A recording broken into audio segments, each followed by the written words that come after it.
Hello, Hello, friend. everybody. Happy Friday night. Yes, Yes, I'm back.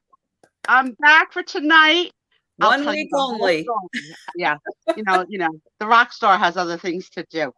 Look who's here. Hi, Sibby. Hi, Jan, my New Jersey friend, and Sandy and Bonnie. Let me move my cursor so I can see the rest of the names.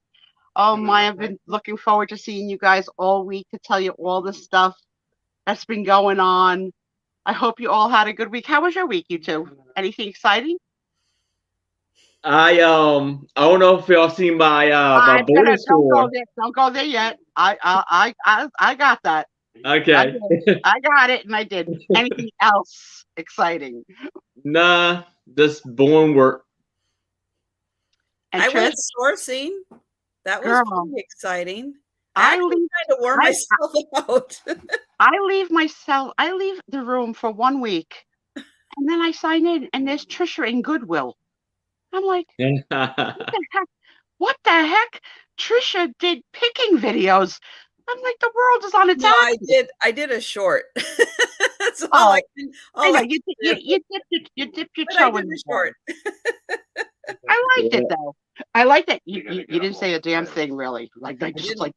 You just No, showed because I was just here's a vase, here's another vase. How about this vase? And then the people commented, I like the one with the peacock. I was like, well, maybe she didn't get the one with the peacock. It's too late now. No, see?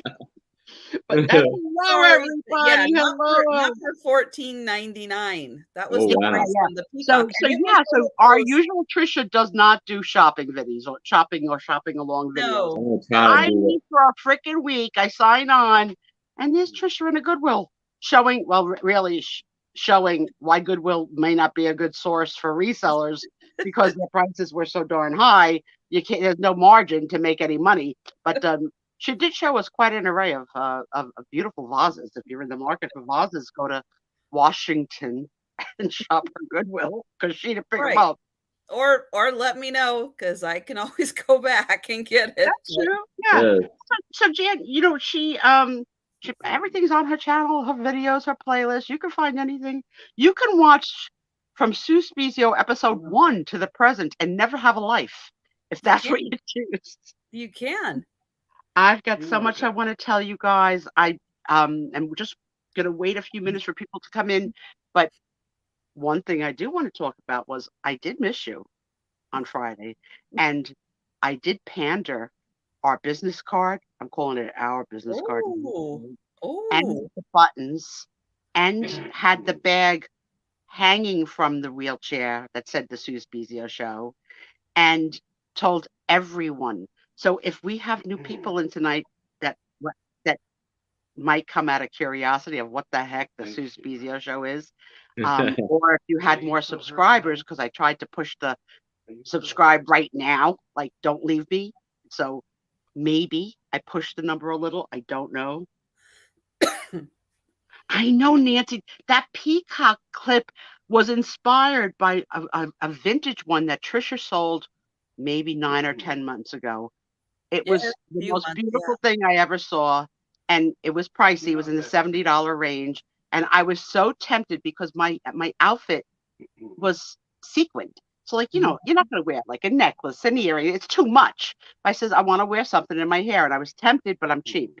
So I found a knockoff on Amazon, and it was beautiful. It was beautiful. Oh, my goodness. And then I didn't watch the whole 4 hours from last week, but I did watch enough. Did you see? There's a new star in town. There's a new puppet master. I don't know if you guys saw it. If you didn't see last week, at about minute 23, go in because Aaron Proctor. Or watch it all. Yeah, or watch it all, right? Some of you may have been there or not been there, but it's about at minute 23 that Aaron does a doll show with me, Trisha, and Aaron. Mm-hmm. I don't know which character was funnier. Trisha is a nurse. Okay? Trisha's doll. I think it was a Barbie nurse. Yes. I don't know. but she was in full regalia with the cape and the hat and the red cross on her. Like, and she was a little bit tiny. You know how Trisha's really tiny in real life with the small hands and the small head. The doll was like appropriate. Right? Then he brings in from another genre a redhead doll. Okay, and she's a not a full size. She's a mini doll. I would say she's a 5-inch doll. So if you talk, Trisha's like an 1.5-inch doll. I'm now a 5-inch doll, and he does the whole show like us, like the three of us talking. Yeah. And then he's quiet, but don't let that fool you. Right. And then in walks in the Aaron doll that is like a 9-inch, no, 11-inch doll in a skin tight suit. Like, I think it's from Star Wars or something like that. Oh, Star Trek. I don't know if it was Star Wars. He's going to the club. Going to the club outfit. He's going to the club. That's right. I want you to know that I was in the hotel room. Tommy was out cold. I said, you know, curiosity killed the cat. I was like, I wonder if they missed me. I wonder if they mentioned me, right? So I didn't want. So I was late. It was late. But when I got to that freaking doll show, I started laughing and cackling so hard. Tom's like, go to bed. What are you doing? I was like, you got it. So I showed it to all of the friends that, you know, my millennials, we all watched it together. That, honey, that was so funny. That was the best audition for a replacement ever. And I had to do it in honor of you. I said, if you gotta do, I gotta do a puppet show. So yes, doll show. Yes, feel free to watch the whole 5 hours. But if you want to just see the doll show, Aaron does it for about 3 or 4 minutes. It's funny. It's so funny. Yeah. And I know that most of you were there last week because I could see all your names, and thank you for supporting them, and thank you for missing me. Thank you for missing me. I got to give you credit for doing that. It wasn't as easy as it gets confusing as which doll's talking, right? So much to tell. Let me see, where should I start? Let's see who came in.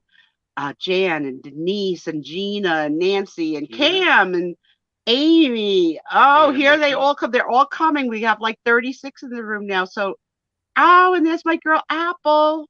Hi, everybody. Hi, everyone. What were you saying, Tom? Is that vintage steak, Gina? No, honey, it's not your girlfriend. No. It's another person named Gina. But I didn't say Gina. I said Jan. No, you did say Gina. No, there's no Gina in the room, so I didn't say Gina. What do you do when your husband's in love with a YouTuber? I don't know what to do. And he's equally in love, so he's equally in love with both of them. I am third, okay? So I don't know what to start with, but I'm probably gonna jump all over the place. So the first thing I want to do is complain that my husband is a last minute kind of a guy, and I started pulling and preparing months ago. Okay, little by little, also because I'm disabled. So little by little, I pull, but he is totally a last minute guy. So he goes to the store 1 week before the wedding to buy a suit. Thank God they had in-house tailoring and it was ready and available. And I have to say, he cleaned up well. And if you look at my Instagram, you'll see Tommy in a suit. You're never going to see it in life. Really, he's not a suit kind of a guy. No, I saw the photo. Tom was looking handsome. He looks so good, but making me sweat it out because he did not have a suit in the house that fit because he hasn't had to wear one in, I don't know, 15 years. Since getting less than 1 week tailoring is really good. That is so good. I said to him, okay, go shop. I said, I want you to buy clothes. I said, you said nothing that you have fits you. I said, we're hosting most of these events or co-hosting them. I want you to look nice. I don't want you to look like your regular, blue collar guy going to mow the lawn. I just want you to look nice. So he goes shopping. He comes home with 2 bags of, let's say, jeans in a dark color. Okay, I wouldn't personally pick jeans, but they were dark enough that they looked like black slacks. So okay, I'm not gonna you got to pick your battles, right? So I was like, do they fit you? And he never's gonna try on anything in a store. He says he knows. He knows what fits. Right. And then in the other bag was T-shirts and solid T-shirts, like 3 white T-shirts and 3 blue shirts, and no logo, no like saying, but like to me, clothes have a collar.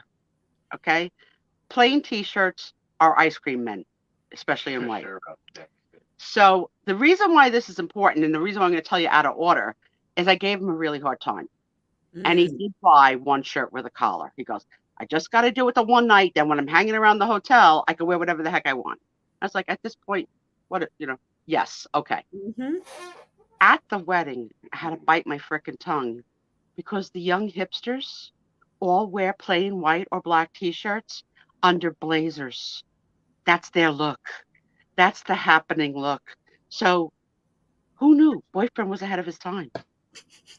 I'm looking at these kids, and they're handsome, and they look fantastic. And the T-shirts, you could tell, had like, the difference between a T-shirt that's been washed and one that's never been washed. So pristinely perfect. Yeah, and those aren't Hanes T-shirts that they're wearing either. Well, I asked one of the kids. I said, your T-shirt is perfection.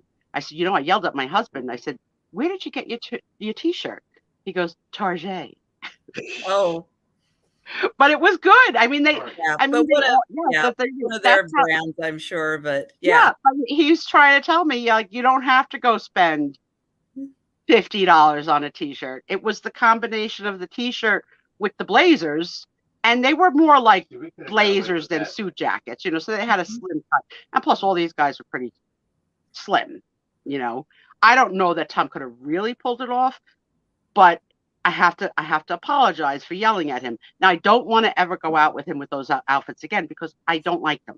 So forget about what the world loves. I don't like him in a T-shirt. Well, you just wait till the trip. He just mumbled, "Wait till we get on the cruise."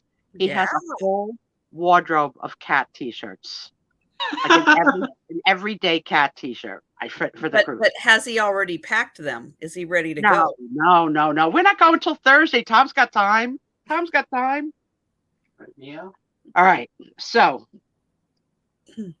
if I missed you coming in, hello. We're recounting in no particular order. So, as you know, we needed to leave Friday at noon to get to the hotel, which was the TWA hotel at JFK Airport in New York. And this is another takeaway. Go look at their site later and do the images. This is right out of like the Jetsons. So they turned an old airport hangar, I think, into a deluxe hotel, looking like it was decorated in 1950, but so weirdly gorgeous, and like it was like stepping in time, and decorated with vintage cars like in the lobby, the VW Beetle, vintage luggage. Like I wanted to check to see if they were tied down, to see if Sue Spiezio could put a little carry-on in a bra, but no, everything was affixed. But it was cool. They had a museum room of every iteration of stewards now, right? Stewardesses outfits from their reign as an airline. It was very cool. It was very expensive, but it was very cool. Yeah, just add it to your list. Take a look at it. It's cool. Yeah. An outside area with a dead plane that they turned into a bar. Human-sized chessboard where the chess pieces are like 3 feet each. So you don't sit and play chess. You stand around. Bocce, a pool, everything. Not that I got to experience all these wonderful things, but I saw them all. Tom, I'm about to say hi, Jeannie, and don't get confused. Hi, Jeannie. Chicago lady. Hi, Maria. So at 11:30, no, so Tom, I can't say he was ready, but he wasn't suitcase ready. He was using like the bag method of shopping. Like, he just came from Trader Joe's. And you know what? Again, got to pick your battles. He goes, I don't have that much to take. They fit in these 2 bags. We're going to just go to the room. I don't care. Let's just go. He says, I got to make a quick stop at the pet store to get treats or something because we had someone coming to take care of Dexter and the fish and the turtle while we were away. He comes back at noon, which is exactly the time that we need to leave, and says, we ain't going nowhere. Car's dead. What was the thing that was leaking? Transmission fluid? No. No. The first problem was the axle broke on the other car. Okay, we had one car down with an axle. We knew that. But the second car at that 0 hour, what leaked? Transmission fluid. Transmission fluid leak, and it was unsafe to drive. No, it would have burnt up my transmission. It would have burnt up the transmission. Okay, whatever. That's as far as mechanical we're going to go. Bottom line is, we're two people with suitcases and bags and a scooter and a wheelchair with no vehicle. Tom makes a mistake and says to me, if we can't go today, we can't go today. What are we going to do? I go into vulture mode. Okay? There was no way I was not going. If I had to hitchhike, I was going, right? I'm not going to miss my only child. Scooter on the highway. Right? See Spiezio with a thumb out saying, get me there, right? So after we had the little, fight, pleasant, about not going, not being an option, then we had to go into how do we solve the problem? Mm-hmm. So it wasn't easy. I called a rent-a-car, all SUVs sold out for the weekend. They're gone. And we're not going to get my equipment in a car. I called a company called State Shuttle, which we've taken many, many times, which specializes in trips to and fro the airport 24 hours a day, 7 days a week. And they said, we need 24 hours advance notice. It's like, but this is what you do. Like, you can't come get me? No. I suggested that we borrow my cousin's car. That was not happening. Tom, go to bed. You go to bed. I'm going to have to send you. So, I don't know if we can get through this. So he doesn't believe in borrowing cars, like because of potential accident, mileage, whatever. That's just like against his religion to ever even think to borrow a car. So that was off the table. So now Sue Spiezio, who's never been in an Uber, signs up for Uber. And I order a handicap Uber to come get us. It's getting pretty late in the day. We're hovering at around 3:30. Ooh. The dinner is at 6. And traffic, yeah. So Uber comes, and they're in the driveway backed up. And Tom starts bringing out the luggage. Now, the thing with Uber is that I didn't know is they don't tell the driver the destination. No. They go. Right? They do it like yeah. They just said there's a pickup needed at this address, but not where you're going. Yeah. Oh. So Tom's out there with the luggage. I'm still in the house. Oh, I left something out. Oh, wait, I got to go backwards. On the way down the stairs to leave, because I don't go up and down the stairs, I thought I broke my foot. It's not broken. I'll tell you that later. But I heard my entire foot crack on the way down the stairs. So now I'm hobbling. At the end of the story, it's torn. It's not broken. But so Tom goes out with the suitcases. The guy says, "Where you going?" Tom says, "JFK, TWA Airport." He goes, "I'm not sitting in that traffic." And he pulls off. Oh. Now, I don't know what you're supposed to do. Like, do you report him to management? Like, hello, Uber management? Your driver said no, right? So now I'm losing it. I'm at the verge of tears. I don't want my daughter to know anything that's going on. I don't want to add to her stress load because I knew on her end, she was meeting and greeting the folks that were coming in. Luckily, I ordered an Uber again, and the next guy took us. The good news was he was lovely. He never spoke. Tom and I never spoke. The ride was 2.5 hours long. And it was the best quiet time I ever had because all I did was look at my watch to say, okay, we're going to make it. We're going to make it. We can make it. But the bad news was I couldn't take my scooter. It wasn't that kind of an equipped car. I could only take the wheelchair. Now, with the scooter, I have independence. With the wheelchair, I'm totally 100% dependent. We get to the rehearsal with 5 minutes to spare. And we weren't last because other people were stuck in traffic. So we had the, like, hello, everybody, right? It's like that was a little good. But like, like Xanax, I didn't even want to drink. I was like so stressed. So the other piece of the puzzle was we had to get the car fixed. It was not an option to not get the car fixed because Tom had to go back to work on Tuesday.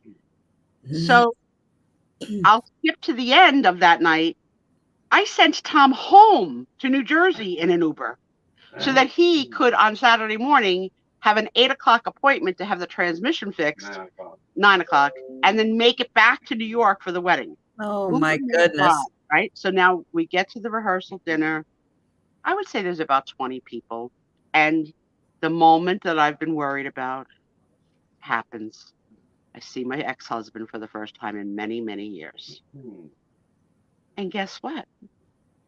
He was more nervous than me. I could see it all over his face. And you're a YouTube sensation. Yeah, seeing him be nervous calmed me the F down. The truth. I just had a complete peace. I was like, knucklehead, we both haven't seen each other. Of course it's going to be awkward for him too. Like, why didn't it come into my head that it was just going to be awkward for me? It was awkward for him too. So he has 2 lovely daughters from his second marriage who were there, who immediately jumped up to hug and kiss and say hello to me because I haven't seen them since they were little girls. I only met them once or twice before. So we had a wonderful bonding moment. I said to them, you're my baby sisters and I don't know you and I'd really love to get to know you. And I know you live out of state. One lives in Colorado, one lives in LA. I said, so, when you come in for the holidays, if Nicole comes, come have coffee, come have a meal. I'd love to get to know my daughter's sisters. I said, you seem lovely. And they were both totally on board. My ex-husband was standing there like, what's my role now? What do I do? And I'm in a chair, so I can't take the action, but I do. I grab him by the suit arm and I pull him in. Kiss me on the cheek. Say hello. That's what we do. So that's what he did. I pulled him in. He kissed me on the cheek. And Nicole had us separated enough that I never had to really chit-chat again, really. Not much. And the dinner was great. I had she pre-ordered like many appetizers for sharing. It was a really long table. But then you ordered whatever the heck you wanted off the menu. And I had surf and turf because I am the mother of the bride. I wasn't concerned with the finances. Paying for it. It was delicious. Tommy, you're mumbling. You're picking up on the mic.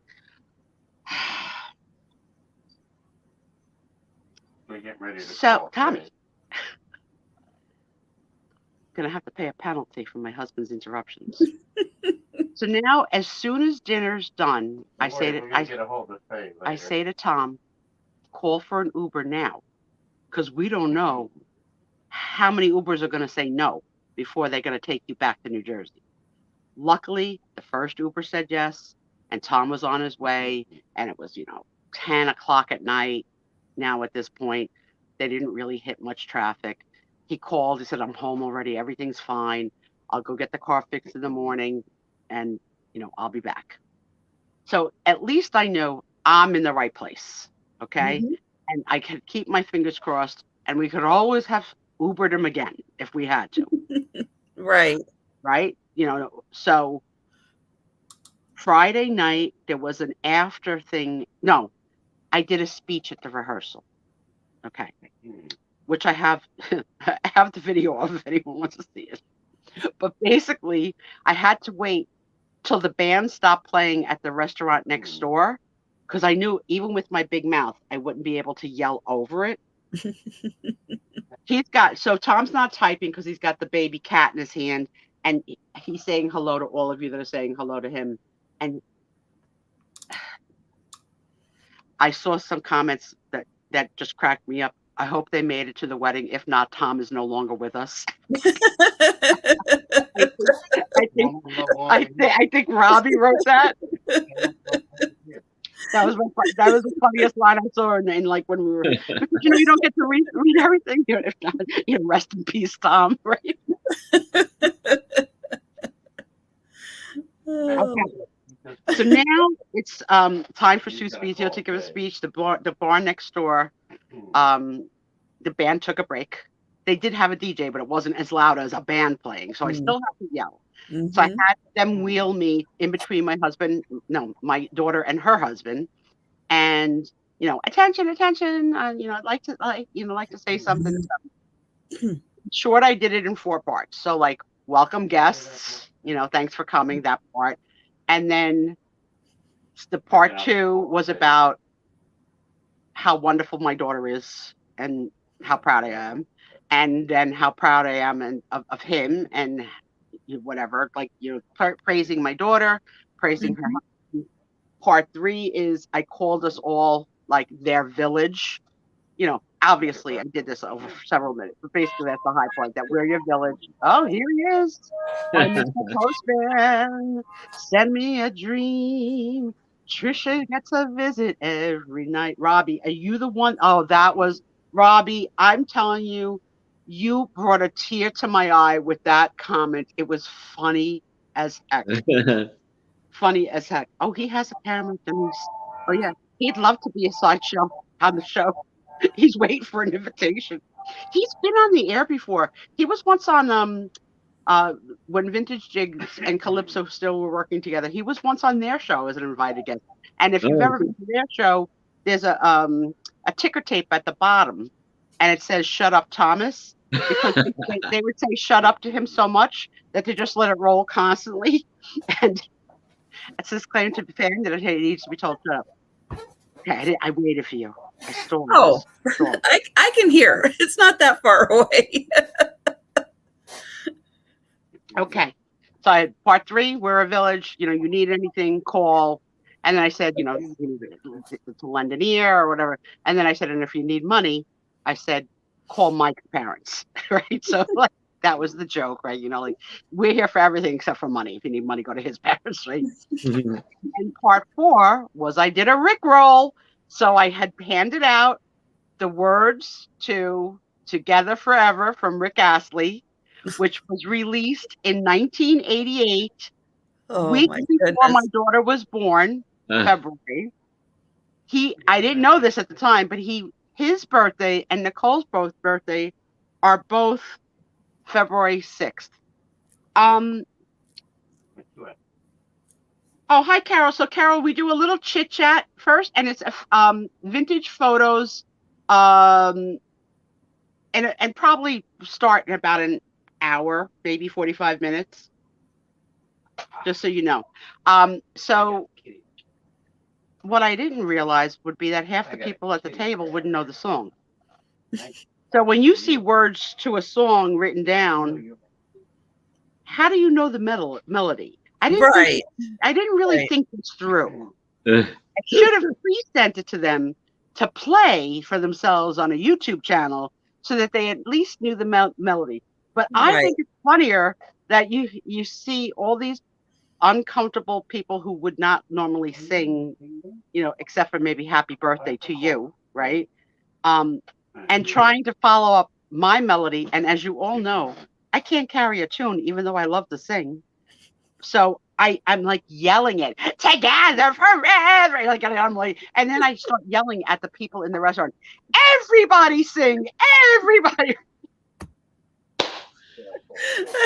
Sing now. Oh my God. So that I was I was nervous about the speech because I had all these premonitions of what might come out of my mouth, but everything was good. And when it was done, I turned to my daughter. I said, "Was that okay?" And she said, "It was good, Mom." So then I got wheeled back, to the corner. And we all had to Uber back to the hotel, and they were able to get me. Like, nobody had a problem with an Uber staying in the city. It was that whole thing about the 2.5 hours from New Jersey. Right. So yes, I behaved, and I thought you guys were eating or having the rehearsal dinner at the hotel. No, that didn't happen. No. So then when we get back, hi, Steph, love you, girl. When we get back, now it's hang out at the bar lounge at the TWA hotel, which is subtly lit. It's not dark. Basically, Aaron, it's the club. Okay. Yeah. So they call it the Sunken Lounge because out the windows you see the planes coming in and out. Oh. Like close. And there's the ticker tape that's telling you the arriving and the departing flights, which I felt were in competition with my sound, because that ticker taped all night. Like, it's like, we want to say, could someone turn down the ticker tape? You're like, no. Hey, Patrika. So now I have my chance, because I have people greeting me that I couldn't greet me at the rehearsal dinner, or may not have been at the rehearsal dinner and were just at the hotel. And that's when I start selling the Sue Spiezio show and the Sandy and Otto. Oh yes, I'll give you a card. You can find me every Friday night. This is a great show. So I pimped us out, definitely. Hey, but it was really, really nice. So Friday night ends. Tom gets home okay. Rehearsal dinner done. After party done. But now the problem is, I have nobody to push me like a husband. Yeah. So thank God for all of Nicole's friends and my nephew, who all took turns on the Sue Spiezio push. And here's the problem. Pushing a heavyweight person on flat land on tile is really not difficult. Pushing them on carpeted areas becomes a little bit more difficult because you have friction. This is an airport hangar. It's hills. Yeah. So it's like they have to push me up hills. And these men are small. I mean, small. And I'm like, oh my God, how are they going to get me up this hill? And at one point they got a quarter of the way and lost traction, and we all rolled backwards. Oh no. And you hear one small guy say to another small guy, I need help, right? I need help. And then I felt bad because, that wasn't their job. It's nobody's job to push somebody in a wheelchair, right? So he's like, Sue, give me some encouragement. Maybe so I'm like, okay, all right. You can do it. You can do it. Push, push, push. You can do it. And somehow or another, the miracle happened. So every time they had to push me up this freaking hill to get to the elevator, I mean, literally airport hangar hills, not really friendly for the handicap. I don't even know if my scooter in high mode would have made it because the incline was so high. You might want to mention that to them. Yeah, maybe they could put in like a handrail or something, to help. Because or a stretcher with 6 men carrying, move it, pivot. Or they could put in one of those moving sidewalks, that's what I was thinking. Yeah. So that yes, watch the handrail, please. Yes. Now, because it's a hangar, everybody's not in the same building, right? Like Terminal A is one building, Terminal B was a different building, and your room key would only work in your tower and only work to your floor. So I had to get enough room keys to give to a bunch of people, or they wouldn't have even been able to come help me. And they wouldn't have given them a ticket because they weren't Sue Spiezio, not a ticket, a card, because they weren't Sue Spiezio at the door. So sometimes they had to leave their tower, go across the airport, go up my tower. It was a lot. I don't know how I kept on saying to the kids, and I call them boys, but they're men. I don't want to give you a hernia. Like this, they were so small. And one of them, he's getting married in 3 weeks. I was like, I don't want to ruin your honeymoon, honey. Get someone else to push. We don't need a groin pull. But no, they pulled it off. Okay. So now I'm in my room alone on Friday night.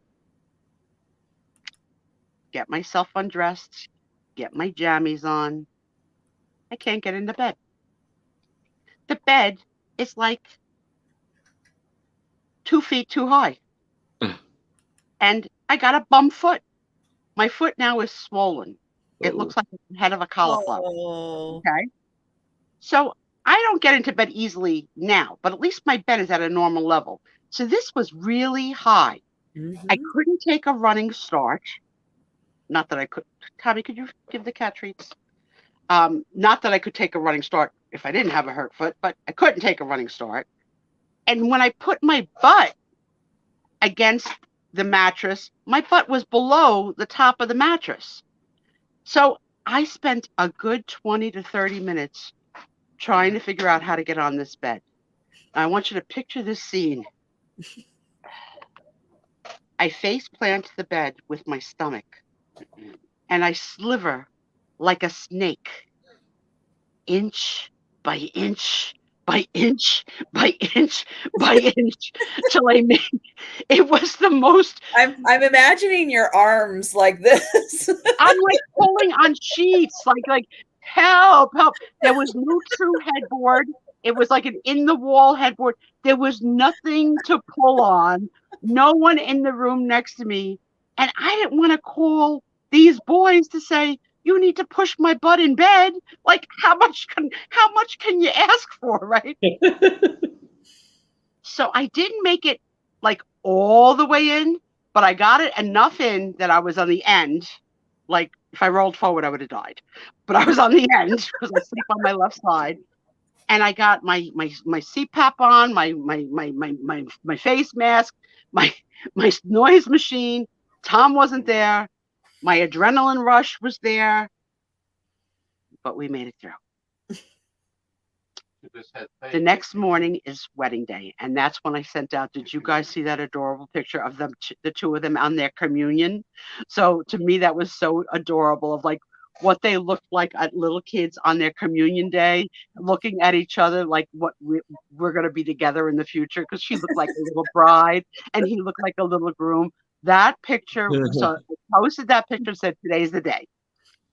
So now it's time to go to the bridal suite for the hair and makeup, which she ordered for me, the mother of the groom, and herself. There were 2 attendants. The mother of the groom was going first, and Nicole had her own attendant. The mother of the groom is not really into makeup or like, heavy makeup, certainly not, and like, very bouffanty hair. She wanted to look more like herself. So when they were done with her makeup, she looked in the mirror and she was upset. Oh, no. And I could see it. And I said to her, I says, look, you look absolutely beautiful. You're not used to it. Do this. Go back to your room. Let your husband look at your face. He's been looking at your face your whole life. Let him tell you you're beautiful. And if you don't feel comfortable, wash it off. That's it. I said, don't be upset. If you're not comfortable in it, just wash it off. So the 2 women that are the hair and makeup girls had confessed. There was also all the bridal assistants, steaming the dress, mimosas, bagels. I mean, it was like chaos in the room, but like a good chaos, right? The 2 women stated that when they're hired, they never speak because they are the hired employees, and they're not to involve themselves in the events of the room and any kind of chit chat. But neither one of them have ever met the likes of Spiezio, because I had 1,000 questions. And when I say 1,000, I wanted to know everything about my makeup girl and everything about the hair girl. So I found out. Now, I'm not going to tell a lot because, that's her business.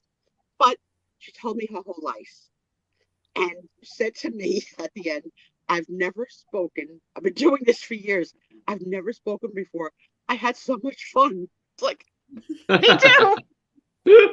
And it was such a pleasure. Like, I've had my hair done before. I've had my makeup done before, but I've never had them both done where I'm the object and the only object of someone's attention, right? Where nobody's after me, so they're not rushing.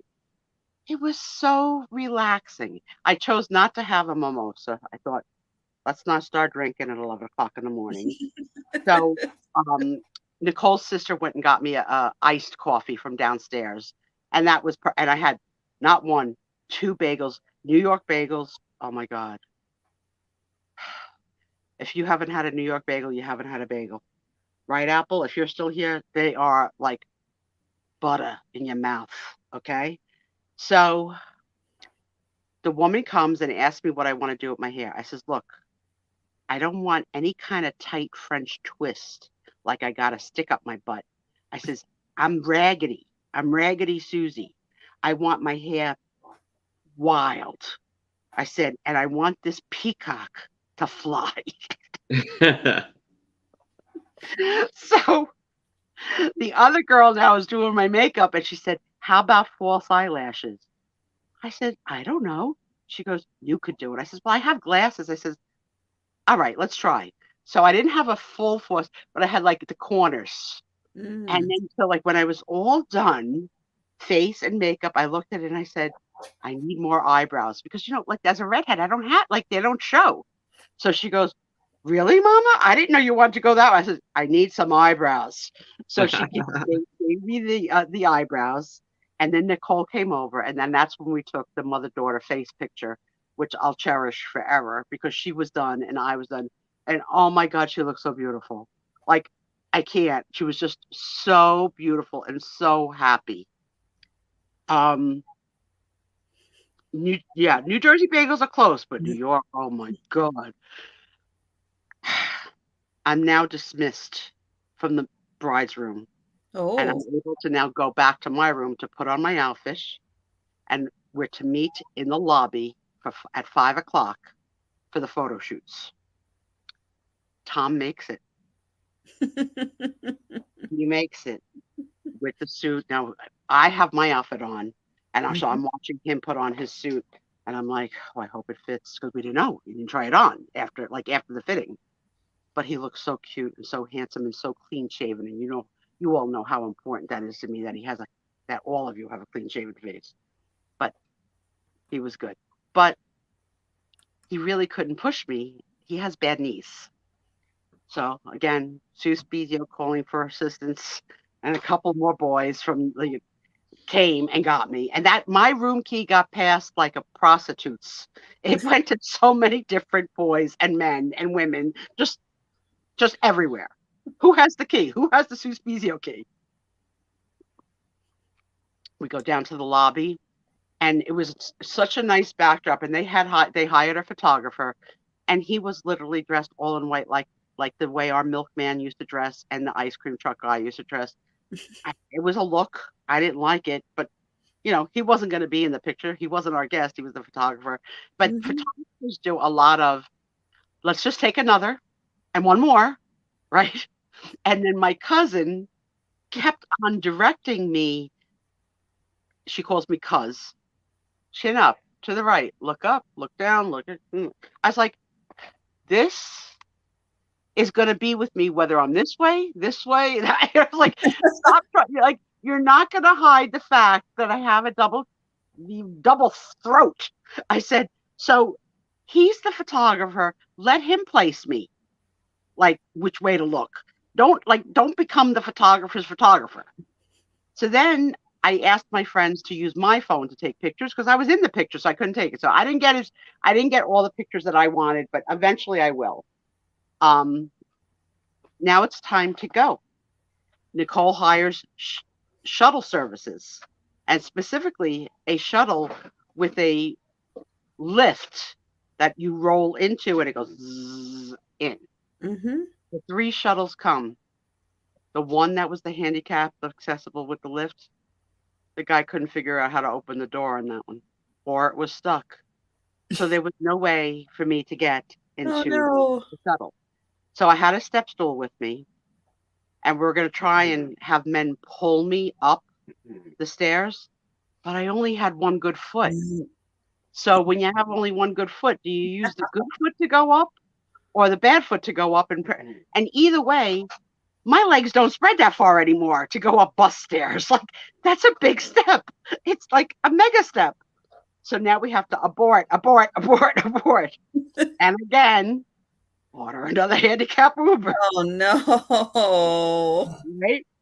So we get to the wedding, and obviously people who weren't staying at the hotel went straight to the wedding.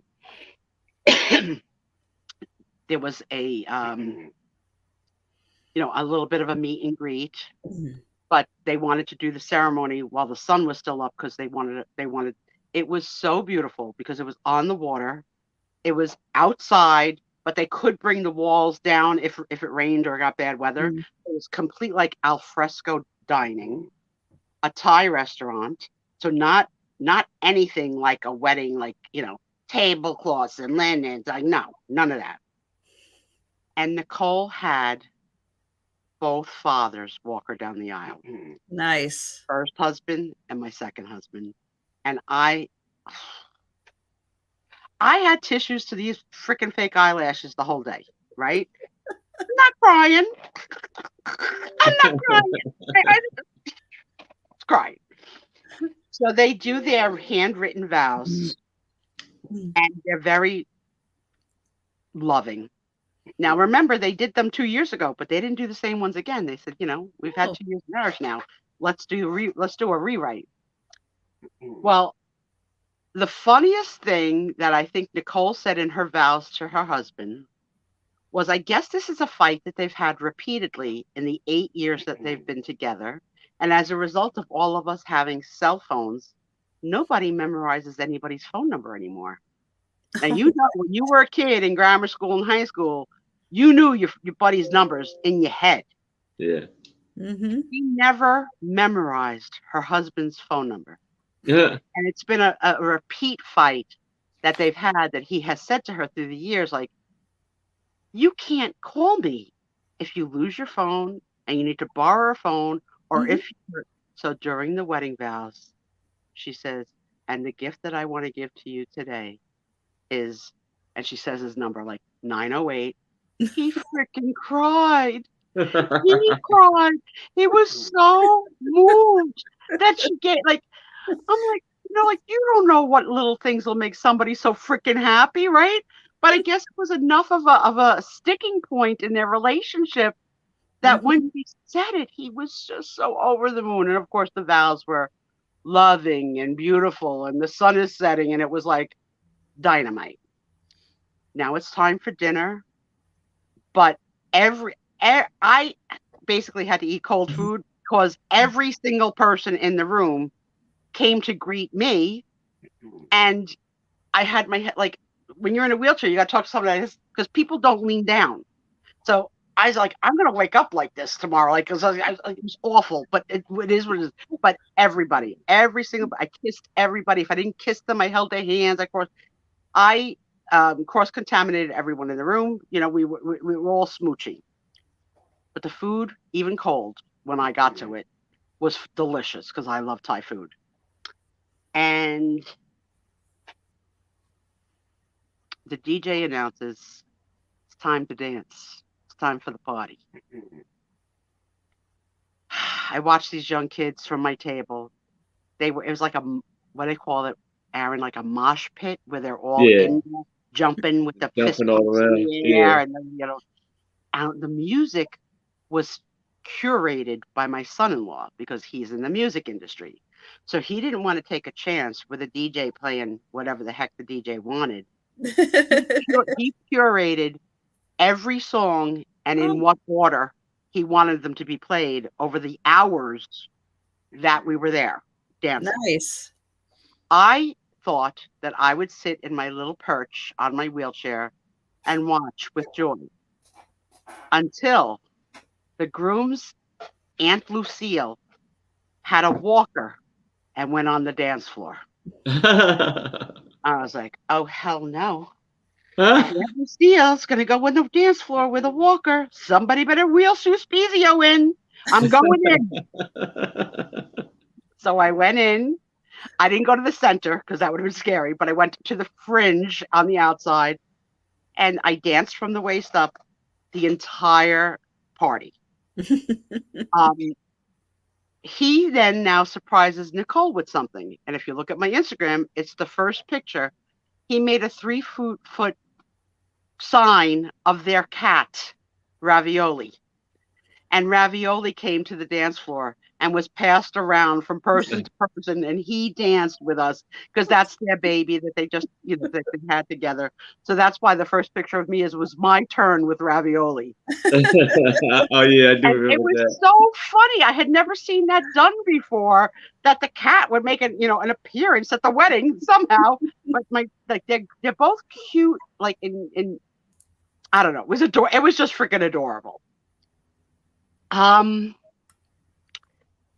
Then something bad happened. Not at the wedding. The wedding rehearsal dinner and the wedding were at 2 restaurants side by side. There was a wedding going on in the other restaurant, so there were 2 weddings. So the wedding that the restaurant that we had the rehearsal at was having a wedding on the same night that we were having a wedding next door.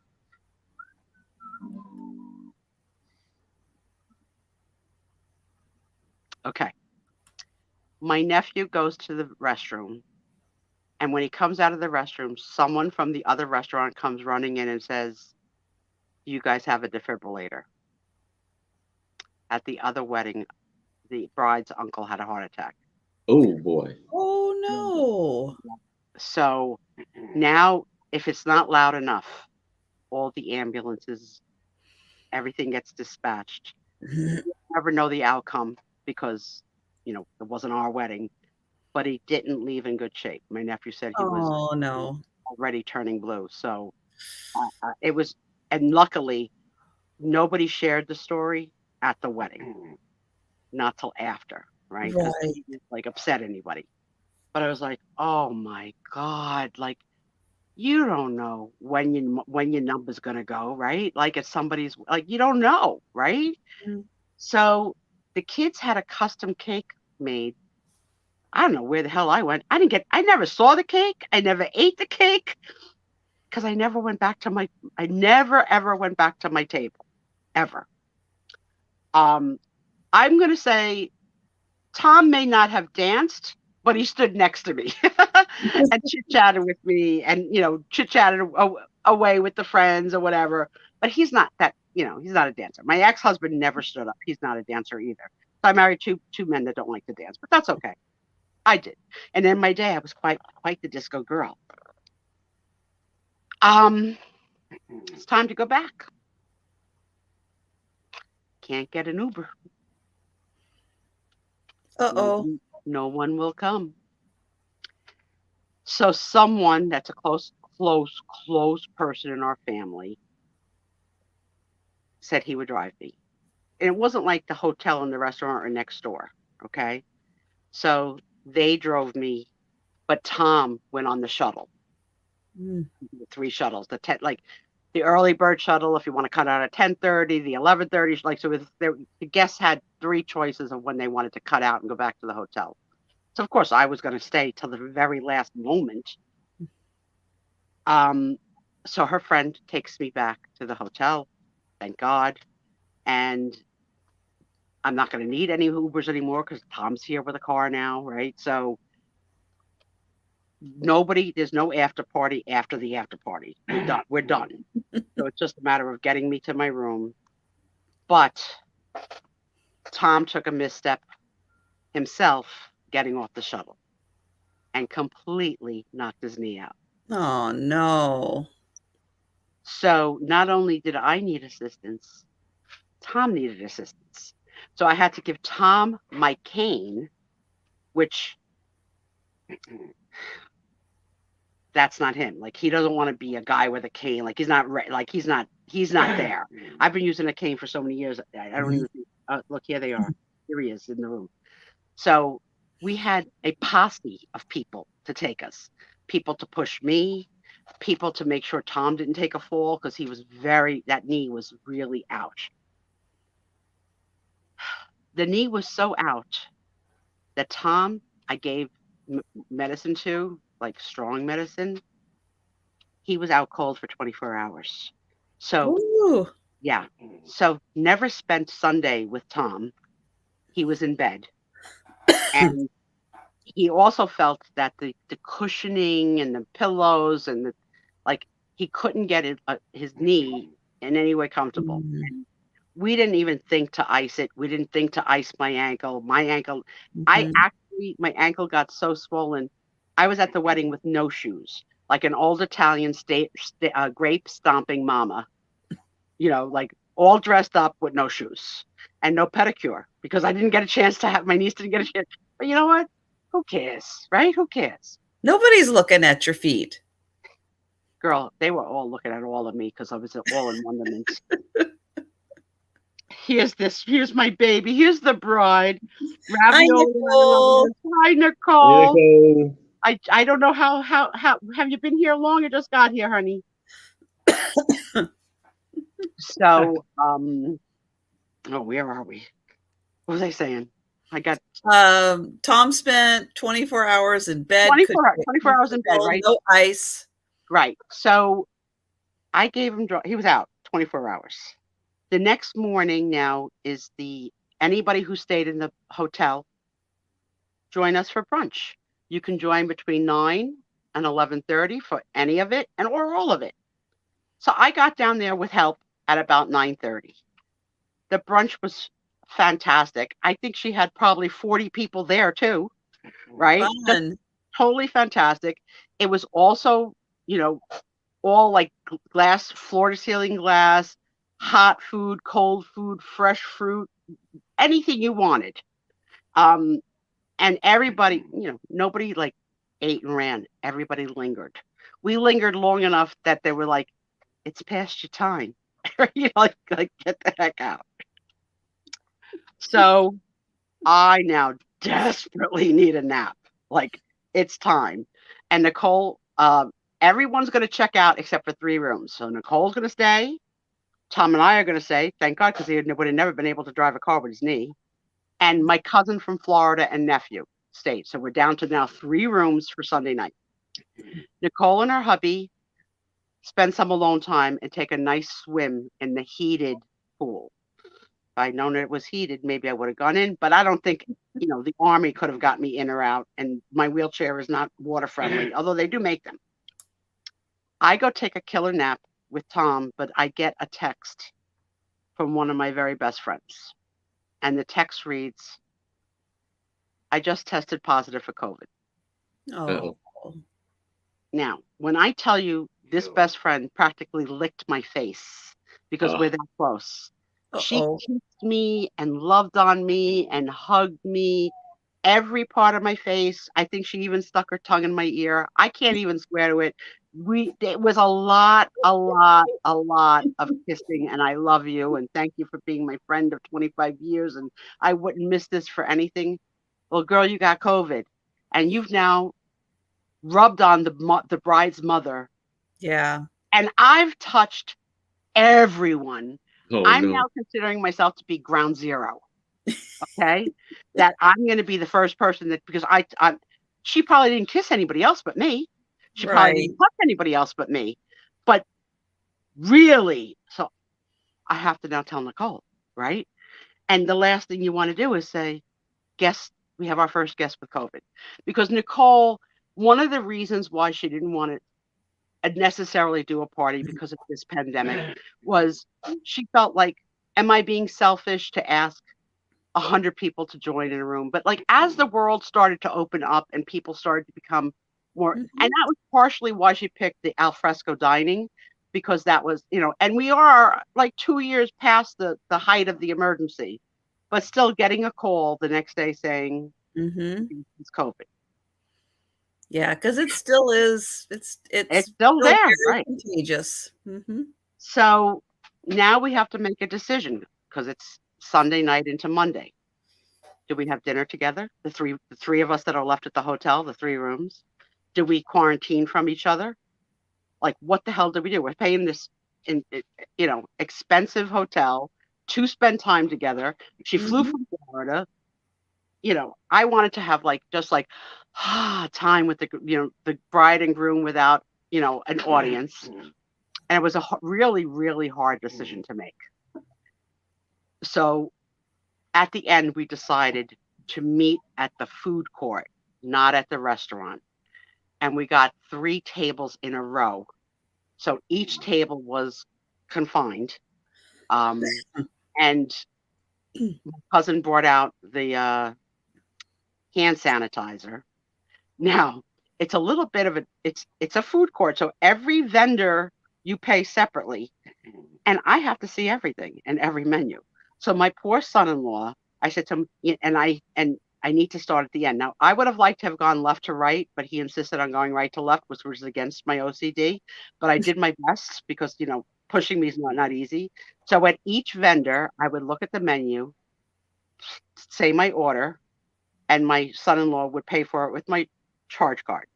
Now, for whatever reason, he felt the need to shuttle that order back with I'll be right back. So he would bring my empanada back to the table. We would go to vendor 2, and I would be like, okay, I want chocolate covered M&Ms, right? So he would get M&Ms and go back to there were 6 stops that my son-in-law had to go back and forth and back and forth and back and forth because nobody wants to give out plastic bags anymore in New York. It's against the law. They bag things, right? And I have to also consider that my husband needed a meal. He didn't have anything to eat. I told him to order room service. He goes, I can't order room service because I can't get up to get the door or put on pants, which are both important. You're like, hello. So yeah, room service frowns upon answering the door. They don't like it much. So we did get to spend 2 hours together at the food court. It was the least populous area of the hotel. Other areas had many, many more people. And we were very lucky to find, 3 little tables for 2 right next to each other and just chit chat. And it was great because we just got to live all the highs and the low of the poor man next door and, all of that. And it was time to say goodnight. And we get one of the vendors to give us a plastic bag because I had to bring up to Tom. First of all, he hadn't had any water, nothing. I had water bottles. I had 2 sandwiches. I had a bag of cookies. Where's those cookies? There's some missing cookies.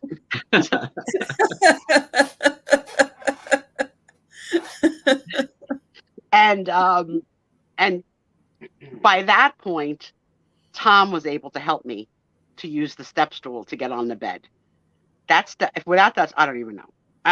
So now Monday we check out. Nicole and her husband help. Nicole pushes me in the wheelchair because downhill, not a problem. So Nicole's like, this is easy. Try uphill, right?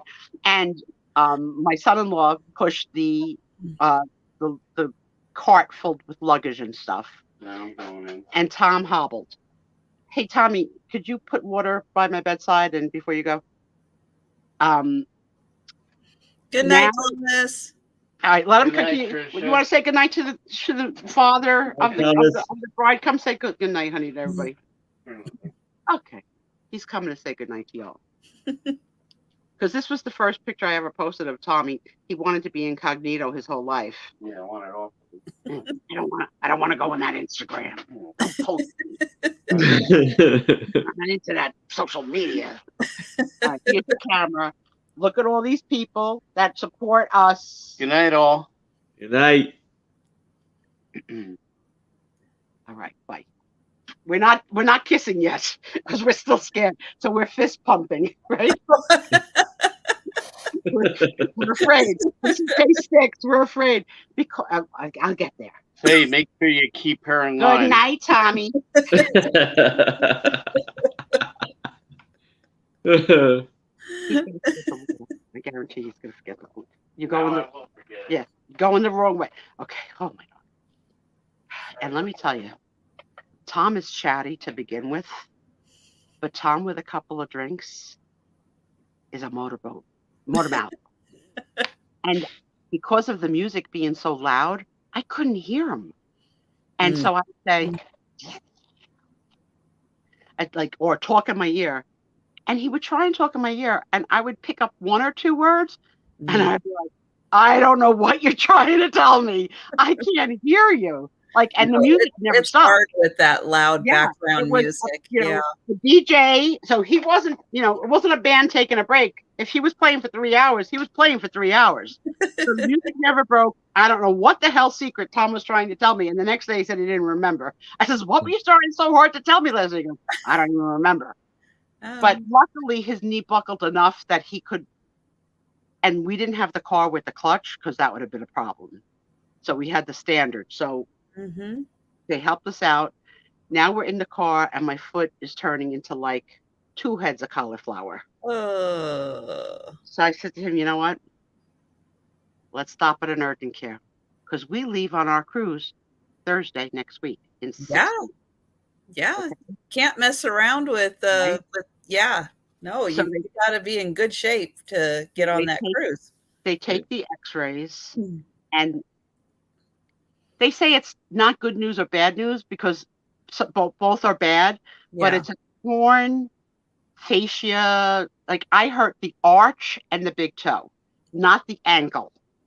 So I don't know what that really means, except that it has to heal itself. But it's going to take weeks. Yeah. So but you still need your arch for supporting your body. So well, I'm really screwed because I use the cane. So when it's time for that foot to go, I don't have any, like, I'm scared. Like so they wrapped it, they ace bandaged it and said I needed to follow up with a podiatrist, which I did last night. And he concurred and he gave me an option to go into a cast. I'm like, I can't go on a cruise with a freaking cast. There's no freaking way. I said, do I need it? He goes, what do you do? I said, I live in my house. I walk from one room to another to pee and go to bed. He goes, can you elevate it or I'll sign you out of work? I said, I can't sign out of work because I'm going on a 10-day vacation and I just came off a 5-day weekend and I'm only working 3 more days. I said, so they're probably going nuts without me, my millennials, right? And they were. Millennials, if you're here, I love you. Thanks for holding the fort.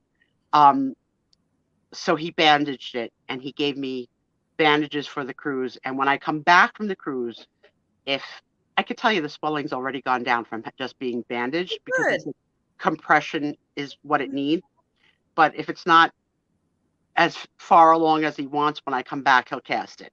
And then, you know, all my friends can, you know, YouTube be your signature and I'll sign it with your names. I could put Sandy and Otto stickers, you know, Spiezio show stickers, right? And I went back to work on Tuesday. My millennials had booked me the whole day. 11 o'clock, 12 o'clock today. Take a lunch break, but all day Tuesday, just this whole week, I've been spending a lot of time with them because. Yes, Jeannie, you could have gone with me, right. So they say sometimes it's worse to not have a break, you know, because. So I don't know. All I can tell you is that I'm a big girl, okay, and I already can't walk, right? And I use a cane, and I'm already limited to one level of my house. I never take the frickin' stairs. I heard it crack like snap, crackle, pop. So I really thought it was going to be a break, but I don't know why it cracked and popped, but I knew I heard immediate. So, yeah, when I come home, then they'll put it in a cast. But, you know, I'm the mother of the bride, so I kept on asking the most annoying question of all, which is, did you open the envelopes? Now, if I've been teaching you guys Italian since the day we started with the show, right? Does anybody remember the Italian expression for the envelopes? I'll give you 30 seconds, like whatnot. Did we cover that? I'll bet people in the chat remember. Yeah, what do Italians call the collection of the envelopes. Oh, Jan's been paying attention. The booster bag. That's right. That's right. Oh yeah, okay. So as the mother of the bride, like, not really, it's not any of my freaking business because they were a married adult couple. But there was no way I was not going to make her tell me. I had to know. Like, and, like, you're not supposed to sit in judgment, but I sit in judgment. And you know what was really, like, amazing? That a few people who had honored them with presents when they got married 2 years ago regifted again.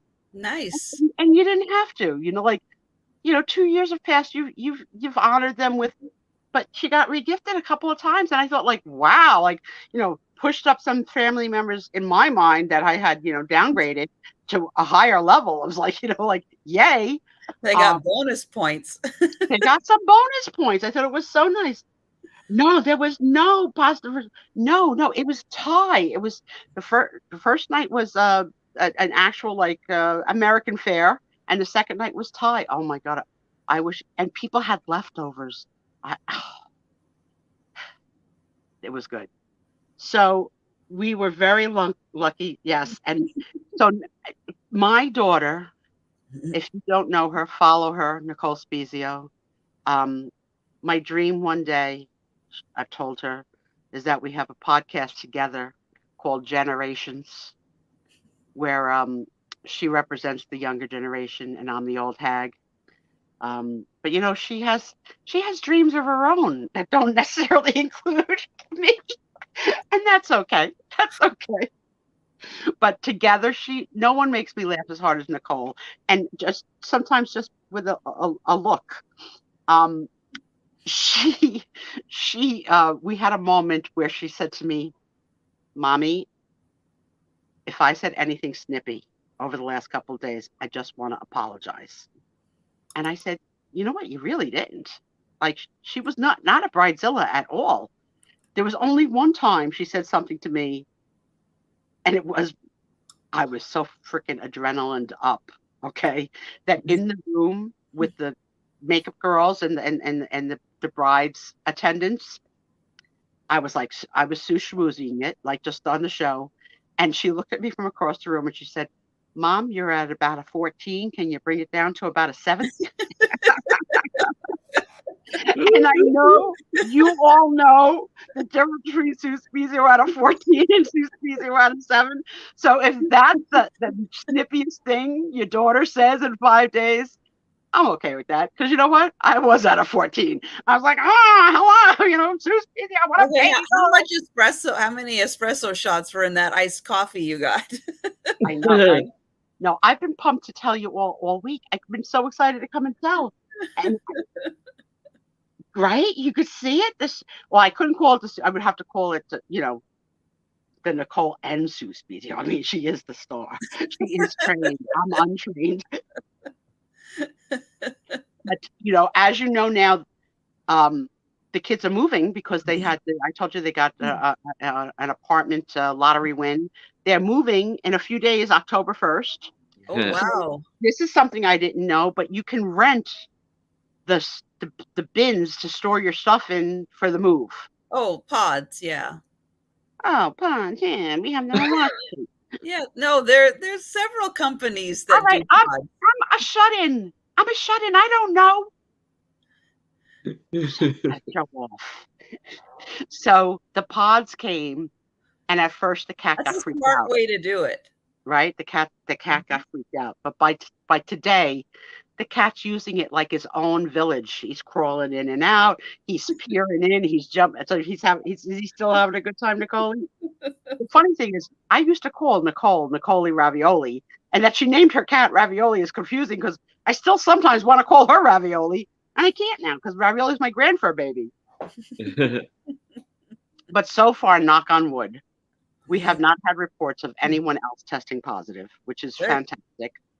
My husband, of course, has thought he had it every day. Day one, I've got a fever. And I was like, now, do you have any of the tests at home? He can't locate them. Oh. Because they're with the Raggedy Anns that I sent you. Yeah, he can't locate them. 9 months ago, when I got the 4 free tests from the Postal Service, I said, put these in the linen closet, otherwise known as the black hole. So no. So I had to send my niece to the CVS to pick up a test kit, $28 for 2 tests. And he literally watched it for 15 minutes, like as if it's going to be a pregnancy sign. He was a wreck. He was convinced. Now, do you have to do that? We have to mandatory test Tuesday on cam with an authorized professional that's associated with the cruise company. Right. And it's because we're going into Canada, and that's one of the last countries that are on strict restrictions, and their restrictions are getting lifted on October 1st, and we leave on the 29th. So, but they also have a hurricane headed their way this week.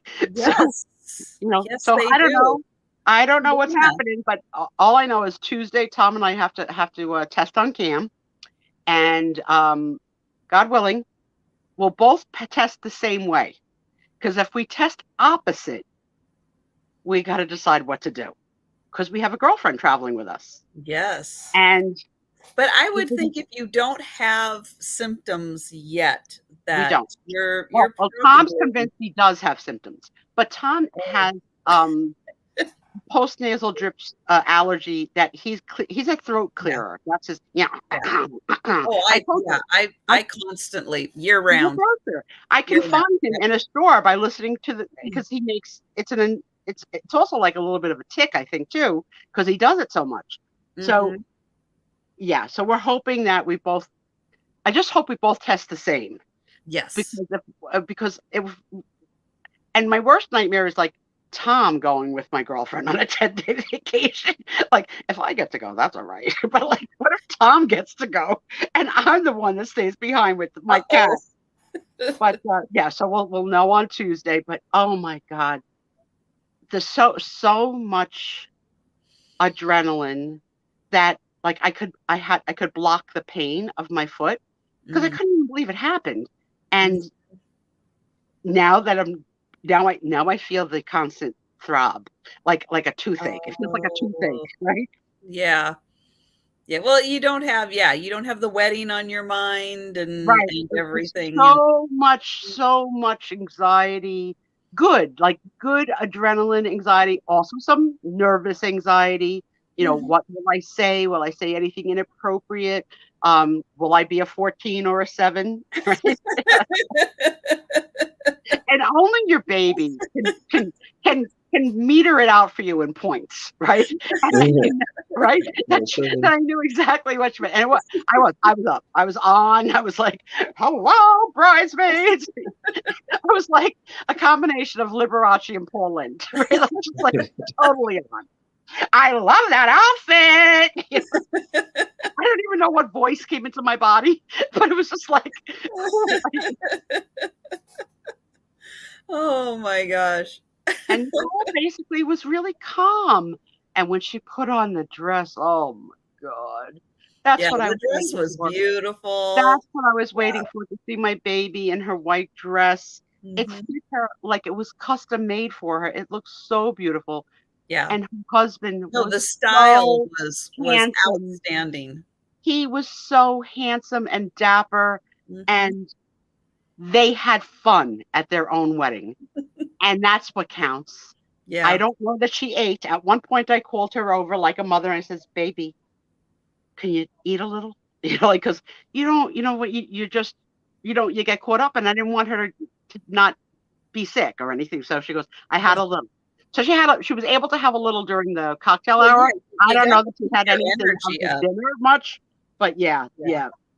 So it was guys, it was wonderful. And first of all, thank you all for your support. Pre-wedding Susie was a hot freaking mess. You were like therapy for me one night, right?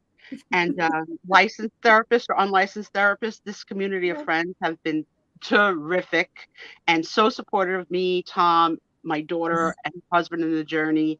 And when I posted the pictures and the little video, your comments back were so loving, and I can't. Uh-oh, that sounded like I had a scratchy throat.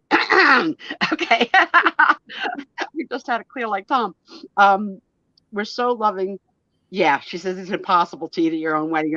But it's impossible for a mother not to say try and have something to eat, right? Because the food was so good. I would love to go back there one day. But when she told us ahead of time, it has a small parking lot. Boy, was that not an exaggeration. Like, I think it has a parking lot for like 5 cars.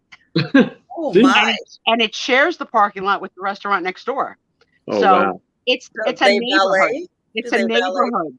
So you have to like drive around. So the mother of the groom dropped off her husband because he's also a diabetic suffering from some medical concerns right now too. So he needed to be dropped off, and then she needed to park, and they weren't the first to get there because of the traffic. So I don't know how many blocks out she had to circle to look for like on the street parking. I'm surprised they don't have valet with such a limited parking lot. But another thing is, I haven't been up into New York in a while, and I can remember in my younger days where there would be people selling bottles of water, like on or near the tunnels and the highways into Manhattan, bottles of water, or wanting to wash your windshield, all different things. Now on this ride, the new thing, they're standing at the side of the road in traffic, bumper to bumper traffic.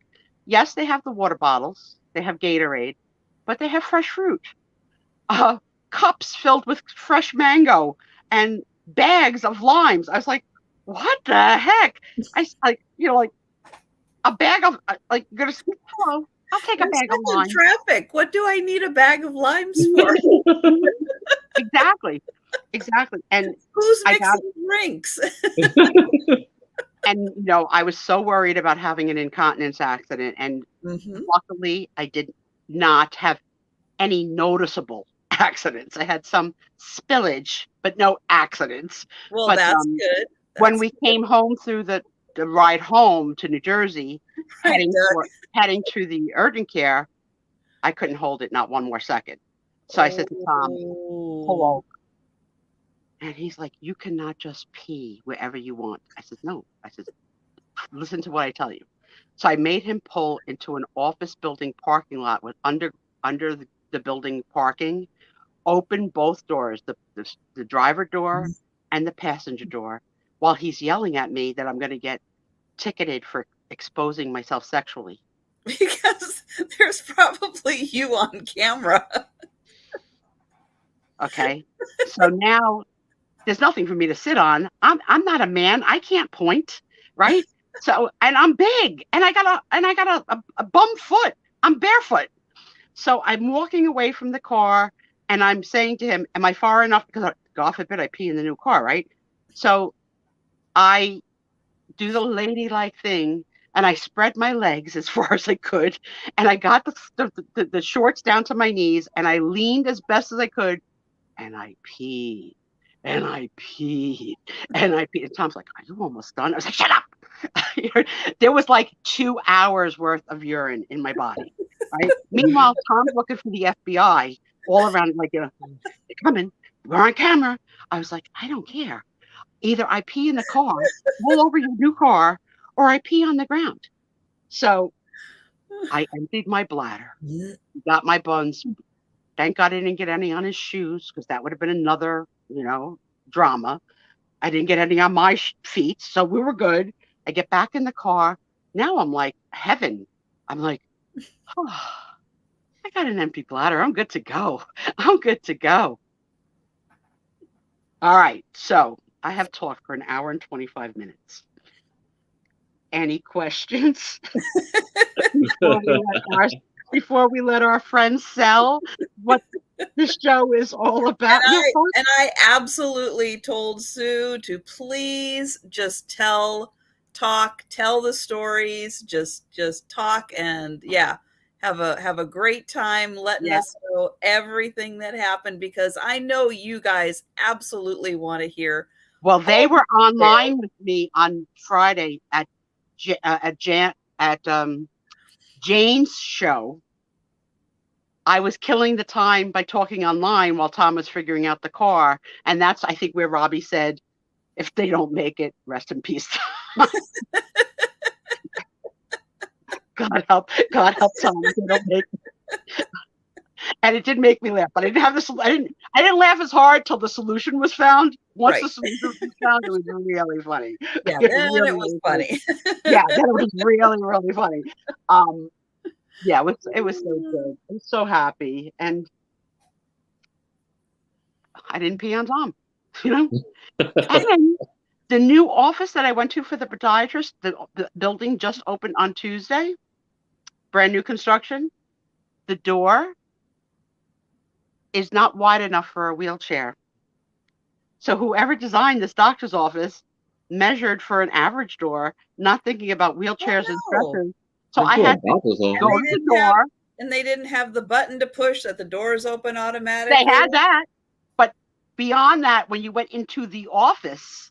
Oh. The door so the entryway, it was good, but the actual entryway into the building, the main building was good, but the actual door into the, so I had to get out of the wheelchair, walk 10 steps forward, let Tom collapse the wheelchair, bring it through, reopen, and because they just opened Tuesday at the brand new establishment, the doctor was like, that's unacceptable.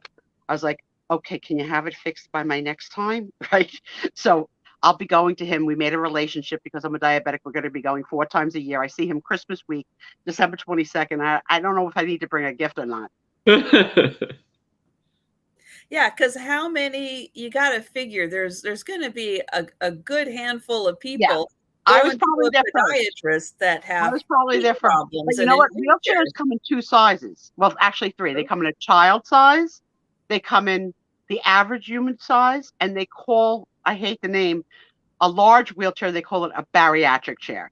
But bariatric is just another word for you're a fat girl, right? So I'm in the fat girl chair. So as it goes up, it gets wider and wider. But whoever was the architect, and you would think, would have made preparations for there to be maybe 2 doors, right? You know, so so it'll be interesting to see if they address it. But he was like, they were more upset than I was. I mean, I was says bring a small gift. No. I found out the doctor's Italian. Uh-oh. I didn't want to ask. He had an Italian name. I didn't want to schmoozio myself into it, so I said, let me just. So when he left the room, I asked the assistant, "Where's he from?" She goes, "Italy." You couldn't tell? I said, I couldn't tell. He must be from a part of Italy with a different accent than my accent. I mean, but yeah, he must have been like maybe from Sicily or something, because his accent was not comfortable to my ear. But he had an accent. So yeah, and he's got a real first and last name that are Italian. Wow. Well, I didn't know, like, if his mama just married an Italian, right? You know, and he got stuck with Italian. You don't know. No, Robbie, I was so scared. Because when Tom threw out the sentence, if we can't make it, we can't make it, I was going to Lorena Bobbitt him. And for those of you that remember Lorena Bobbitt, it was not an option. It was not an option. Like, and that's the difference between it being, you know, your baby and your step baby. I think that's the difference. But I don't want to think that, but that's what it felt like. And I would have killed him. I don't know how the hell I would have got there, but by hook or by crook, I would have been late, but I would have got there. I would have called every friend, I would have went right. I would have called Trisha. Start driving. Aaron, start driving. Aaron could have gotten there a whole lot faster. Yeah. You don't know. I'm right there. You don't know what you're gonna do. Like, right. Hi, Leanne. Yeah, so it's done. Now the newlyweds, not so newlywed, will move on October 1st. And my sister gifted them with a week timeshare in Acapulco, Mexico. Ooh. So they're going to go, I think, Christmas time or December. I don't know the exact dates. I know, Denise. You know what? There was a doctor at the party, and I was not ashamed to have the doctor look at my foot. She was Nicole's original roommate from college. Yeah, she's an internal medicine associate. Now she's doing her residency program in oncology in Oh, Texas. wow. So I said to her, I called her by her name. I said, "You're a doctor. Would you mind taking?" Because the foot kept growing.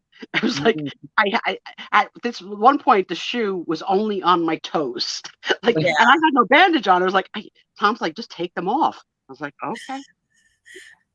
Oh, our doctor is here. Our resident Oh, doctor is have you met Mr. Peterson? Hi, Mr. Peterson. Welcome back. God. So, but you know, like, and I was trying to remember all the stories because I had said, oh, I'll take jot. No, I couldn't jot down anything. It was just like one thing. Like it was like bum bum bum bum bum bum bum bum. Bum.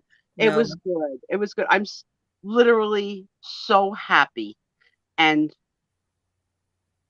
I wish them all the luck in the world because they have the best intentions and the warmest hearts for each other. And I told them then, and I'll tell them again and again. Mhm. Love is an action, and you have to commit, recommit every day. Don't get lazy. Don't get lazy because it's too hard. Too many marriages are disposable, you No, know? but 2 years and still wanting to get Yeah. married again. Yes. Yes. That's Eight wonderful. years together, and the Yeah. sparks are there. When she said to him in the middle of her vows, not at the end, in the middle, "I love you," just and paused. I was like, "Oh my God!" Every hair on my arm stood up. Really, like it was It was beautiful. So happy to see you back, Mr. Peterson. Haven't seen you in a while. Yeah, Tom would have been dead. Dead. And you know what? Not that I'm glad he hurt his knee. I'm not. But the fact that he was down for 24 hours was okay. You know what? He probably needed the rest anyway. It was He so works hard. stressful. It was so stressful. Yeah. It was so stressful. That was a As lot you for him to go back, get the car done. That I mean, yeah, and you know what? he did like a Started to come 24 hour back on Saturday. He didn't call me to say, all done, I'm on my way. He just jumped in the car and went. So I called to say, where are you? Like, just like, where are you? He goes, I'm already on my way. I was like, who doesn't call to say, good news, I'm on my way? Like, Right. Right. Give you a little peace of mind too. no, God forbid. Like, but no, we want to be the hero and say, I made it 3 hours early. He wanted to surprise you. But you know what? Neither one of us really is good at making a tie. So I did the best I could. I mean, I don't really remember how to do it. I was about to use YouTube how to make it, but like everything was like time.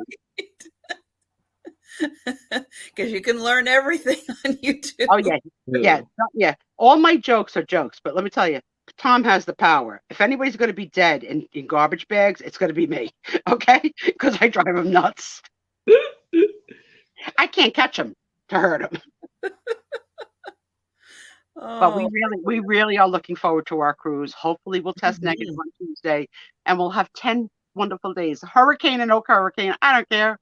I don't care if I ever get off the boat or not. I was gonna say somebody Google the Hurricane Fiona and see what days it's supposed to be hitting.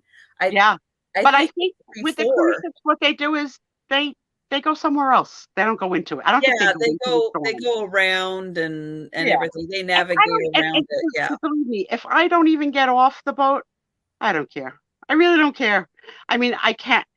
He said that was really the main reason why I didn't cast it, because I'm going to be not working. So my feet are not going to be down. I can elevate it in the scooter. He said that's why. That and compression, yeah. Oh my God. Could you imagine wrapped cast care with a handicapped person in a handicapped stall when Tom can't come in the bathroom with, oh my God, thank God. But couldn't they put a soft cast on that? You know, the kind that you can remove? Yeah. He said yes, but he likes the tightness of the bandage better. So we'll see. And I said to him, like, can I take the bandage off? He says, only if you're going to be elevating and icing it. Otherwise, don't take it off. Ah, okay. So I know it'll get better. It hurts. It still hurts like hell. I'm still taking pain relief. But the fact that I knocked Tom out, I don't even want to say the names of the drugs, but let's just say Tom had a combination of opioids and muscle relaxer. Oh. 24 hours. Oh. When he woke up, it was like the bears waking up from winter looking for a meal. Yeah, when you have a system that doesn't Do drugs, right?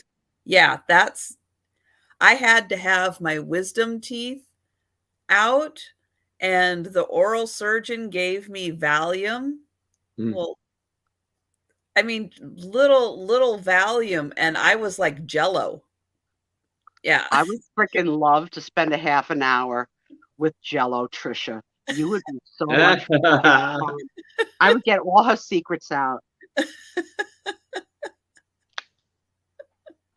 That'd be funny. Guys, thanks for, thank you.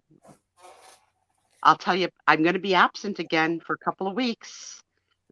I don't know if there'll be other doll shows, but you never know. You might. I can't believe that Aaron pulled off a doll show. I can't believe the dolls he chose for us, which made me crack up like crazy. I can't believe that you were a big superhero. You were twice the size of Trisha, easily. Easily.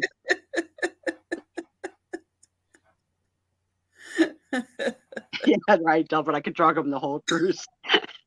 He is your oatmeal. But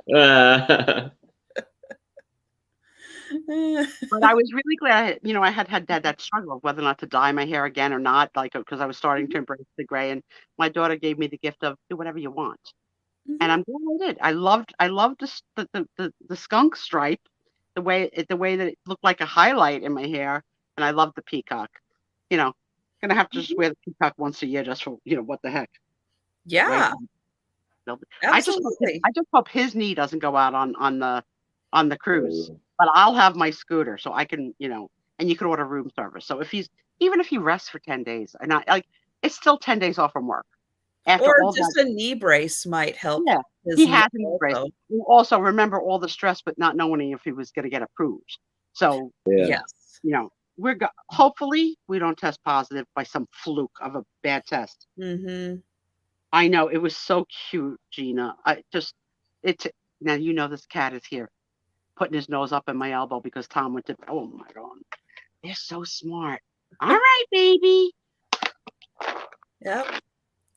Tom went to bed, so let's get some treats. Oh my goodness. Yep. Well, we are so glad that everything, it was a journey, but everything turned out. It was good. And Nicole, if you're still here, I love you. And thanks for being the best daughter a mother could ever have. And for anybody who's a surprise guest from me handing out business cards, thanks for coming. Please subscribe. Yes. Yeah, and say hello in the chat. Yeah. Yes. Uh-oh. Gina Marie. Yeah. Yeah, you got I'm sorry I said it out loud because it's true. If they hear the word, they know. They're so smart.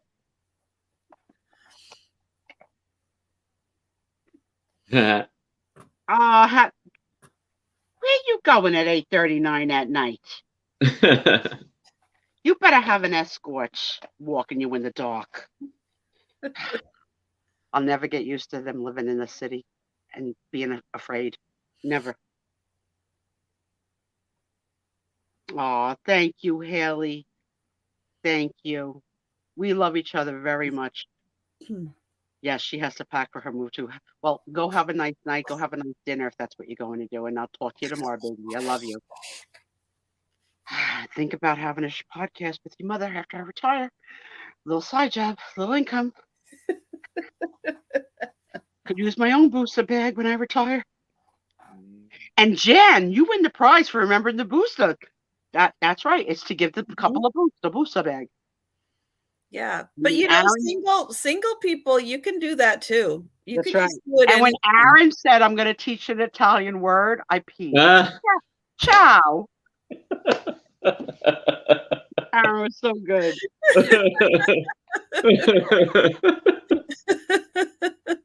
You nailed the whole gimmick, right? You got me. Anything else, kids? Or we're going to let the girls and boys sell their goods. We could also chat on the other end, too. Yeah, we bought 4 tests. But again, they have to be on camera with their company. So Really? we've got 2 chances each to pass. Yeah. Yeah. I would think if you didn't test positive on the first round, that you guys are fine. And we both had COVID in Christmas. So, but, you know, Tom's annoyed. You know, Yeah. every day. He would test like every 5 minutes. Well, because it's another stress. You know, once you get the okay on that, then yeah, that stress will be all gone. Yeah, right. It's their requirement that you have to pass with their company on Tuesday for a Thursday cruise. Right. So it's not, we can't present anything in writing from anyone saying we're fit to sail. It's this particular. Right. So you had to take it regardless. And exactly 2 days, not 3 and not 1, exactly 2 days on camera. And that company sends the test results to Royal Caribbean. Yeah, I've seen again, bloggers in a week, the requirement is gone. But this week, it's still on.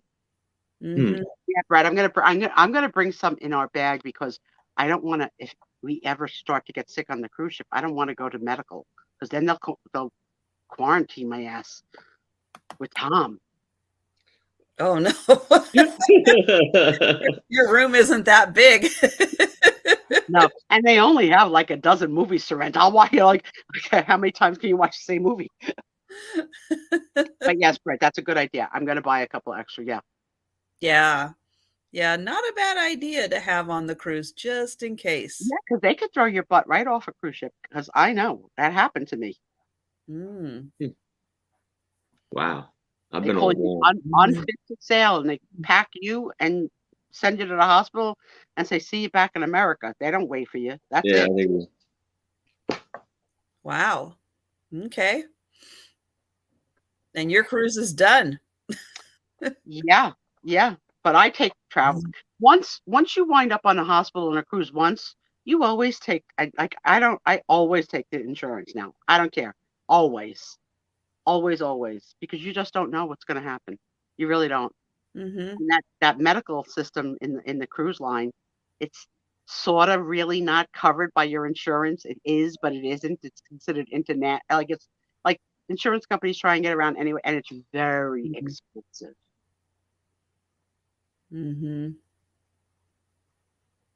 Oh yeah, Canadians have different protocols than other countries entering and exiting. Yeah, Canada is different than U.S. It's crazy, the protocols. And like I said, they just changed and made announcements this week. So one of our guests was from Canada, and he doesn't need any requirement to go back home because he's a Canadian. It makes no sense. Okay. Yeah.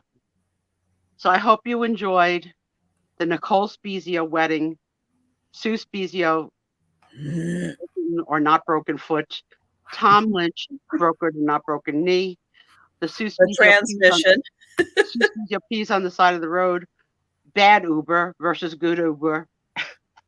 Yes, bad shuttle versus good shuttle. Right. And the last question the hairdresser said to me, you want the bird to be flying up or down? I said, I think up. Like, why would a bird do a nosedive in my hair? Is that even a question? Up. I'm glad she asked, right? Yeah. Like, why is the bird doing a nosedive? Exactly. All right, kids, let's let them sell. And anything you want to know chit-chatty wise, we'll catch you on the other side. Okay? Okay, I'll make us all big just so we can talk again, because we know Erin's got a sale on Saturday. So Erin, why don't you let us know what's going on your channel? Well, my channel, I will be having a sale at 6 p.m. Eastern. with the fantastic Dawn's channel, and it will be a $10 starting sale. So everything on my sale tomorrow will start at $10, and let's see where it goes. Everything will start at $10. All ephemera or mixed goods? It will be ephemera, books, and brooches. I got a lot of beautiful brooches. You know, you're starting to sound a little bit like Sue Schmuzio. You really are. Yeah. I'm rubbing off on you. Definitely. Yeah. You know, now you're memorizing your co-host. Remember the old days? We're like, I'm gonna be selling with, oh, what's her name? Yeah. Now you're prepared. Yeah. The wonderful and fantastic Dawn. Good. Yes. I'm glad you passed through training 101. Yes, we'll try and catch the show. Love you, Aaron. And on my Saturday sale, late night at 10 p.m., I will be having Late Night with Padoodles. Oh.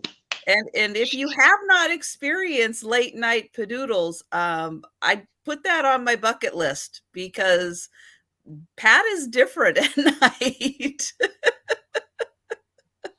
Not a lot different, but a little different. It's a different sale having her on Saturday nights. So it's going to be a lot of fun. It's like Pat's like loosey-goosey at night. Like she's had a few Valium. She's like, whatever. I just go along with the flow. I'm usually in bed by this time, but sometimes you just got to do what you got to do. Right. And I'm okay. Curtis, can you bring me some food? I'm just going to eat on camera because I gotta. I love her. I love her. And then on Monday, I'm going to be selling with Jen. We're going to be on my channel this week. So if you're subscribed, you'll get that notification at 6:30 on Monday to join the sale with myself and Jen. That's right, Mr. Green.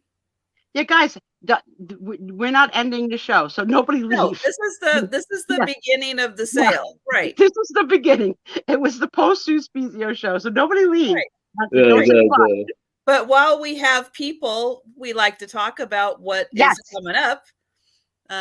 So yeah, we'll mention all of that. I am going to mention also that I have memberships. All of the wonderful people in the chat with paws next to their names. Thank you guys so much for being members on my channel. There are 3 different levels. If you click on the join, you can see the different levels, but you get to play with the fun emojis at the $1.99 level.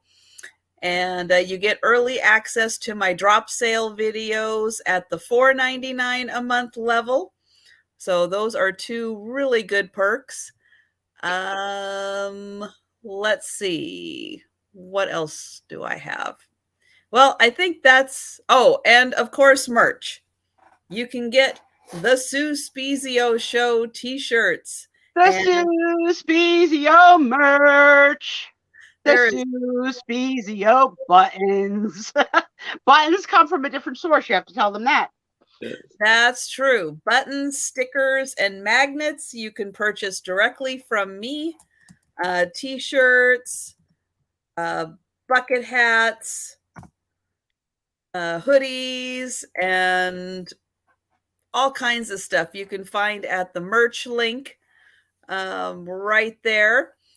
So you can get those, and there are 3 for the members. There are 3 specific Sue Spiezio Show little emojis that you get to have access to. And so I think that is about everything to say before we get started. Most of you, I do recognize your names, so everything's going to be offer up style. And so we're going to have fun looking at some antique and vintage photos. So I'm going to get Aaron up here on the big screen and let him bring up the first photo. All right. So my first photo. Sorry. Yes. All right. I'm ready. This is my job. Everybody ready? I'm Aaron Proctor, the ephemera guy, living in a big brooch hat. Oh yeah, I'm Aaron Proctor, the ephemera guy, living in a big brooch hat. Good sale, buddy. Have a good sale. All right. I can take my jobs Thank away. you very much, Sue. So the first photo I'm bringing up, I had to cover up a good amount. Oh, you're doing that one first? I'm gonna bring it out and we go right for it. Okay. Brace yourselves. So I had to cover it up because I can't show a good percentage of the photo because I think you'll know why. And I want to start this off at $5. It's a lady at the beach posing, but I don't know who's taking the photo. Maybe her boyfriend, maybe a professional. I don't know. All right, so guys, Trisha and I saw the unfiltered picture. Okay, she's a beautiful woman, and it's in full graphic. She's proud, loud and proud, and it's a beautiful picture, and not posed by a. This was definitely a personal photo between a few people, right? Like yeah, like it's gorgeous. It's gorgeous. So if you are not offended by nudity, it's beautiful. And she is a fuller figure gal. Yes. She got curves. Yes. She got more than curves. If you read Jody would be proud of you. And I do have Steph in first at 5. And there's nothing on the back that's any information or anything. So you should have seen Aaron asking permission. Am I allowed to bring this on the show? And then me overstepping my boundaries. I was like, of course. I was like, wait a minute, it's not my show. I can't give permission. Yes. And I wanna do a little bragging right now because I'm pretty happy with myself. If you see on my Instagram page, with my bowling last night, I bowled a 203. So did you wear the shirt again? Huh? Awesome. Did you wear the Spiezio shirt again? Yes, good luck. I think my shirt is a good luck for bowling. Yes, that story. Where can the shirt go? The shirt's been bowling. It's been to different places. Baseball game. That's right. Where in the world is the Spiezio merch? Steph's in at 7. Yeah, I wish we could show it, but we're not sure what YouTube's restrictions, whether it would be considered pornography or not. So it's a little. It's completely a complete nude. And yeah, that's another thing. It's everything. But you're gonna have to trust us that it's a beautiful picture. It's beautiful. I would love to have seen your face when you found it. Yeah. Hello. I was like, oh wow. Hello. Where are you That's the guy said who developed the film, right? Yes, remember that? Oh, so back in the days when you used to take film with your own camera and bring the film to go get developed and stuff. So Tommy and I met in 1995 on our first romp. He took me to a couples resort in the Poconos, very famous, heart-shaped tubs, champagne glass tubs or whatever. And I was in the bubble bath in the heart-shaped tub, and Tom took a picture of me in the bubble bath in the heart-shaped tub, not realizing that there was all mirrors behind me. So yes, when it was developed, it was me with naked Tom in the mirror. So I'm sure the people at CVS Pharmacy got a big kick out of that. But that was not a picture I could share. That was not a picture I could share with my friends and family. Oh my goodness. Yeah. Now, luckily, you can edit yourself and delete. Mm-hmm. All right. Yeah, I Well, love we're that. going to count this down for Steph. And we're going once. And going twice. And we are sold. All right. Congratulations, Steph. You're gonna like this stuff. Yep. Yeah. It's a very nice, for that kind of photo, it's very well done. Yeah. I like that it was like on a personal camera, like, you know, that it was not made for any other reason except for their own enjoyment. And I really loved the scarf blowing in the wind, like as an extent. Like that was pretty. Yeah. Yeah, the drop off booths, yeah. And the taste of licking that envelope. Do you want matte finish? You wanted a 4x6? You wanted a 3x5? So many questions. There were a lot of questions. Mystery nipples. Yes, Jade Doe, you are very intuitive. Okay, I've got a really spectacular item here. It's going to start at $35, and it is a lot in here of 40 postcards from probably 1950s Japan. It's got this beautiful cover. That's so cool. Wow. So That the is box, cool. I'm going to let you know, there's a little bit of tape on the back of the box here. But this is a beautiful box. And these are all picture postcards. We have never seen anything like that box Of before. Japan. So this is the nice lacquer cover that's hand painted. On the inside, it does have this from the company that produced it. I like the last sentence. This is a best find gift for you. Yes. So appreciate it, right? Like, that's right. So there are 40 postcards in here. And there is also a map. So the very first one here. It's like $1 a piece. This is a bargain and beautiful. Mm-hmm. So, yep, you get the map of Japan. Oops.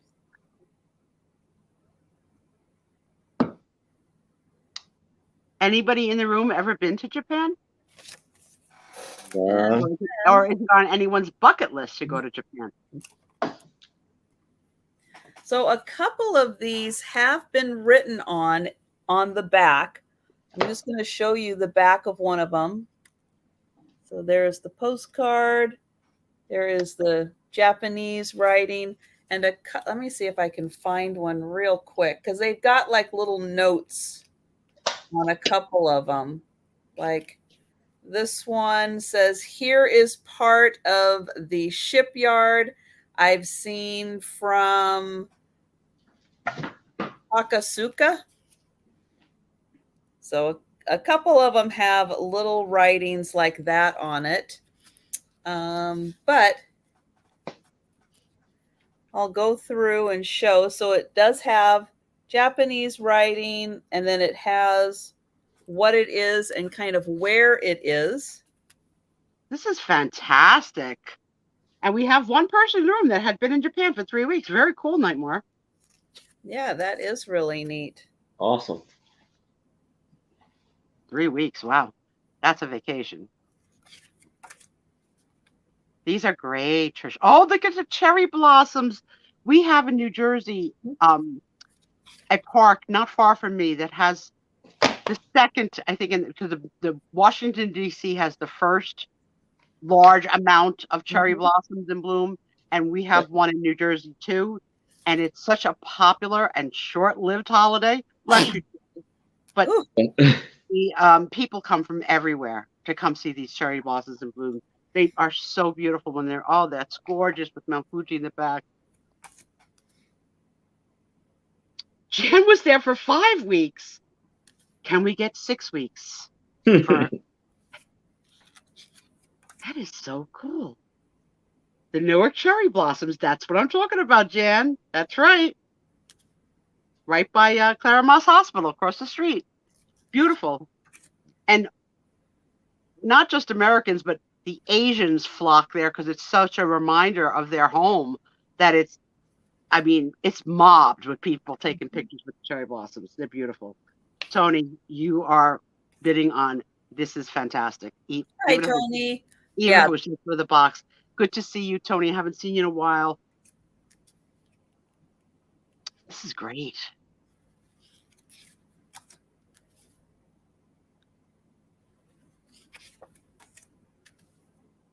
Even the finish, they're like a matte finish as opposed to like a glossy, right? Yep. Yeah, that's a little different too. Are.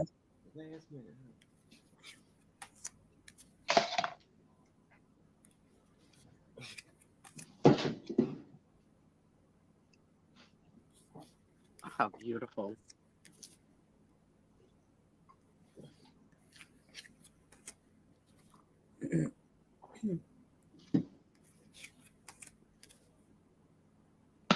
Now this one is interesting because this is where the atom bomb hit. This is Hiroshima or Hiroshima, how whatever your preference is. But yeah, that's the site.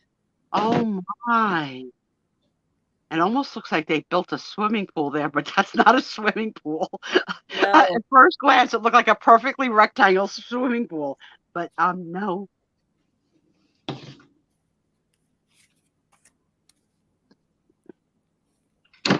This one is the Diet Building. One of the I am not going there. No matter what, you can't make me go there. I'm not going. I don't know why it's called that. Jan and Nightmare both have been to Hiroshima. Very cool. Yeah, it must look very different now. Honey, is this from the World Travelers too? Mm-mm. This is fantastic. That box, though. Yeah. Oh, hello, babies. The one in the back has antlers, right? Oh, how cool. Yeah. Hi, baby. We get that on our front lawn very often. It's very cool. I'm scared, but Tom talks to them like Mr. Dr. Doolittle. There's a very big deer population in our neighborhood. Ugh. Oh, that's cute. And I thought I was at the last one. Nope, there's the last one. So yeah, they're from kind of all over Japan. And again, you get the map. You get this beautiful box. So they show that box again. That even with the slight damage, it's fantastic. Look at that. I love that. Love. And then you get the map right in there and the card that says, "This is a best find gift for you." Note to Trisha, someone wants to know if there's any date stamp on any of that. No, but I do believe that it is from the 1950s. Well, it had to be after Hiroshima. So right. You know that. Right. After 1945. But from the cars and the few people that the wardrobes that they're wearing, I'm guessing the 1950s, and maybe some of them were taken before, but this was kind of compiled all together. So yeah. I wonder if originally, remember how they used to sell postcards and they all collapsible, like one all attached? I wonder if these were at one point detached and then detached. I don't think so. They don't have a perforated. They don't have the originals? They don't. But yeah, it's a beautiful box and a great set. And yep, we've got Joe. Hi. I know I said your name, didn't I? Aw, hi, baby. He's like, feed me now. Feed me. Like Tom over the weekend, feed me now. But I am going to count this down for Tony. So if anyone else is interested, now is the time to get your offers in. But I'm going to count this down for Tony. And we are going once. Going twice.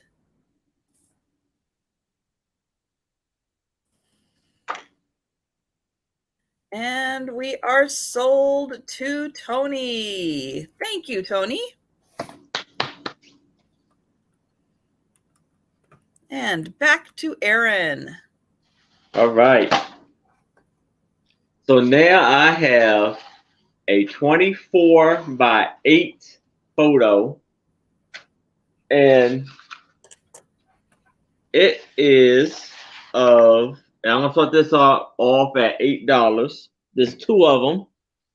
This is the New Era Bible Class 1924.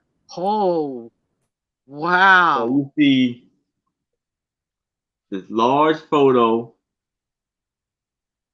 of mostly men, but it is a woman up front, right there. So you see the gentleman all up in here, and some kids right there in the background.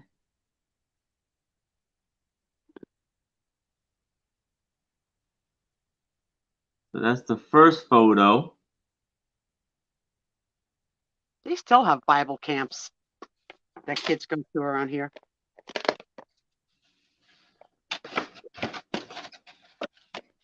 And here is the second. This may be a little bit longer. Actually.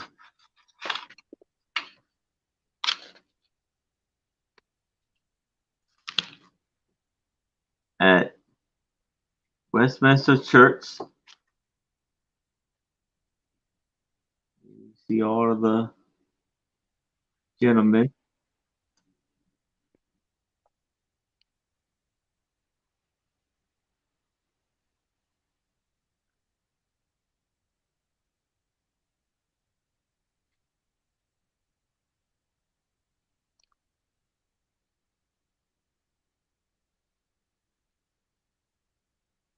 Hi, Kathy and Sherry. I didn't see you sneak in.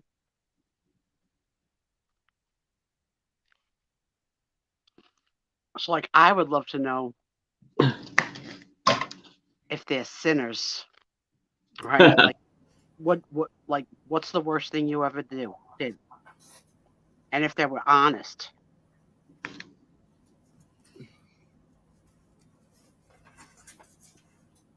I love a jewelry tangle. It's so relaxing. Haley's in at 8. Haley changed your avatar again. What is that? Full of teeth? Look at how cute. Now that's a happy avatar. Say cheese, Haley, cheese. Okay, but can we get a close-up of the guy with the socks? Socks. This Yeah. right here? Yeah. Ugh.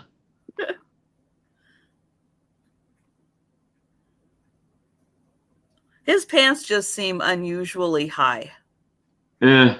even for have sitting down. We call them either high waters or floods, right? Yes. They just seem, they just seem a little out of proportion. Yeah. It looks like a lot of sinners that needed a little repentance. What did you do? I stole chiclets from the corner grocery store. The other one's like, I slept with your sister.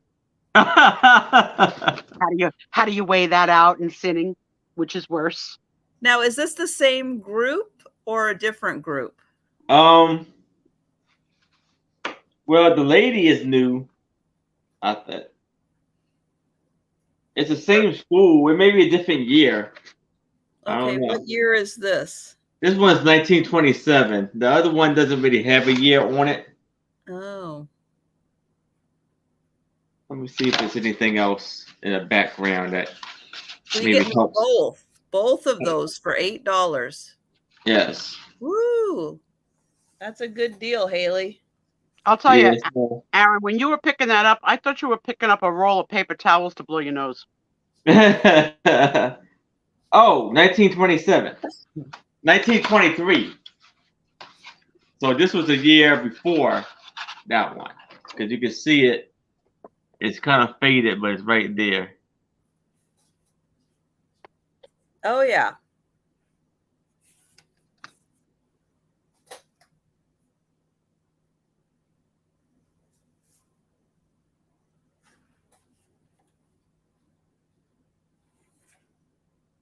Those teeth on Haley's avatar kill me. It's like Carol Channing. Remember the character actress named Carol Channing? Anybody remember? He had a blonde, short bob and a big ass smile. Yeah, she had a really big smile. Yeah. And very unique. Quite know Very how she unique did voice. that. Look at the haircut right there. Carol Channing, yeah. Oh, what's some?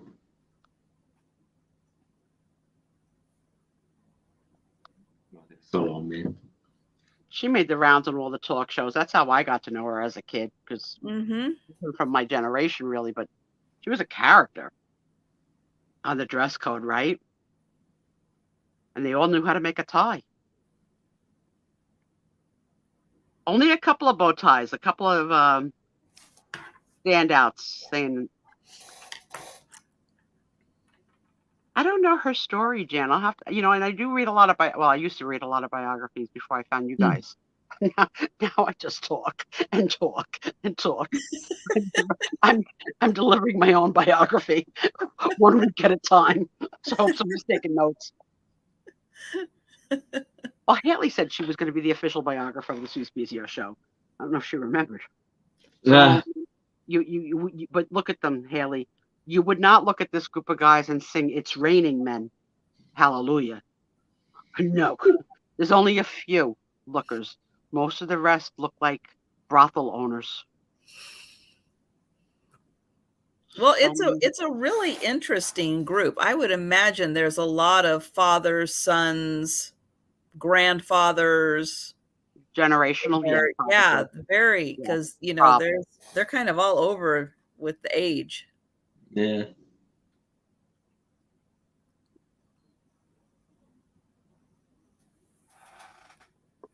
Very cool. Amen. Well, we'll count this down for Haley. And we're going once. Yeah, really interesting group of men. Now, does the one had the one woman? Does the other one have a woman also? I don't see there's some in the background that look like they could be a woman, or this was the year where they allowed, a woman to come to join. Is that the 1927 with the woman?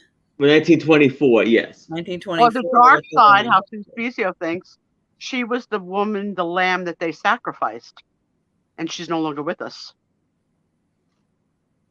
I don't think they would have taken a picture of her, though. Proud of it. Oh, okay. This is the one. All right. Oh, Doug, no need to brag. Where were you when I needed you on Saturday? I made Tom look like the fat Laurel and Hardy, whichever one was like with the tie like too short, the longer part sticking down. He's like, you're screwing this up. Going twice. Oh, maybe. I don't know if they were out then. and sold. All right. Congratulations, Haley. She was 90. So Carol Channing, the character actress, was almost 98 when she passed in 2019. I'll have to go Google her later. Wow. That's impressive. Mm-hmm. Ooh, there you go. Okay. Oops. Nope. I'm not in my spot here. Nope. There we go. Okay. My next photo is going to start at $20. And I'm going to start by showing the back. Now the back is sealed up. So I cannot access the photo too well other than to see like a little bit here on the frame. But it does look, the best I can see, it does look like the actual photo. Okay, so here it is in the frame.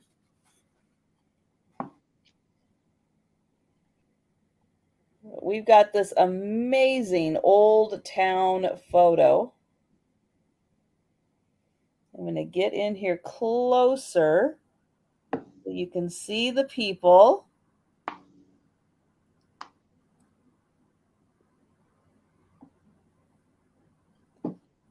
I don't know what town it is. I don't know if it's written on the back.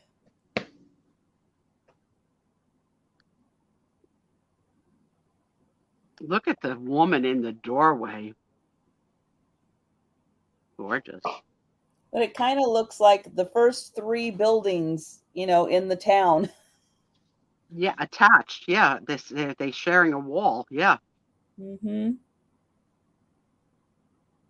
And it is the barber shop, a restaurant, and real estate. So my family, my father is one of 8 kids, and all of the boys were barbers because their father was a barber with a barber shop. So that's not how they made their living, but they all learned to be barbers. So they would go to wherever they brought their attaché bag with their scissors and their knives and all that.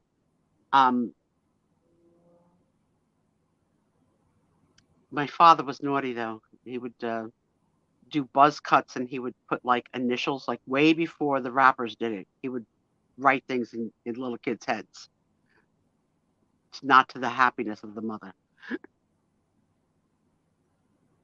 Yeah, exactly. All in one spot, Doug. And so here it is all together. But yeah, this does not look like, I mean, I know it's really hard to tell. You can see that there is like a little bit of something that happened there, but it does look like the original photo, not a copy. But again, because of this, I'm not gonna take the back off. But it does look like it. I mean, I kind of feel like, why would they go to this trouble if it wasn't the original? But thank you, Delbert. But yeah, isn't this just the coolest shot of town? And just to be able to see all the people lining up to get their photo, you know, the first big shot of whatever town that is. So the frame is 9 by 7. But yeah, it is just so cool. And the kids right there. That one little boy barefoot, like Susie. I think so. I love it. I love it. He kind of has that, like with that hat on. He looks like Huck Finn or something. Tom Sawyer. He's got Okay, that that's look. interesting.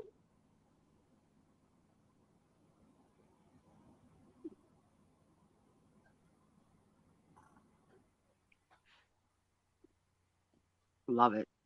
You still see like the dirt in the street is dirt. Yeah, the street is dirt. Yeah. Yeah. Yep. But the Exactly. sidewalk is built up, you know, a little bit like they did.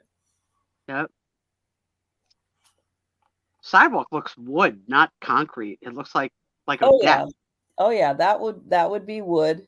Yeah. And then when it rained, they would put the wood planks in the street so that you could walk on it instead of walking in the mud.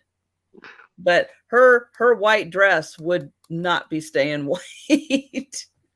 That's for No, sure. and then back in those days too, you weren't really allowed to, like, show your ankles, so you had to drag your dress through the mud. You weren't allowed Yep. to, like, really pick it up. But Yep. her dress was pristine white. Mm-hmm. Beautiful. Yep. She must live upstairs of the restaurant. I would imagine, like, on the other side of the street maybe was the general store, but you probably didn't need much else, aside from maybe a bank, in a town. But those were pretty much the main things that you needed, right? Because your barber pretty much was your doctor and your dentist back then. The barber did it all. And a little bit of tattooing, I think, too, sometimes. Some tattooing and barbershop. My grandfather's one of the original barber chairs from the shop, my sister rescued. So it's over 100 years old, and she had it recovered, and it's so cool to have it still in the family. That's amazing. Yeah, an original barber chair from our family. All right, well, I'm going to count this down for Delbert, and we are going once. Going twice. And we're sold. Thank you, Delbert.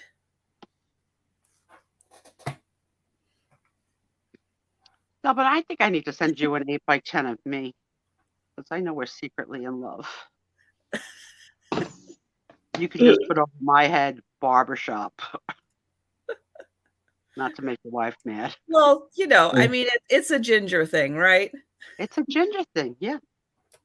Yes. All right. I have 2 photos inside of this photo book, photo folder, and I'm going to start this off at $5. Actually, it's 3 photos, and so here's the cover of it. Very neat. So starting at $5, and inside of it, it's a gentleman in his military uniform. I'm so confused by that picture. Is it? Oh, I got it. Okay, Yeah. so it's the 3x5 of the picture and the 2x3 on top of it. That's why it looks like visually it's 2 men, but it's the same man in 2 different pictures. But it looks visually at first it looks like he's like a leaning man on in the himself. back, Yeah. back doing the same pose. Oh my God, that's so confusing. Yes, wallet size, suitable to give to the ladies. And then you got, I think it's the same guy. He's in Out of uniform in a suit with a good tie. and He looks like Sal Mineo. Anybody know who Sal Mineo is? I know I bring no, out Italian names. I have a cousin named Sam Mineo, but I don't think you're talking about him. What was that? East of Eden? Singer. Sal Mineo? He was an actor. Was he a singer too? He was an actor. James Dean, East of Eden, Natalie Wood, right? We need to check. I'll go check. You can check. We can let the crowd check too. Now I don't know if he's Rebel Without a Cause. Yes, Rebel ma'am. Without a Cause. That was it. I know it was one of them. Another country right there. And he was a singer. We're both right. And he was a singer. There we go. And yes, Lemmy Lemon, I think he was. And I don't think it was too long after Rebel Without a Cause. Yeah, I don't think it was. Don't think it was much longer. Or let's see, that was in the 50s. Well, maybe it was the early 60s or something. I don't remember. Oh, he was stabbed to death Wow. Mm-hmm. while parking his What car year? behind his apartment in 1976. Oh, it was okay. It was later than I thought. I thought it was in the 60s. Oh, I didn't know that. See how much we learn on this show. Mm-hmm. The history. And we've got Sherry in for 5 for this awesome set.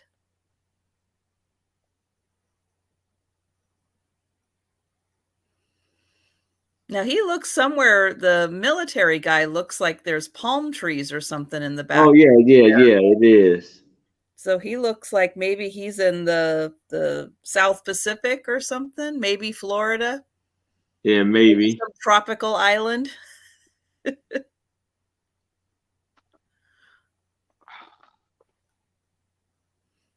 Could it be Pearl Harbor? Would it? Well, it's possible. I think they have lots of palm trees in Hawaii. Mm-hmm. But, could be California, could be Florida. Yeah. Definitely not Washington. We do have palm trees up here. People Really? do plant them. Don't make me smack you. Oh. They do. They do. We've got them. But they're Are they plastic? people do plant them in their yards. They do just fine. But they are shorter. I know a lot of places. They got a lot of bamboo around here in my area. Surprisingly, it's nice. I actually like it. It looks real good.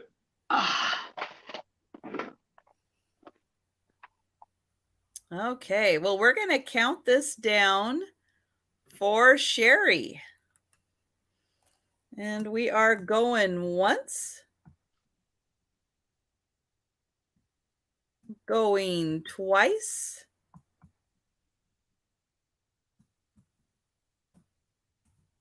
and sold. All right. Congratulations, Sherry. And in the photos, he does look like something. I just confirmed that, Trisha. FYI. My butt is killing me. You just confirmed that, too. I got a tailbone issue. Uh-oh. I think it's from sitting in a wheelchair for days. Like, it's not really, like... That could be. It will get you a donut to sit on. Oh, Jan, you're killing me. Don't give her any... I did not know that, Jan. Here we go. I had no idea Carol Channing was from Seattle. Here we go. Washington State resume. Jan. Oh, that's great. Did you see her face when she read it, though? She was so happy.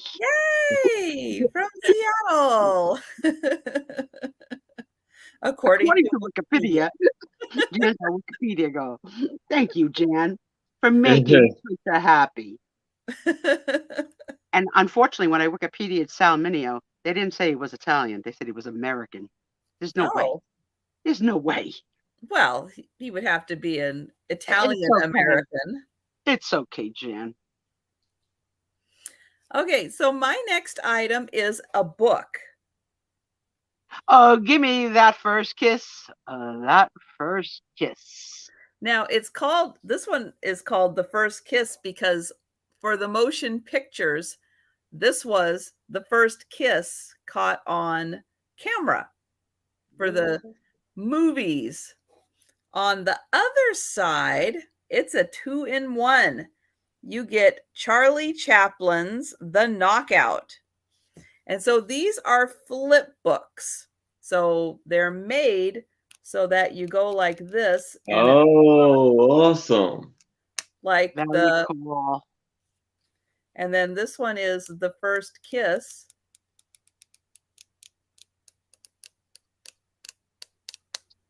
I think in the next to last one, I saw a little tongue. Well, it went a little fast. I'm not sure. If it was a It's French kissed, might it's be called the possible. French kiss book. So yep, each of the pages then is like a That's frame cool. of the film, and then when you run it together, I knew it, Kathy. you get the whole image. First kiss. But yeah, I think that this one was from the I can't remember. Okay, here's one more thing for people to Google. When the movie The First Kiss came out, I don't remember, but I want to say it was the 1800s.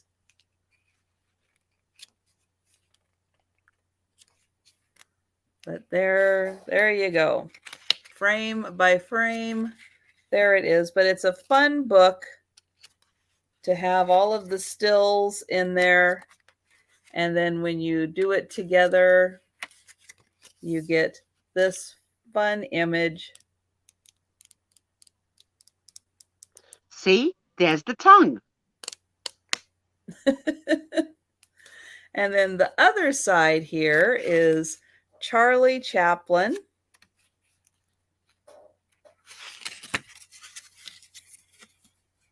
I love when Robert Downey Jr. played him. Yes.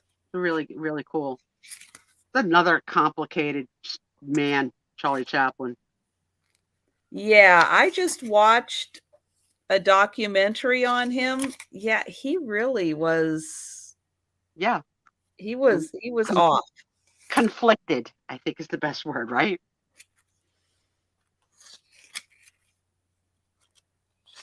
I would say, yeah, that and difficult and. They say a lot of geniuses are, though. But very talented. Yep. Look at me. I mean, come on. Who's writing the book, Haley? Linda Punky, welcome in. Hi, Linda. Hey, Happy Linda. Friday night. Thanks for joining.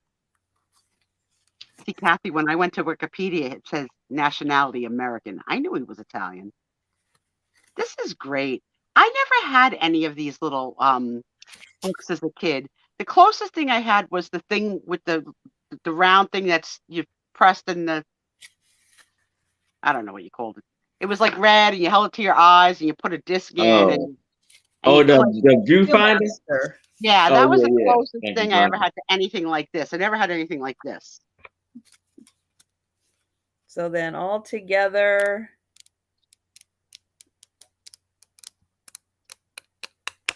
There you go. So $10 for the double-sided book. But I don't see any takers on it. And so we will pass on that. And since Linda just popped in, if you guys saw the little short I put out today, it was because I'll do a little show and tell. So I originally have this teacup and saucer Egyptian themed with the pyramids, camels. Really interesting. Not your average teacup theme. This is really old though. Hand painted Japan. So I'm going to say probably the 20s on this one, when King Tut was found and there was the Egyptian revival. That's when I'm thinking that this one was done. Can I ask two questions? The center of the saucer, does it not have the saucer insert? Yeah, it does. Oh, it does. I see it now. Okay. Yeah. And the cup, is the ridge of the cup rippled like a Fenton? Or is it visually? Is it the painting that makes it look like it's rippled? Yep. Yeah. So like the if you've ever seen Dragonware, where it has that paint, it's got that on the outside there. That's really cool. Beautiful hand painting. Yeah. Awesome. Beautiful. But it's really, when I first saw it, Jan, I thought it was it was a wavy top, which I would Yeah. not like on my lips. No, No. but it's unusual to It's find. a large size cup. But Fine. Linda found this one Oh. and Oh. sent it to me. So this is a peach luster, and it's got the camel and the pyramids. This one was done in occupied Japan, so in the 40s. But yeah, she sent that to me. So now I have a camel Egyptian pyramid teacup mini collection. collection. Well, Linda, thank you. That was very sweet. That was very nice of her. So since she Friend just mail, getting friend mail is such a rush that someone would take the time to think of you and send you something. That was really sweet. Thank you, Linda. That And was thank you to anyone who's incredibly ever sweet. sent me anything. I swear, it's like Christmas morning and Santa Claus came. Right? It's like the most awesome feeling that someone thought of you. Thank you, Linda, for thinking of Yeah, a that was girl. very sweet. See, sometimes collections start and you don't even know it's happening. And then all of a sudden you've got two really unusual things and you never thought you were going to find one. Right. You didn't even know you were looking for it. And now Linda, you got can a I collection. ask you, Linda, was that part of your personal collection? Did you find it recently in the wild, or did you buy it from another reseller to send to Trisha? If you don't mind answering, I'd love to know that.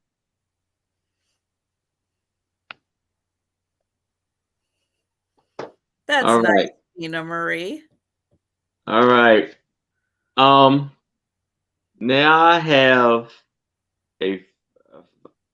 a photo of a lady singing at a radio station, and it's going to be for $5. You just said a 6, Trisha.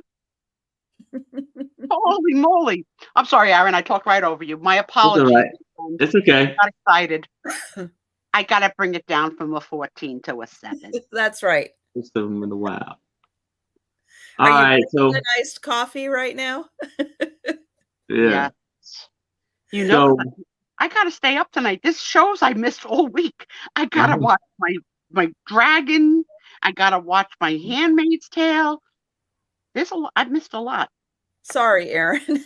That's all right. Aaron, I think she's at a radio station, and it's WFMD.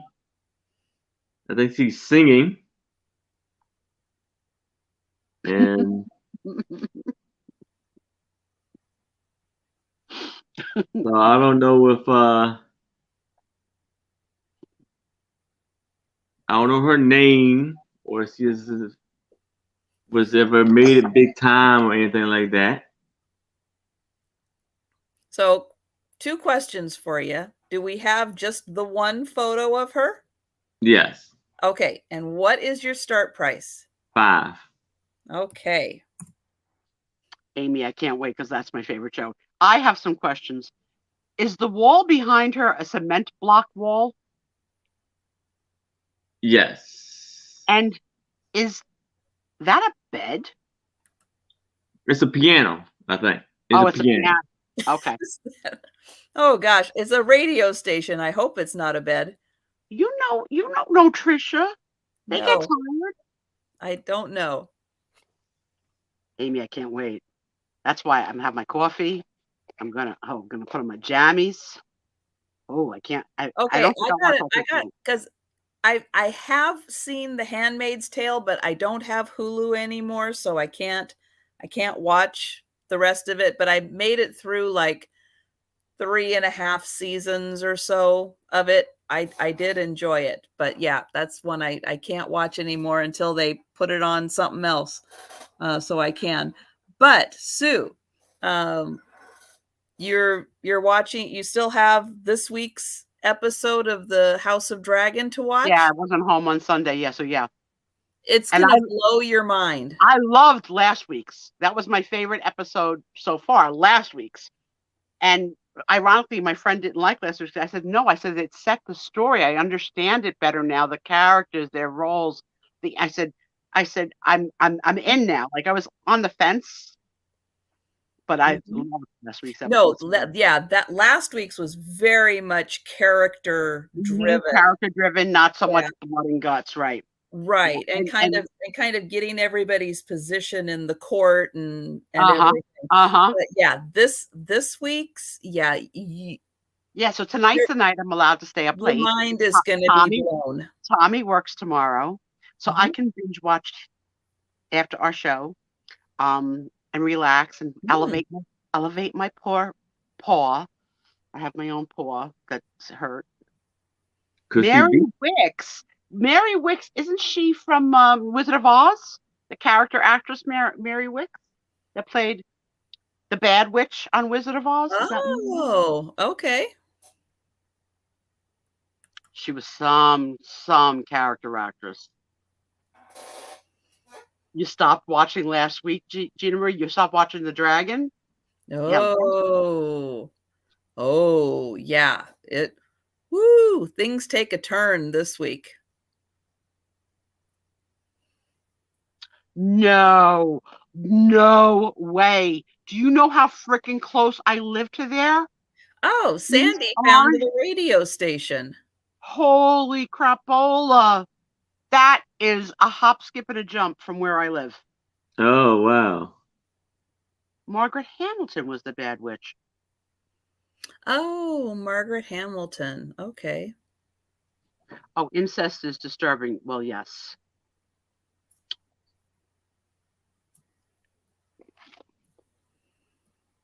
Yeah, for some strange reason, have some buttons that you just can't. If you're not getting pleasure out of enjoying a show, don't watch it then. Yeah, I got to looking past that portion of the story when I was watching Game of Thrones. I don't understand why the author decided to put that in. I just kind of go and watch the rest of it. Oh, Linda found a different colored one. Oh my gosh, Linda. How did all of those end up in Vermont? Isn't it funny how different parts of the country end up with different items? Let's see. First air date, 1958 for what is it? WFMUC. I don't know. So she's saying UC is Uppsala College.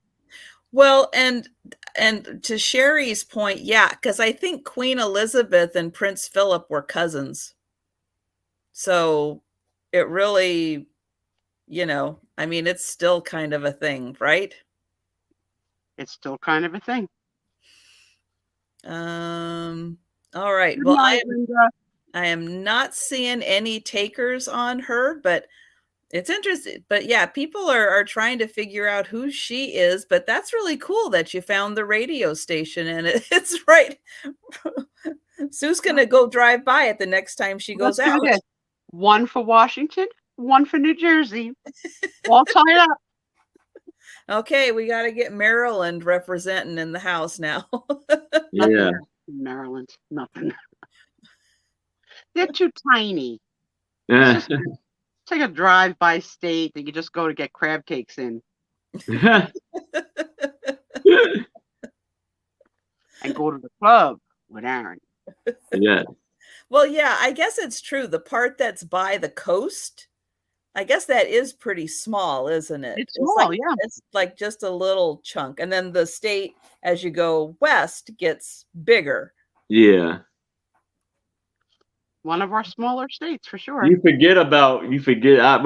the western side of the Chesapeake. And so sometimes you kind of do forget about the eastern side of it. Because the only thing anybody had, because it's a lot of corn. I go through there, and it's a lot of cornfield going through there. And it's just I got a Chesapeake Bay story. Okay. So there was a big story many years ago in New Jersey that a married doctor and a female worker in the office were having an affair.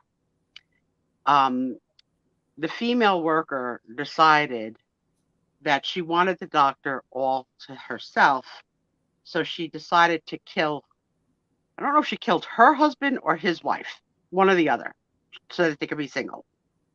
And then she cut up the body and put it in a 3-piece match set of luggage and dumped it in the Chesapeake Bay. Wow. And one by one, the parts came up. It was a whole like Lifetime movie, 48 hours special. Yeah, there was it was a reproductive. Holy smokes! Yeah, like what a way to ruin luggage too. Like it was a good set. But and note to self: don't put luggage in the water. It's gonna it's gonna pop up. It floats. Yeah. And the doctor is still in business, but he relocated to like the middle of the country where people may not know the story because like it was like the gossip of the world here in New Jersey. Like, yeah, I'll bet. Yeah, yep.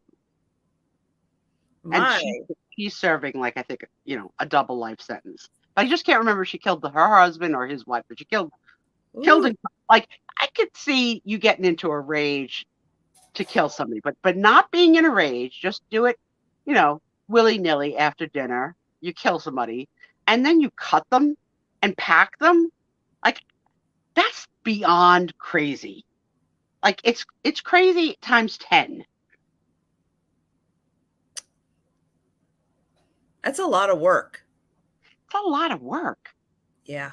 I mean, what do you have in your house to use? I mean, the sharpest thing I have is maybe the thing I used to carve the turkey. I don't think that could make it through human skin and bone. Oh, yeah. And Brett brings up a really good point about Lake Mead with all the water that is that's coming out. Well, the water that's not there anymore in Lake Mead because it's drying up.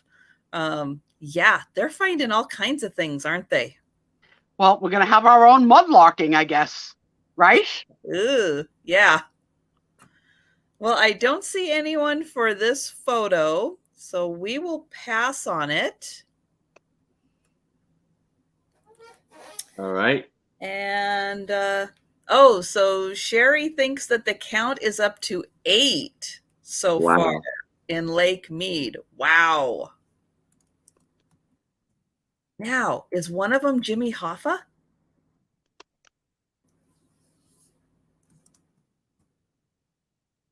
That's my question. Okay, so for any of you that want to watch it, she's known as the suitcase killer. It was her name was Melanie McGuire. Who'd she kill? Let me see if she killed the husband of the. Oh my goodness. They have pictures of the luggage and stuff. So I've added a lot for you to see. 2004, 3 separate dark green Kenneth Cole suitcases containing the members of the body were found in and around the Chesapeake Bay. Oh, it was her. She killed her own husband. Oh, wow. 39-year-old Bill McGuire. But boy, was it big news. And yes, it was on every 20/20, 48 hours. I mean, you're in the medical profession. You have the profession of an oath. You cut up a body, like you are a monster. Interesting story. Wow. If you want to watch that later, Melanie McGuire, the story of her, and you can see what I'm telling you. I got the receipts for the stuff I'm telling on the show. So I have a 5-generation photo. I had to do the math on this one to find out that this was taken in 1939. This photo, but we've got 1, 2, 3, 4, 5 generations in here. 1939. Wow.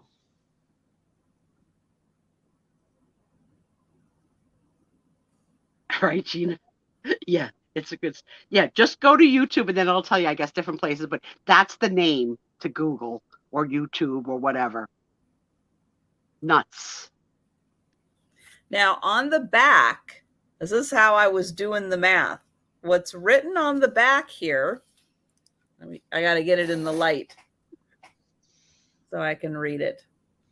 Grandma Barr, she was born September 17th, 1843. 1843. 1843. Wow. She was 96 years old when this was taken. Gina, I saw your pictures of Lizzie Borden. That was cool. She was another knucklehead. Crazy. And then they say Judy was 3 months. So this is Judy. She was 3 months. And this is Grandma Barr, or at least Grandma. Maybe that's born. So Grandma. Baby, mother, grandmother, great-grandmother, great-great-grandmother? Yep. Wow. Amazing. So 1843.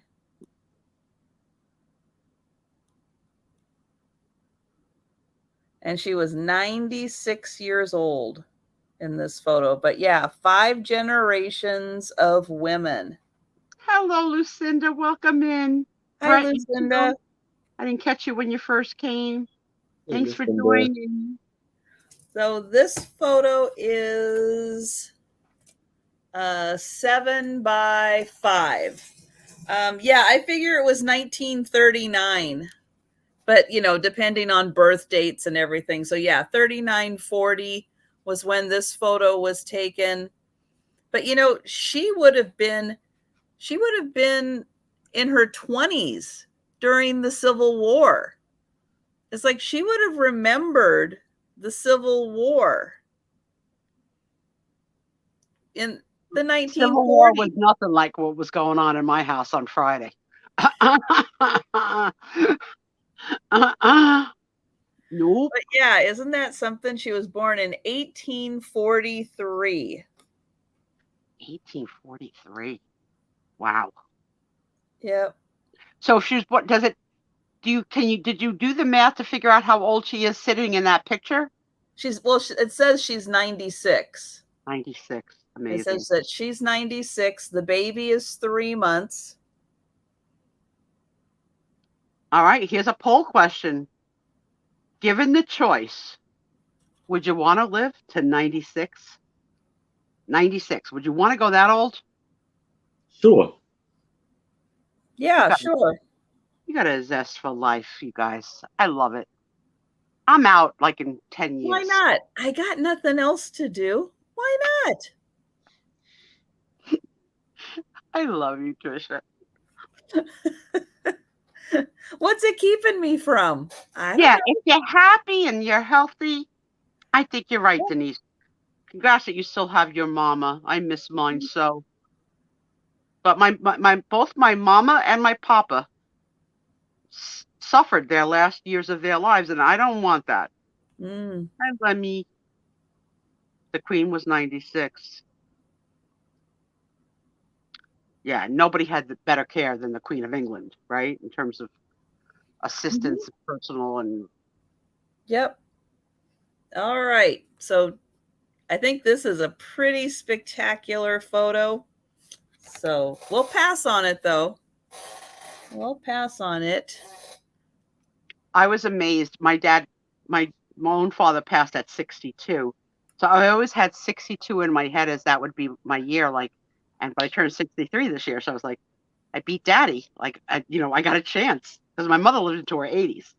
But isn't that strange to think? It's like, yeah, that my father died a year younger than me. Yeah, definitely so weird. But for how, you think how he was at his age and suffered. And then you're there at that age. Yep. Yeah. Yeah. 8 by 5 photo for $5 of this lovely lady right here with a beautiful smile and a big necklace.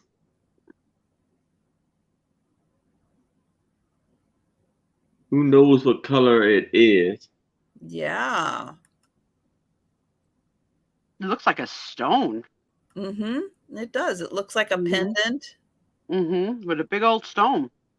Do you know I left a ring in the hotel room, and Tommy caught it. I said when we were leaving, all right, Tom, take one more last look around the room. He goes, were you missing this? Thank God. Tommy was my hero. It wasn't your wedding ring, was it? No, I didn't bring you know what? I only travel with high-end costume jewelry. I never travel with my diamonds or anything for that exact reason, because you're not doing your same routine of the same thing in the same place in the same way. Right. So that ring, when I come home for the wedding, I put it in a water glass. I put all my jewelry in a water glass.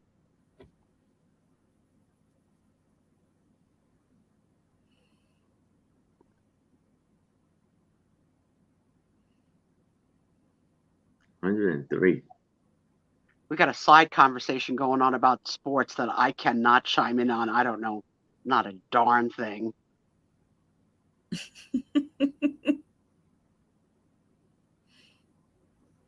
Wow, 103. Oh, at one point, I misplaced my purse.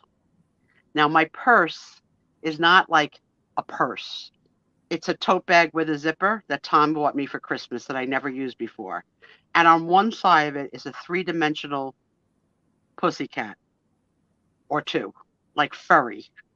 So I call it my pussycat bag. So because my bags were always held on the back of me on the wheelchairs, I would always say, I have my change of clothes bags in case of an accident and my pussycat bag. At the wedding, we were about to leave. I was like, is my pussycat bag on and it wasn't. So I had to call my cousin, who was with my nephew, who was helping me, and no one knew where the pussycat bag was.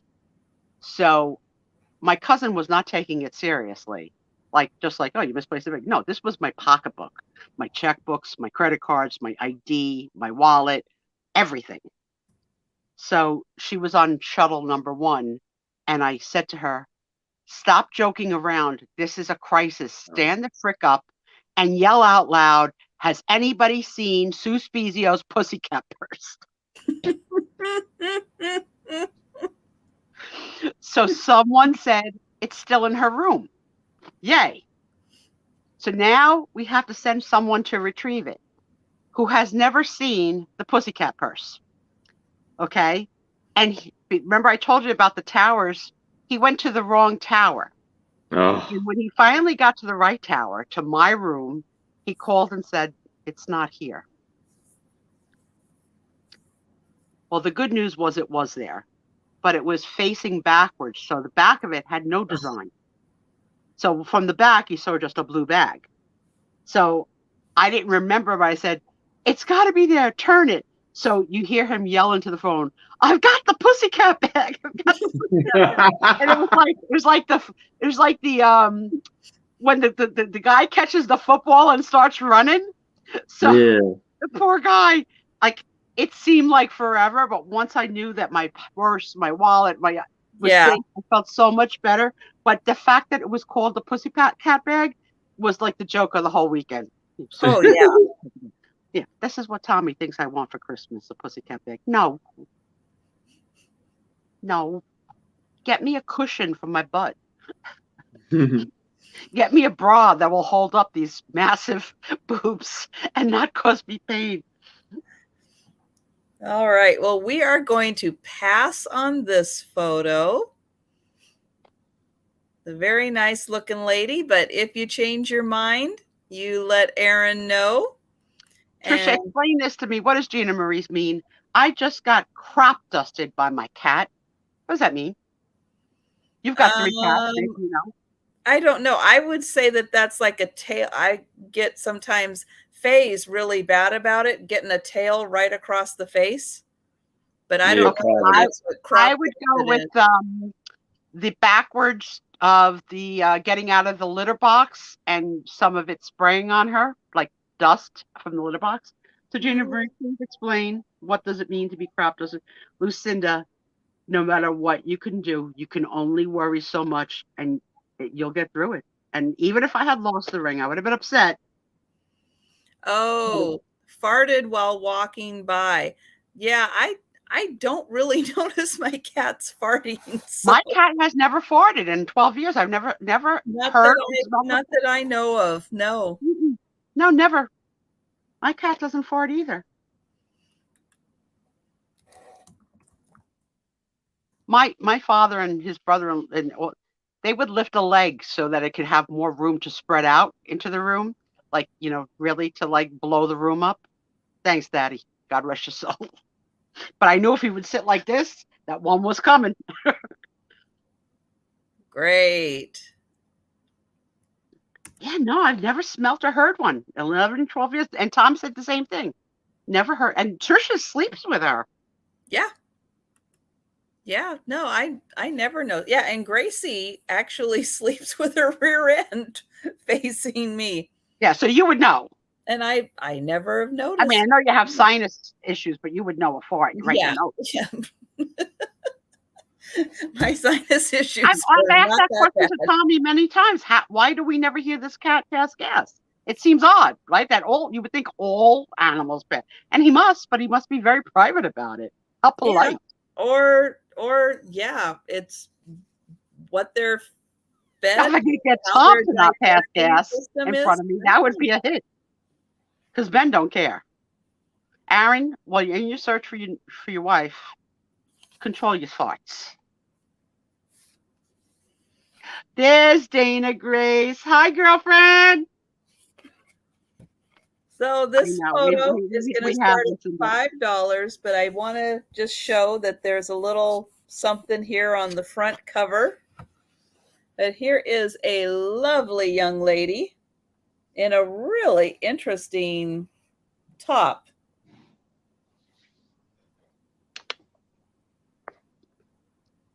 Well, what the heck is that? It looks like it goes under the collar like a scarf, and then it gets tied like this weird shape. Mm-hmm. Heck. But it looks like the shape doesn't go under her arms. Mm-mm. Weird. That is a weird bow. Very weird. Yeah, it's different.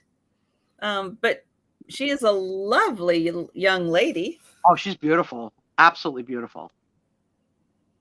And young. I would agree, young. Mm-hmm. She's like a sailor. Yeah, it's weird. I like it though. Mm-hmm.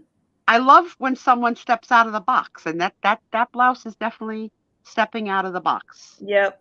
It's a shame that they shaded it right here, because I feel like we're missing something, about whatever that bow is. Mm-hmm. I feel like there's like more to it or something. Yeah. Yeah, she does have a little bit of a mischievous look. She's going to the club with Aaron after. That's right. She's ready. So her photo is 6 by 4.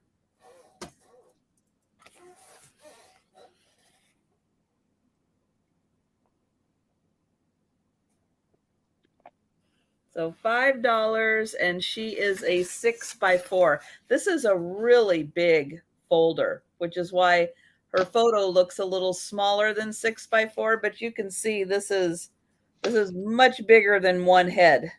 I freaking love when you measure things to your freaking little peanut head. I love it. I'm a little peanut, short and stout. My name is Trisha. I'll shout it out. Yeah, Trisha, can you try and make that face? Like, yeah, there you go. We could have that mischievous little look. I don't know. You gotta bend your head down and kind of look up at the same time. My neck hurts from looking up at people for 3 days. I need to carry a sign that says "Bend down to talk to me." was. I do. I have a neck pain. Look it up. Yes. Sorry. Good question, Jan. Yep. Minnesota. Yep. So Minnesota. Pipestone, Minnesota.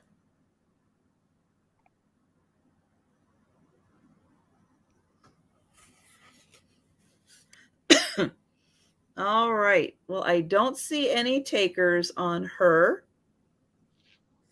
So we will pass.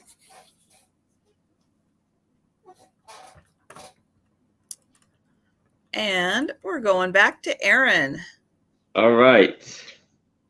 So now I have a 10 by 8 photo, and this will be for $5. And this gentleman right here has some very large ears. Trisha's into that. Yes. Remember the picture you had with the big-eared guy that you said you thought he was very handsome? No, you don't remember? I don't forget. I don't forget. You know, Okay. you can be handsome with big ears. She Not looks like she's all got big-eared men, though, are handsome. She looks like she's got 2 black eyes. See, I think her eyes. It's the shadowing. Yeah, it's a shadowing, yeah. And he's got on She white got glasses on. shoes. Not classy, sir. Oh, No. yeah. It does look like she has glasses on, doesn't it? Yeah, she does. Or like the kind that goes on your nose. Uh-huh. And sunglasses, maybe? No, it's not sunglasses. It's just. No, I think it's just the way it's reflecting. The light is reflecting off of her glasses is making her look like she has dark eyes. Yeah. You can see it or not. But yeah, the white socks with the dress shoes.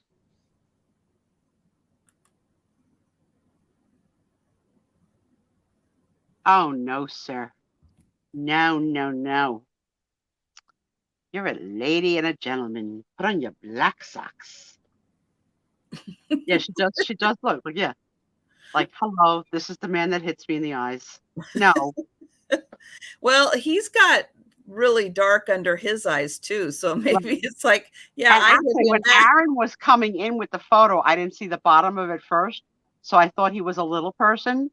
And then when Aaron came closer and revealed that he was sitting, I was going to say, oh, what an odd couple this is. Yeah, Lucinda, they think she's got on a pair of glasses. They want to see if you can focus on some of the buildings in the background.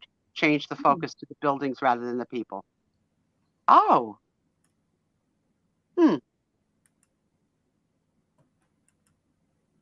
Yeah, that doesn't look like homes. It looks like an industrial building, right? Yeah, maybe like, yeah. Yeah, it doesn't look like homes. Do you think he has on glasses, Aaron? No, he's just dark. He's got not only dark eyes, but his eyes droop like a sad puppy dog. What's that sad puppy dog that has the droopy eyes? Oh, don't know. I don't know. There's a breed. Huckleberry Hound? Yeah, I think so. I love how you pull things out of the freaking air. Oh, hey, how could you not know Huckleberry Hound? There you go. I just don't know if he's the one with the droopy eyes you're thinking of. But yeah, I think Huckleberry Hound might be a Basset Hound. And that's why he's got the droopy eyes. I've done it, Dana, to a couple, and so far, nothing has happened to me except for a broken foot. So I think you're safe. Yeah, I did one. Like I made the hat and made the eyes drip blood. Yeah, this is definitely, you could do a creep factor on this one. But see, the person that thinks it's a nurse, I don't know, because he doesn't look like he's in a wheelchair. No. And that pin on her nipple is why I think you're thinking it's a nurse, because that's a very place that a lot of nurses would. All right, Trisha, I didn't mean to say nipple. I'm sorry on your show, okay? I think that was Nipple, nipple, nipple, nipple, nipple. In her. I did not notice a pin there. Where is the No, he it just took it off. He just scratched off the pin. It was a little like piece of the cardboard or All right, whatever so it on looked it. like a little circle okay, I retract. Pull it back. 14 down to 7.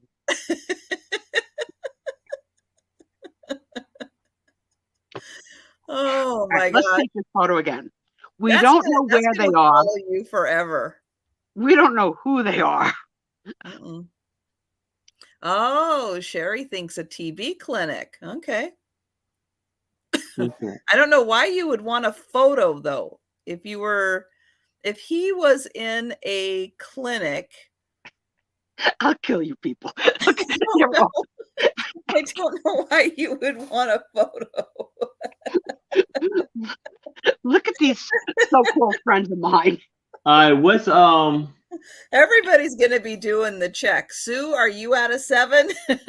what's Yeah. what's I did it to myself. Yes, Robbie, I didn't watch the whole show, but I got to see the Aaron doll show, and it was everything and more.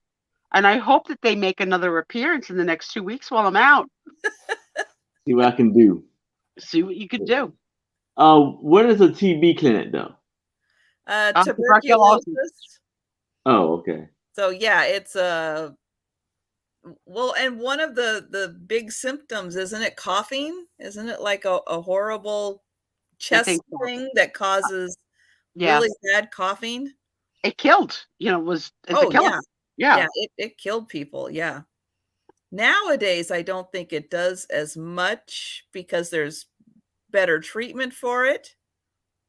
Yeah, it's not in the greatest photo, but sometimes that's what makes an old photo cool. The little bit of off focus, I think. Yep. Yes, so Sandy says, can I please let you know I got on the ship? I will, because I'll have the internet till we leave. So I can't. Well, and you just don't know. Her friend might have a way for Sue to get on the internet. So who knows? Yeah, I'm gonna have to talk to Trisha about that too. I might be able to do a pop and hello. Yeah. I mean, yeah, we don't want to steal like all the internet access that she has. I think she got unlimited, but I don't know. Thank you guys. Yep, I was just going to highlight Sherry. Something we said convinced Sherry to buy. I want to know which of the crazy stories we went with is what sold it to Sherry. Because boy, did we go way around the block. Yeah, she probably wants to do some investigating and figure out where these people are. What is that building? Someone said they thought they saw a blimp between the buildings. I don't see that. Mm-mm. You see the I guess that's the close maybe a clothesline. Yeah, that could. But it could be just like telephone pole wire or something. Raise your hand if you grew up with a mama that hung your clothes on a clothesline. Well, we only had access a few months of the year that we could do that. But my grandmother did. She had a clothesline in the backyard, and she would use it, especially for sheets. Yep, the clothesline and those. But it's usually only maybe in May, maybe in June, July, August, maybe September, depending on the year. So, and remember the difference? They were wood, then they became plastic, then they became colorful, then they came in a bag that you could hang on your clothesline so you didn't have to bring them in and out. Oh, well, they had like pipes in the backyard that were in the ground. Yeah, I know only a few people still hang clothes outside. it was, I mean, except for sometimes that you'd get a bug, the smell of the fresh air, oh, awesome. You still do, Lucinda, you know. There's towns here that don't even allow you to have a clothesline. Like Big Brother has said, no clotheslines in the city ordinance. Not even in your backyard where nobody can Yeah, see? there are towns in New Jersey where you cannot have a clothesline. Oh. But can you remember playing games outside in your yard and then you'd be interrupted because the clothes had to be hung and it would cut your yard in half? You know, so you either had to play to the left of the clothesline or to the right of the clothesline or run in and out like you were like just banshee children running through dirty, wet clothes. Well, I guess it all depends on how big your backyard was. We didn't have a very big backyard. All our houses were so close together. When I was in the shower, I could talk to my neighbor in her shower. Did it look like the King of Queens? Probably. That was the one thing I used to love going from, because I used to fly into JFK and then we'd get on the Parkway so I could get up to Connecticut. And I love driving on that little strip right outside of JFK because all of the houses looked like the King of Queens. Mm-hmm. It's like I'm in Queens and the houses really do look like the King of Queens. Sorry, for the towns that have it banned, they think it's an eyesore and ruins the the value of their towns. Well, all right, we're gonna count this down for Sherry. Going once, going twice. And sold to Sherry. Congratulations, Sherry. Yes, they do. Yeah, that was just like the funnest thing for me was, you know, to be in Queens and to see houses that actually looked like that. So yeah, that was a lot of fun for me. Oh wow, Lucinda. I couldn't imagine that.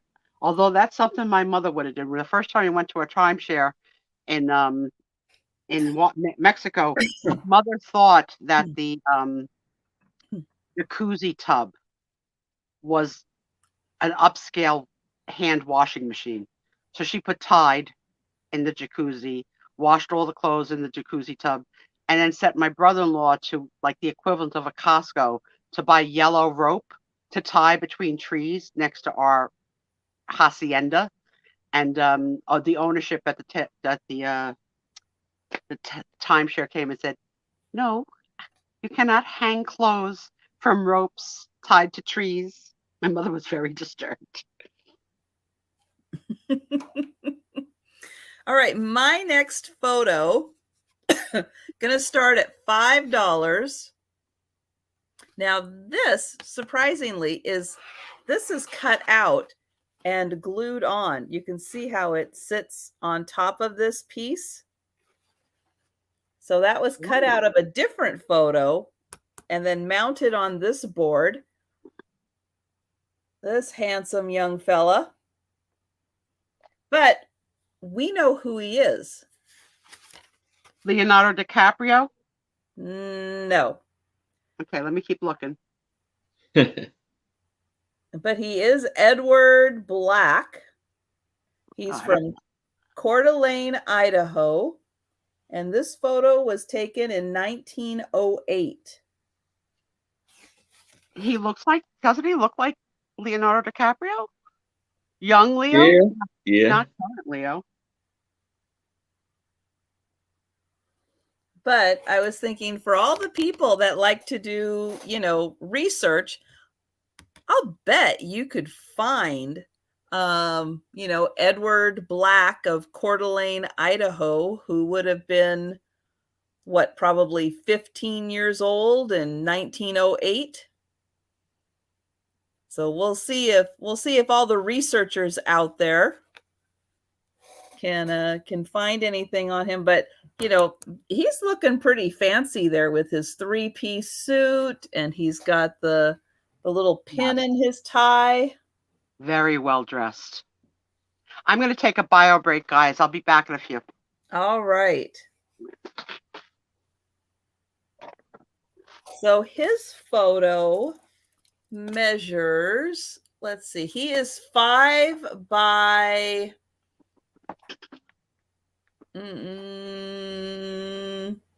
about 2 3/4 of an inch. Not quite 3 inches across, but he is 5 inches long. But yeah, I just thought that was really neat that they wrote on the back who he was.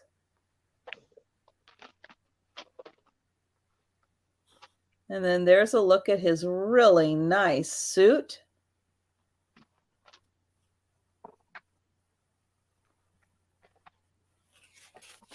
And then there's his information. I'm not sure what his middle name is. C-H or C-L. Oh, maybe it's Clyde. Maybe they just didn't put a big stem on their D. C-L-Y-D-E. Yeah, I'll bet that's Clyde. So Edward Clyde Black from Coeur d'Alene, Idaho, and then 1908. And I don't see anything else written on here.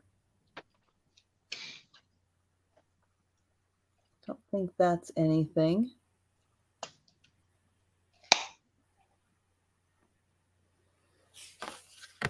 But $5 for this fella and his information.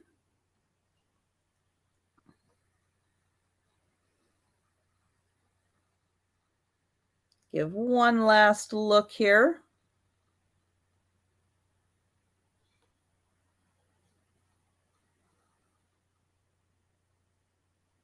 And then we will go ahead and pass on him.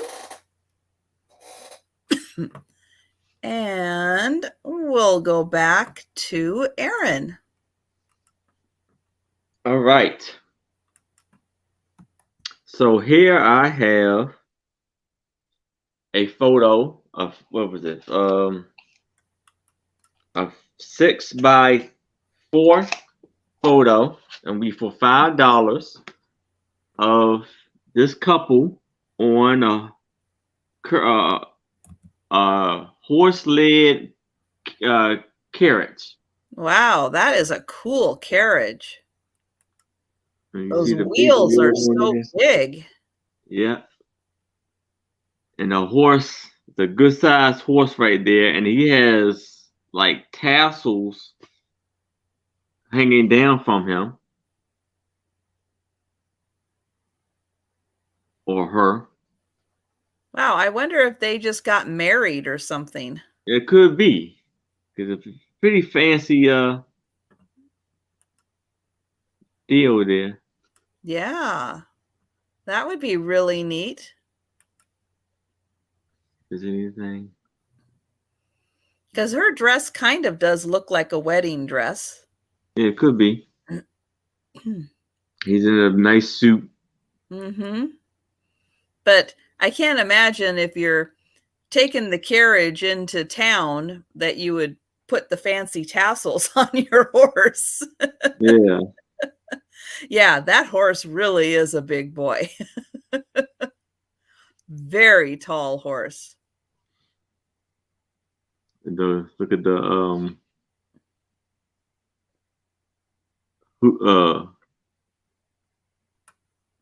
hooves on his on Hi, on Trina. very, very nice, Mm-hmm. big. They've been taken care of. Yeah, let's get another look at the couple up close. Yeah, I'm going to say probably wedding on that one. But it kind of looks like the carriage also has that hood, like that can pop up if if the weather was bad, that they could pop that up and stay dry. And yeah, it could be a Clydesdale, although his feet don't quite look bushy like a Clydesdale. Yeah. I think Clydesdale, yeah, legs are a lot thicker. It's a black stallion. But yeah, if he's probably whatever the next tallest horse is. That's for sure. Yeah, that is a really nice photo. Does she have a veil? I don't think so.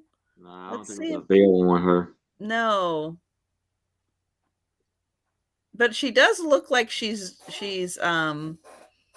dressed very nicely. Oh, Yeah. and Kathy found information about Edward, the photo that I just had. She said that he passed away in 1954 in California. So that would have made him probably in his early 70s or so when he passed away. But thanks for finding that, Kathy. Yeah, that was, I saw that photo. It's a really nice looking photo. And I saw the info on the back and I thought, oh, well, that's really fun. And Trina's just stopping in to bid on this. Awesome. Let's see. Oh, Mary thinks that the horse looks like a Morgan. Yeah. I know like that much about horses. I know Clydesdales. I know Palominos. I know the little Shelties, Shetland ponies. Oh, Shetlands, yeah. That's about it. I don't know too much about them. Oh my gosh. All right. Well, we're going to go ahead and count this one down for Trina. And we're going once. And if you haven't noticed, I had to change outfits. Oh, yeah, It got kind of cold in this house now. I Uh-oh. went from having to have the AC on to now I had to put on Put the long long sleeve sleeves shirt. on. Ooh. What's the temperature there right now? I don't know, but I know this morning when I woke up, it was like 55 degrees. Ah. Yeah, let's see, what is it going to be tonight? Yeah, they think it's going to be about 54 overnight here. We've been down in the 40s. A couple days ago, it was 49 here in the morning, the cold overnight. Yeah, yesterday was the coldest it's been for, Let's for a see. while. Oh, it looks like crazy. We're going back up in the 70s. Okay, I don't think we've ever been this close to September, going back up into the mid 70s. That is really weird. And we're sold to Trina. All right. Congratulations, Trina. But our overnight lows are going to be in the low 50s. So it's definitely, we're getting that fall in the air. Right now, it's 64 degrees here, that's actually kind of warm. All right. Oh, let's see. What am I doing next? Okay, my next photo is going to start at $3. And this lady is really cool. But it is it's a postcard size photo. It was actually a postcard, but it was trimmed right here. So I want to show the back that this was a postcard photo. But look at her. Nice. And look at that hat with the big old feather. And she's got such a nice pose, just right there, resting her hands, her face on her hands there. And then I don't know if this is part of her coat or just a sweater or scarf. That's the word.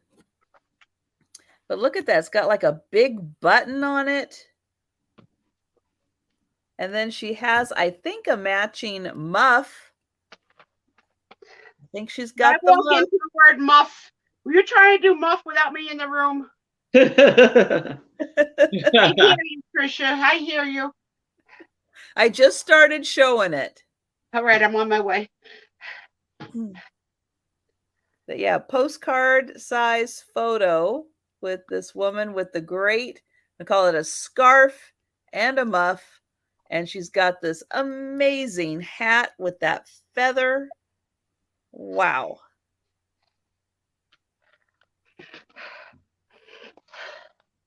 And we've got Trina in at 3.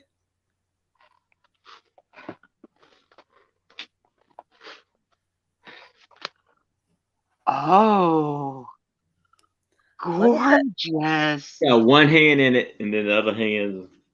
Yeah, look at that. Muff have got to make a comeback. They're fantastic. Well, and she's got the scarf. The matching, yeah. Yeah. And look at that cool scarf. I mean, that button must match also. That is so cool. And she is a really pretty gal with those nice big eyes.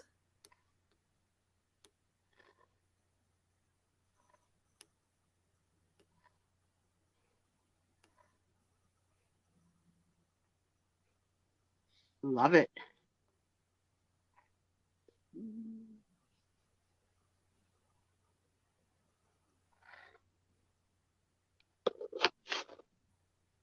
And look I at love that hat. her background sort of looks like a worn, torn city, you know, like smoky and the remains of the ruins. Probably just a photographer's Yeah, backdrop. that's what it gives the image of. I love it. But look at her hat. Did you see that big old feather in her hat? Stuck a feather in her hat and called it macaroni.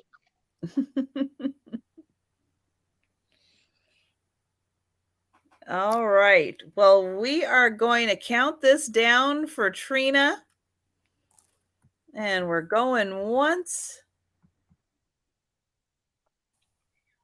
Going twice.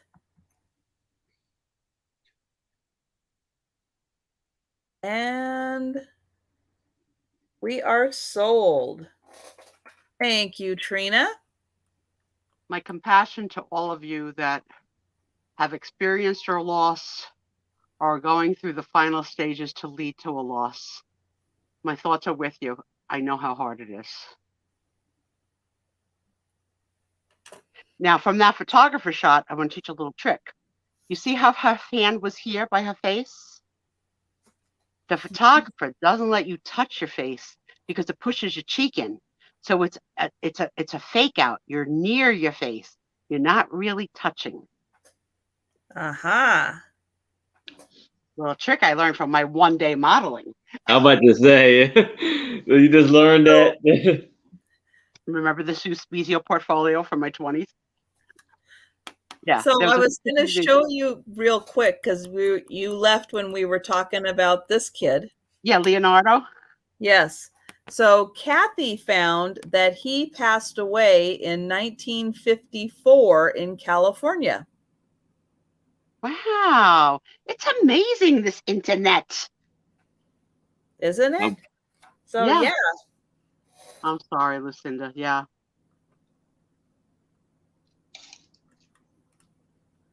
Every night, not every night, because it's getting more nights apart now, but the last thing my mom would do before she would go to sleep would be to call me. And I missed that call, even though it was the same repetitive call with the same repetitive questions every day. I missed the call. Yeah. All right, I'm going to start this at $5. It's a 7 by 5, and it's of a couple. Look like they may have just got married. Oh, hello. This is like the old man catching the young girl, right? No, I think he's pretty young too. Oh, he just gives a little bit of a... Oh, yeah, you're right. You're right. From afar, he looked older. Proctor. Flowers. The questions my mom would ask me every day is, how am I feeling? What did I eat? What did Tom eat? Did Tom cook? Did he clean up after himself? Did anyone call me? So by anyone, I knew she didn't mean work people. She meant anyone in our family. It's a long time before we just called to chit chat with family members. So it was the same disappointing. No, Mom, I didn't hear from any. You didn't hear. And this, she would just say this one word. Anybody call? No, Mom. Nobody. Nobody called. Huh? She would say, huh? Yeah, the dress is fantastic. Yeah, that is one of the coolest 1920s wedding dresses I have seen. Where really got into that drop waist style with the pleated skirt. That's good, Jan. Jan's grandmother used to call her mother on her landline and say, "Are you home?" Of course I'm home, Mama. You just called me. They got Malcolm and Bertha. Oh my gosh.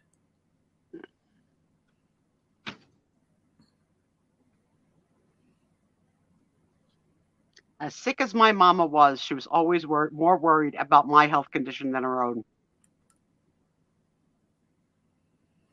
And so Lemmy Lemon asks, why are the men always sitting?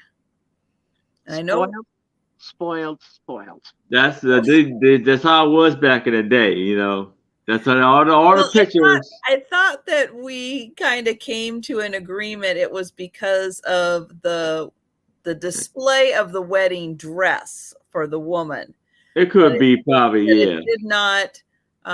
Wedding dresses didn't always conform well to sitting down. So because of the dress, the woman was always standing. I don't know why the men couldn't be standing with them, why they had to be seated. I don't know.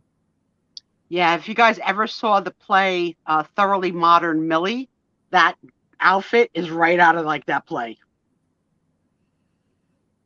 Yeah, that's got a beautiful drop waist, the bow, the pleating. So flattering, even to a full set girl. Oh no! Look at you! Look how you pull stuff out of the air. No way! This one is already sold though, but yeah, it was right there. It was right there. Holy, that's crazy! That's crazy! Oh my God, I saw it there at the marquee. Yeah.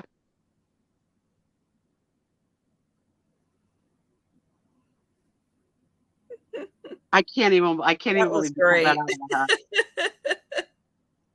That was good. So you're gonna have to step up your game and what you pull out of hats. He pulled a doll show. He pulled a playbill. Come on now. All right, you went out to Goodwill. I'll give you credit. All right, I'm counting this down for Sherry, and we're going once. Going twice. And sold. All right. Congratulations, Sherry. Did Mary play that role? She might have had. She might have. I could see her. I saw I can't think of her name, but she's one of the most popular Broadway girls. I can't think of her name. She was in the Little Women movie too. Little Women. Oh, I'm just lost. But her and her brother are both Broadway stars going from show to show to show to show to show. We had a Broadway star at the wedding. The lead from The Lion King, Simba, is Nicole's best friend from high school, and he came after his performance. So unfortunately, he had to break the hearts of all the little girls because he didn't come out the stage door to sign autographs. He went out another way. No. Yeah, because he would have never made it. So because he only made it to the after party because the show was on till 10. So yeah, the Lion King star was there. Wow. He's terrific. Yeah, he's very cool. Jelani Remy is his name. He's been the lead for a very long time. He's very talented. and you knew it in high school, like as he did all the shows. Like this kid's going somewhere. So this one is a postcard photo also. I have no idea. No idea.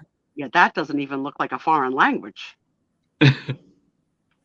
That looks like code, like spy code. Sutton Foster. Thank you, Kathy. It was at the tip of my tongue. And her brother, I think he got his first big start. And if Aaron pulls this out, I'll die. In Little Shop of Horrors. No. Yeah, I've seen Sutton and her brother. And well, I don't go anymore. But when I was still doing theater going, yeah, she's one talented little young lady. Thank you, Kathy. That would have driven me crazy. Yeah, this one's my hip shake, my hip suit tight, my lip shake. She's cute. Another beautiful dress. The lace, the tatting on that embroidered bodice. Look at the words I learned from the resellers. Yeah, look at that. But yeah, this is a really attractive woman. I love the pose with her hand on her hip there. Yeah, it's beautiful. And it is a postcard photo.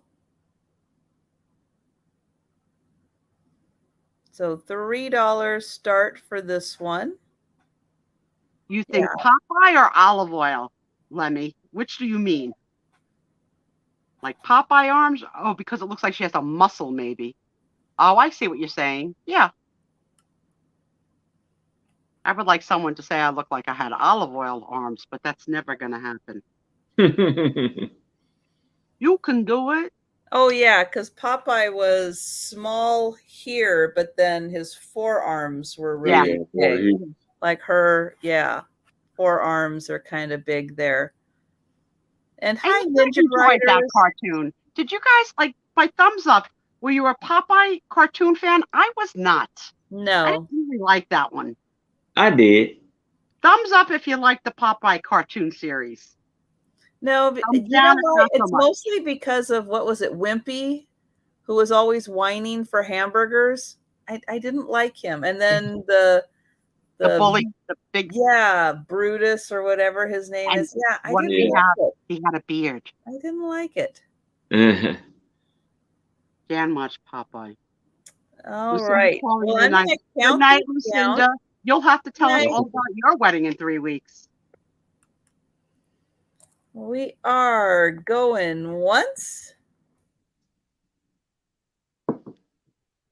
Going twice.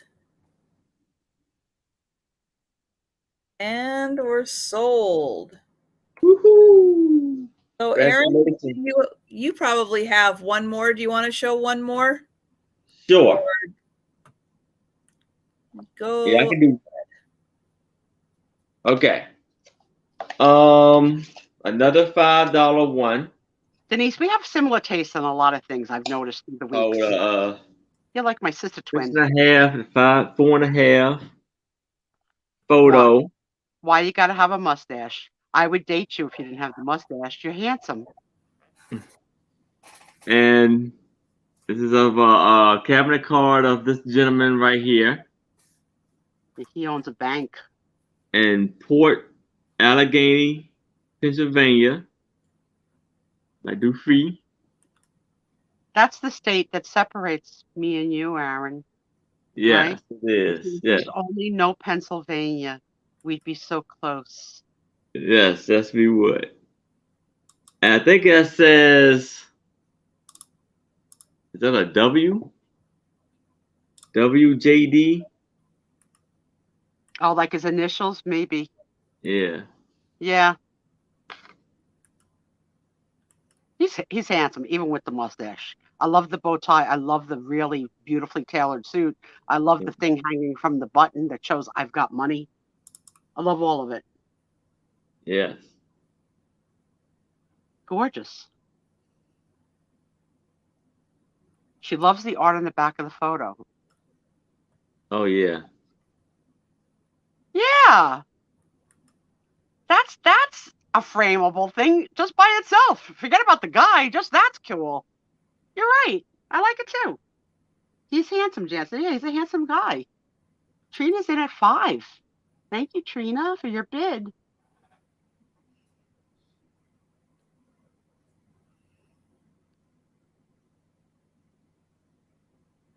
We have the best guests ever. He has an instantaneous process.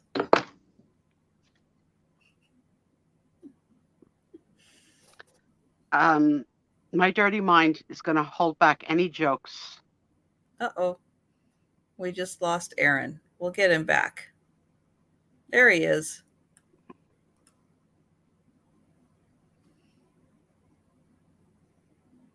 There you are.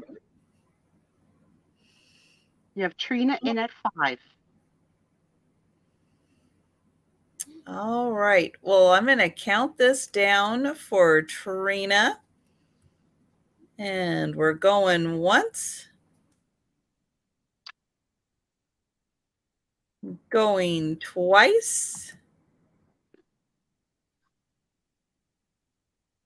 And we are sold. All right. Congratulations, Trina. So I'm just going to quickly recap that I still have for $10 the double movie reel. Yeah, for anybody that came in late, this is really cool. It's 2 in 1. Charlie Chaplin movie as a reel, and then the opposite side is the movie The First Kiss. Yep. So that may or may not have included tongue. We don't know. So that was $10 for that booklet, and then I had. Well, Shari's in. See, Shari didn't see it before, so slow down a little, sister. Slow down. You just hold that one. Okay, so Shari's in. Thank you, Shari. See, I can't see that on my end at all. I got your back, girlfriend. I got your back. There we go. All right. So thank you, Sherry. Yeah, because that was earlier in the show. A lot of people may not have seen that. That was very cool. Right. Then she was $5 for that lovely photo. And this is a 6x3. It may look a little smaller, but it's a bigger photo because the folder's really big. So she's $5. And then the Edward Clyde Black from Coeur d'Alene, Idaho, 1908. Yeah, we got to slow down. Slow down. Okay, so Trina, are you bidding for the book against Shari? Because then we have to go back. Let's confirm, because there's definitely a lag. So there's a lag on the book. All right. We had originally thought it was okay. So let's go back. So Shari had it at 10. We didn't see any other bidders, but you came in at 11. It's not too late. So unless someone goes out, we'll keep running this one. So anyone want to come in at 12 or more? Look at Sue go. You know what, girl? I got to earn my keep. Tom keeps saying you're going to find me. Shari's in at 12. Trina, you want to up your bid? That's you know why that's such a good collector's piece? It's collectible on a lot of levels as a movie memorabilia, Charlie Chaplin memorabilia, the graphics, the fact that it's a movie in your hands. Very cool. Yeah, plus you get all of the great stills. So just even seeing, let's get a good one of Charlie Chaplin here. All right, so Shari at 12. The bid now goes to. Oops.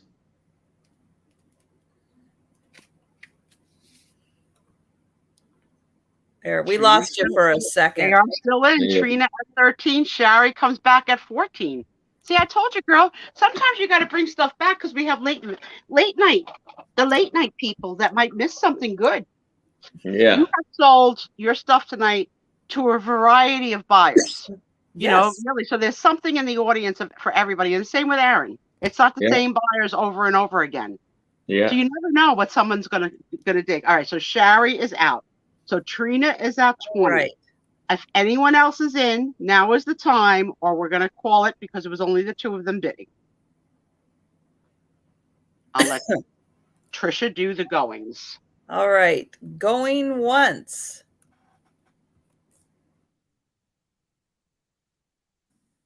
Going twice. Big delay. Big. Some nights there are. Some nights there really is a big delay. And thank you guys so much. Thank you, Sherry. Thank you, Trina. And we are sold to Trina. Congratulations, Trina. Yeah, congratulations, Trina. That was a fun one. But this was either one of you would have loved this. So I'm so glad it was sold because it was too good to just sit in Trisha's shelving unit. It's very true. All right, what have you got next that didn't sell for this audience? Okay, then I had this lovely lady. This was a 6x3 photo. $5 for her. Now, and I think that look is the look of a girl that says, I go all the way. Right, Aaron? I mean, right? That's the look. Yes. Yeah, I go all the way. It's not first base only here. Nope. So she is $5. And then I had the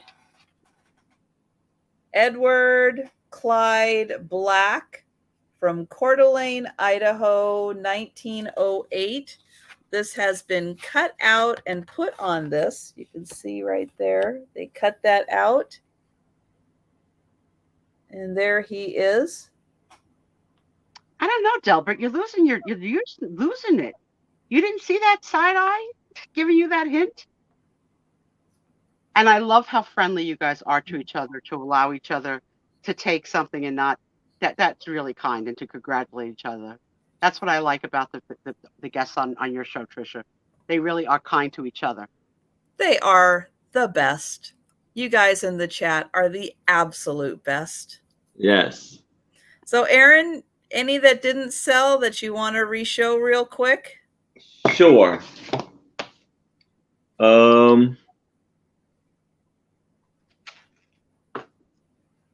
Here's one of this lady. Beautiful smile with the beautiful big necklace. And this is for $5. If anybody's interested in her.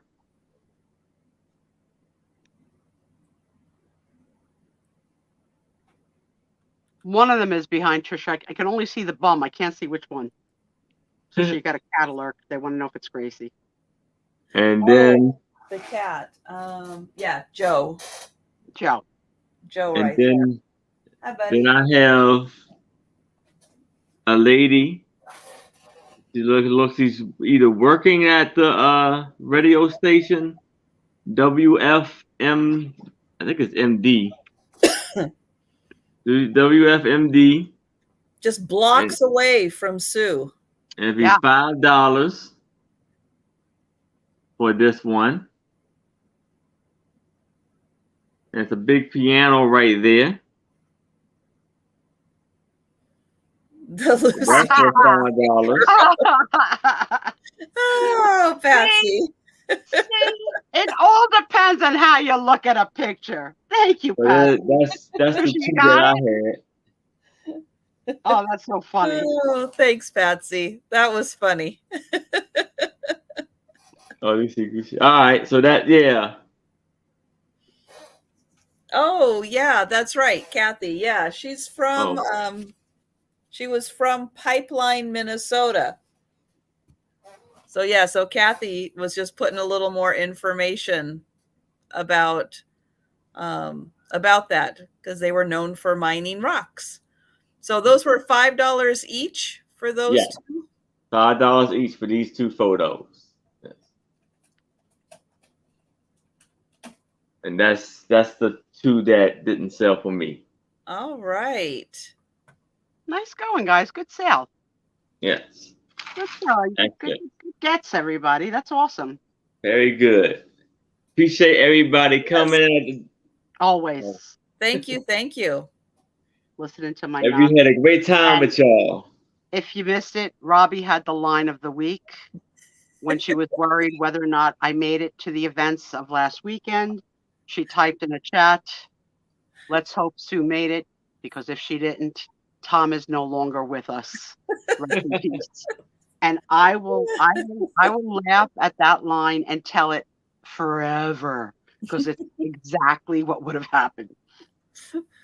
Oh, I'm glad you had fun. I'm glad you sat through my hour and a half. Hey, that was a big update. Now Yeah. again, yeah, 2 weeks without Sue. Again, we'll see. Her friend on the cruise line is going to get the internet package. So we'll see. We'll see if Sue's busy Yeah. on the Friday night Yeah, or not. Trisha's going to send me the links before I leave, so I have them before. Well, at least the first Friday. You may not have the second Friday. If you have them, send them to me, and I'll do what I can to at least pop on and check on these two because God knows Aaron could pull out another doll show. You never know. Trisha could go out sourcing and leave the house and show us the outrageous prices at Goodwill. It was a fun night tonight. I had so much anxiety. I showed my Oh yes, beautiful you knew found collection. Egyptian camel teacups. Yeah. Who knew that was going to be a thing? Thank you. I missed you too. I mean, yes, I was at an important event, but this is such a release for me every week, and the companionship of the community is fantastic. And I was trying so hard to keep hold of all of the moments, like to repeat them, and that's why I told them all out of order, I think earlier. But yeah, you could see that the 4 to 6 weeks before the wedding, I was in stress, like really anxiety stress mode. I feel so relieved now. Like I'm back. Yeah, I'm at a 14.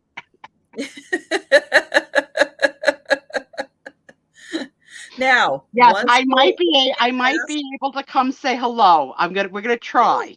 Yeah. You know, if my girlfriend's willing, she's getting the free internet, and we can connect depending on how far out to sea we are. Right. I will pop in on the Friday nights because you're not on land. You're on at night. You're on the boat, so there's no reason why. And we'll have to see. Yeah, I was going to look up and see where that hurricane was going. Yes, so I'll be on the Royal Caribbean Adventure of the Seas, leaving Thursday, going north. I'm going to try and have lunch with Jody. We haven't really figured that out yet, but I understand she's back to work now, so that might not work out. But yeah, we're in Portland and Boston and Bar Harbor and Halifax and Nova Scotia. So it's a 10-day cruise. And wow, we got upgraded, a free upgrade to a balcony, which we've never had. So just saying. Now, I did look at the balcony chairs. I'm sure I could get my ass in it, but it's going to take at least 3 statement to pull me out of it because it's got the, like a regular chair has arms that are too tight for a fat woman. So definitely I'm going to get, if I sit, I'm going to get wedged in the chair. But, I gotta. Aw, thank you all. Thank you all for everything. Denise, will Tom get to talk? He'll get to talk as much as Helise. Because I think Jody and I were split from the same atom in terms of Chatterville. And Jody's met quite a few people from the community. I don't think she's met anybody as chatty as me. Nor I. Thank you. We hope, yeah. No hurricane. Whatever, it's 10 days of rest. And boy, do we need it after all this excitement. So I'm looking forward to it. And now that I've told you I'm going to be right, please don't send people to rob my house. Okay? Like, don't be that friend. No, okay? Do that. I'm trusting you with my life, with my animals. Yes, my niece and her boyfriend stayed here for the wedding. And I think they did the nasty on my bed, but I don't want to ask because I don't want to know. but you know, you can't say no. Like, what are you gonna do? Like, don't have relations on my bed? But I don't know what the rule. I mean, if you're gonna have relations in a hotel, why couldn't they? I don't know. I don't know if they did or they didn't. I don't want to know. I know that she left with me with a clean set of sheets, which was good. Yeah, yeah. So hopefully, Kathy, by the time we get to Nova Scotia, it'll be long gone. But if not, it is. But yeah, Tom gets the first day. He gets a little seasick. We got to put the wristbands on him with the pressure on the wrist. Then we got to give him the Dramamine, and then he gets knocked out. I made that mistake, man. Night, Tommy. I made a mistake with the Dramamine, where I took it because we were going to. I told you about I went to Egypt, my first time flying, and so I took it going from here to JFK. It was only like not even an hour flight.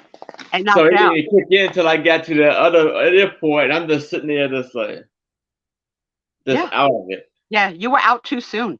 Yeah. You were out too soon. What you want to be out for is the long haul. Yeah. Yeah. So I looked, people post on YouTube everything. So I actually went to YouTube and put my ship and my room number in, and I got a whole video of the person that was just in it. They put, here's the bathroom, here's the bed, here's the balcony. Now, surprisingly, the balcony room is smaller than the handicap room I normally get. So I have more place to put my scooter. So I said to Tom, I'm concerned. He goes, we'll figure it out. He goes, we've never had a balcony. Let's take this opportunity, because I'm so cheap.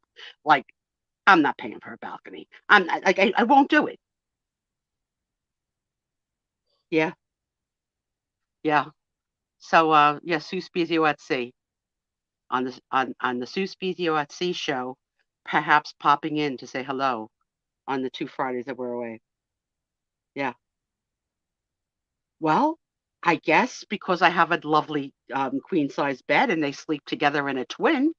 But I'll never know. I'm never going to ask. Yeah, Sailor Sue. Oh yeah, I chatted up with everybody. So it took me a while to find one of these crazy things that's actually going to show me the map, but it looks like it's going to be hitting Canada Saturday and Sunday. Okay. I think we're get there after that, because that's obviously the last points. But I'm not worried, because I know the cruise ship is going to do everything to keep us safe. It's not like we ever, crash into icebergs or anything. Nothing. No, I just hope that it doesn't damage anything so that you can enjoy Canada, because I'll be fine whether we get out of the boat or not. Right. I'm not a complainer. I'm a go with the flow kind of a girl. Mr. Magoo here will complain about everything. He'll tell me the orange juice isn't as good as last time. Because he likes the fresh squeeze. Now, I'm not in charge of oranges. Okay, I can't assist. No. Okay, can't assist.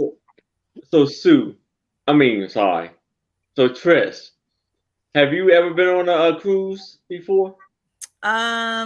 No, but we do have a boat. Well, we have a boat that goes from Seattle to Victoria, which is about it's like a 3-hour or something cruise.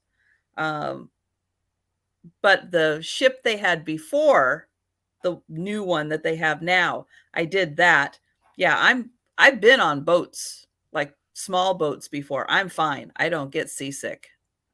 Yeah, it's a little weird on the scooter because you don't have your center of gravity, but I get a little la la la la on a small, like a sailboat, a rowboat, but on a cruise ship, I'm good. But Tommy, you'd think he'd had 10 drinks, and he walks like he's had 10 drinks. And meanwhile, we're not even drinking. And I can't believe that Sandy Stroon pulled out my friend's name that I only mentioned on one show as the girl that I'm traveling with.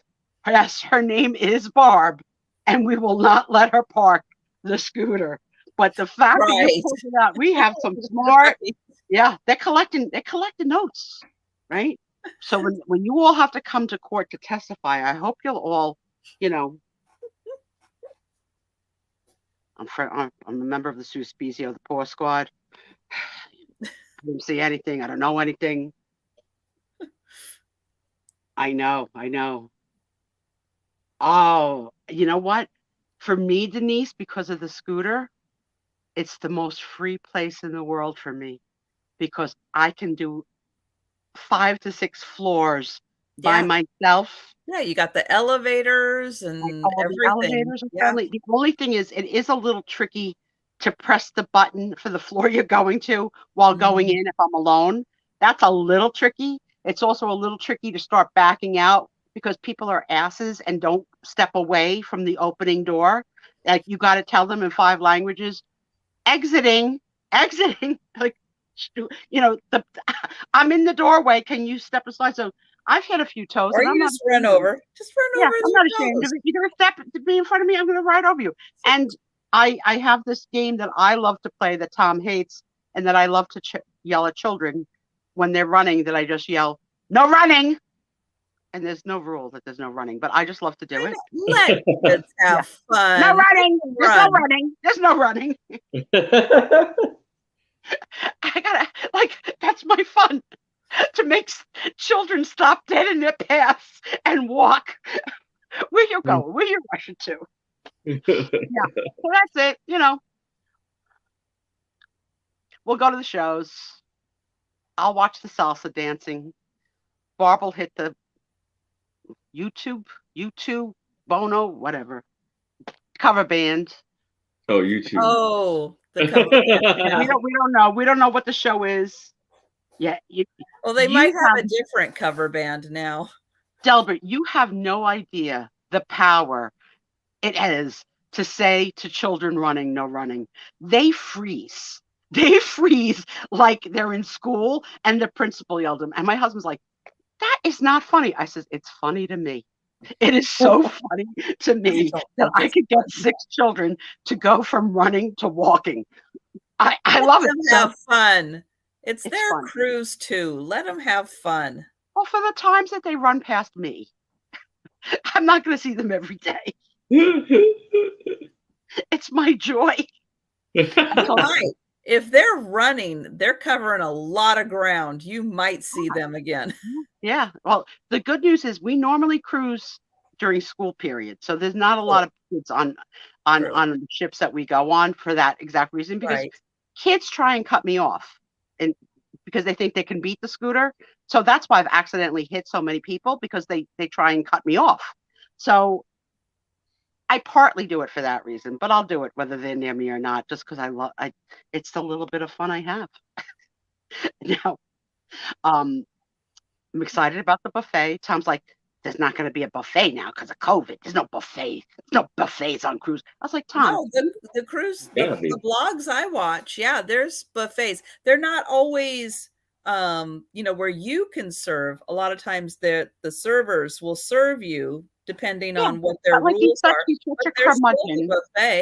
There's not going to be a buffet. There's no buffet. I've never been on a cruise yet. Some of the vloggers that I watch, they do take cruises, so I'll watch their cruise videos. You watch Don, the family cruise guy?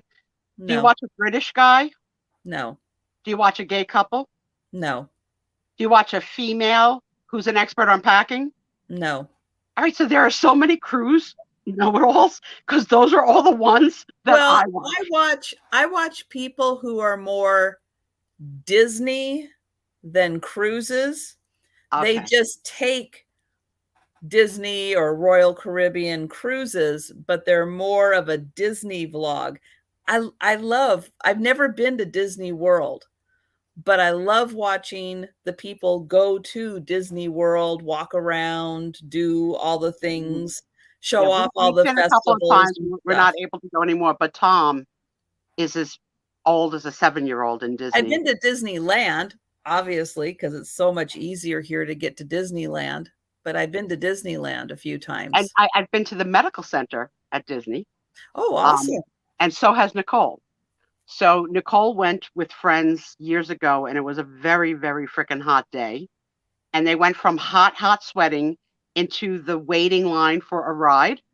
That Tim Tracker. I don't know what that Yep. means. Yep. I watched Tim Tracker. Yep. Oh, okay. So she went from hot sweating into an air-conditioned waiting room for a ride and passed out cold. Ooh, Yo. wow. Down on the ground. So they took her to she was dehydrated from sweating and then like the sudden change in temperature. But yeah, so I went with her. I went for my sister. My sister and I went on I think it was a Pirates of the Caribbean ride where there was the sensation that felt like your bottom dropped, like you felt like your bottom dropped, like a drop in a roller coaster. Mm. But it was an illusion of your body. Yeah, I think there's one thing that kind of is like a little, but it doesn't. Yeah, it's not like it. She was pregnant, so she was using a scooter too. So Uh, she got scared and she felt like that the baby was in jeopardy. So they had to have like the head of Disney come in to say to her, "You didn't really move.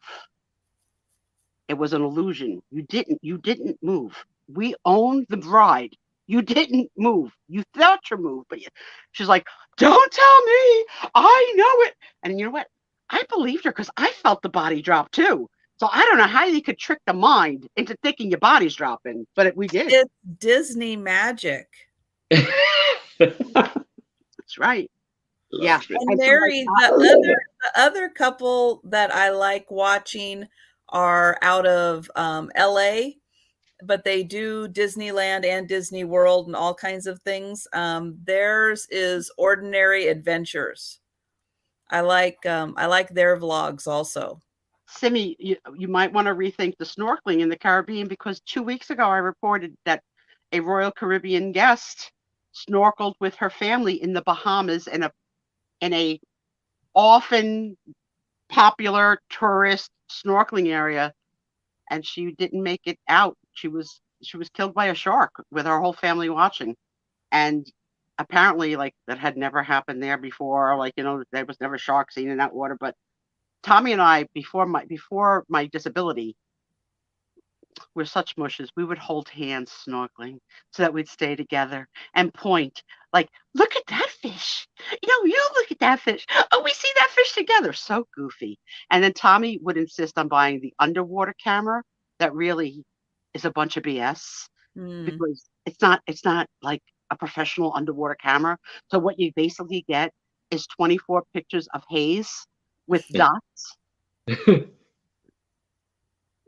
Yeah, I can't go in the ocean again. Although some of the islands do have the handicapped big, it looks like a John Deere that the natives help put on it and then wheel this big ass vehicle with big yellow wheels like the size of a house and wheel you right into the water. I mean, what do you tip somebody like that? Like, how do you like? What is that worth? Like, is that like a $20 tip? Like, what's the tip on on hiring 4 men to roll you into the water? So now I'm not. So I don't go in the ocean anymore because I can't walk on sand. I don't have the ability to walk on sand. So, but you know what? After that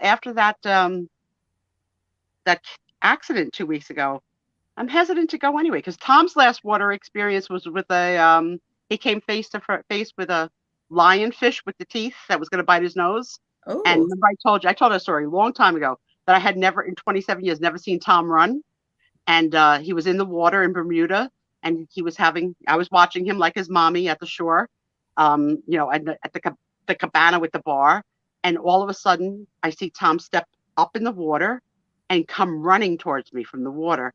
And, I'm such a romantic. I think, oh, he missed me. He's running towards me. I've never seen Tom run, let alone on sand. And what happened was he came face to face with a lionfish with a full mouth of teeth. Face to face. He was scared to death. And he couldn't even get it out. And I was like, well, I guess I'll never see him run again. But like, think about it. If your husband or mate, you didn't meet them young and you didn't meet them as an athlete, what reason would they ever have to run? Like, what date are you going to go on where they're going to run? So I had never seen my husband run. True. I never want to see it again. Wasn't good. It wasn't good. Hey, running on the sand is hard. Meanwhile, he's such a chaperone that in the water, he would migrate towards crowds of women to insert himself into the conversation. Ah. All while splashing his chest with water, like this motion, like ooh, ooh, ooh, ooh. I was like, what are you, like an Irish Spring commercial? Do they have any of the pools or anything? They have a therapeutic pool with the salt water, and they have a lift that I could. Okay, that's what I was going to ask. I've normally been able to walk down the ramp with the bar and Tom holding my hand. I don't know that I'll be able to do it with my foot because I'm really not with your foot now. And I don't need it. I don't need it. You know, like let Tommy do the hot tub. Let me go have a cocktail. Let Tommy talk the ears off of the people from Ireland, Switzerland, or whatever who fly here to go thousands of dollars. Like I can't, like the expenses of flying somewhere to go on a cruise. No, I don't have that kind of money. I am frugal. My next cruise is already booked because the earlier you book, the cheaper it is. So I'm booked for May next year. Yep. Yeah, I stay on Royal Caribbean because when you stay with a cruise line, they elevate you up by the number of nights you stay, and you get perks. So like a balcony. Yeah. So I got upgraded to a balcony without paying for it, and that's a lot. Believe me, a big difference in money. A big difference. Steph, may a seashell be in your near future. And Steph will be on tonight at midnight, and I encourage you all to spend the night with Steph because she is one of our favorite gals in the whole wide world, and we move each other to tears. We've got that kind of relationship. I don't know how it happened, but we're definitely kumbaya'd. Right, Steffi? We have a love that makes us cry. Trisha never makes me cry. She makes me laugh like hell. Aaron makes me pee. So between the crying and the peeing, I'm a waterwork.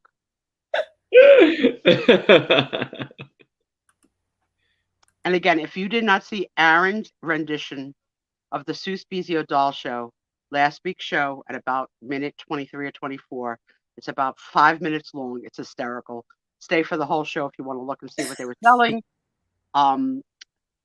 I will be gone for 2 weeks, but I will try and pop in. You are the most fun and the most joy in my otherwise very work-oriented, handicapped life. And I adore all of you. And thanks for being adore you, Sue. Support of strangers is so much better than sometimes the people in my real life.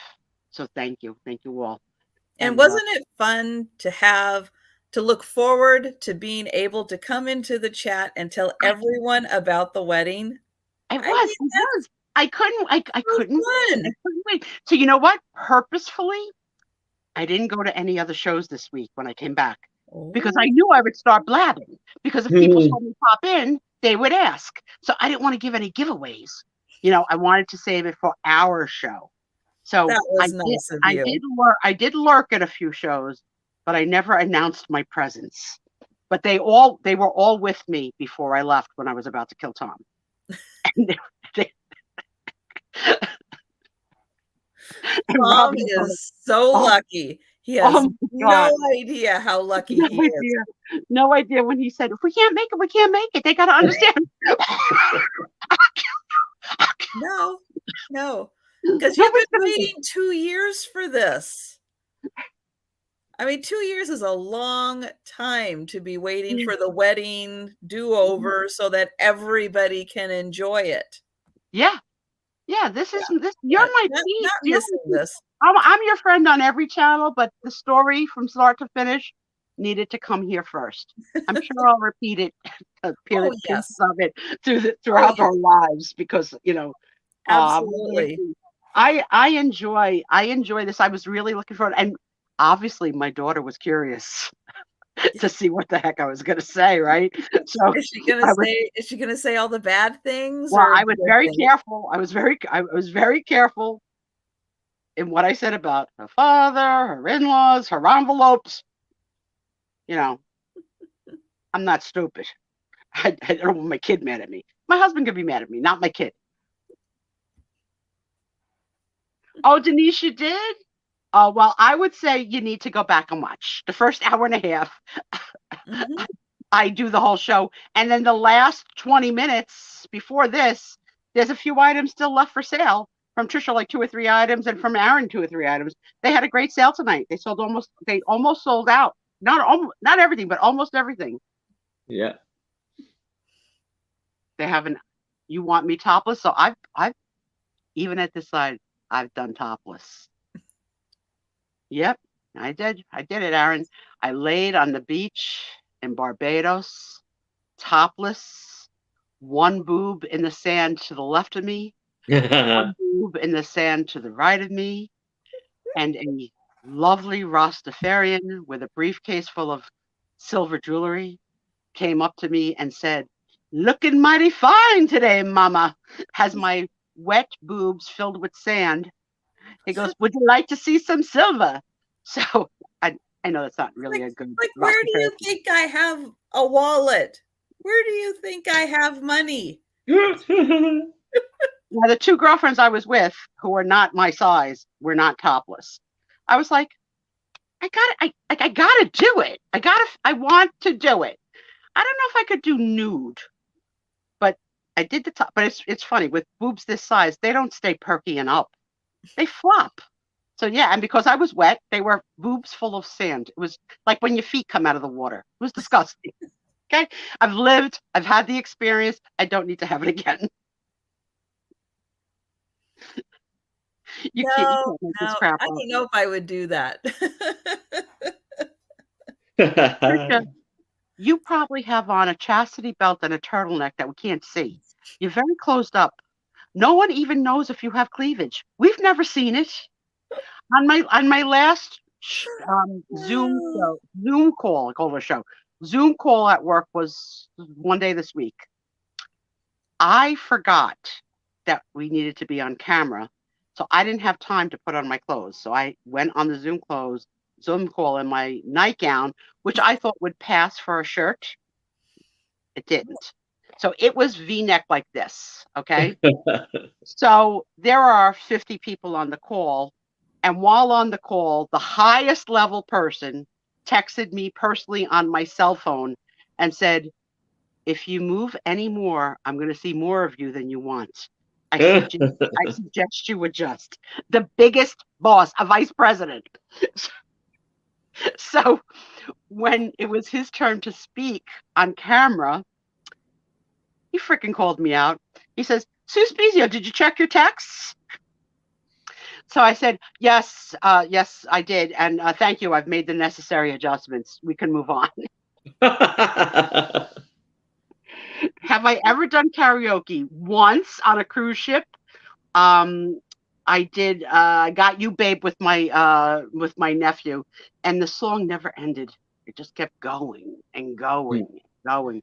And the awkward time is the music between the words. I can't sing. I love to sing, but I can't sing. But yeah, why not? I'm gonna do everything. I'm gonna try it. The only thing I'm not gonna try is I'm not gonna be adventurous with food. I don't like things to touch. I don't, Tom was eating something the other day, and I said, "I smell tuna." And he goes, "I'm not eating tuna." I was like, "I don't care. It smells like tuna. What is it?" And he was like eating a turkey sandwich. It's like, "Oh, that turkey smells like tuna. You gotta eat." I was like, "I'm gagging. I'm gagging."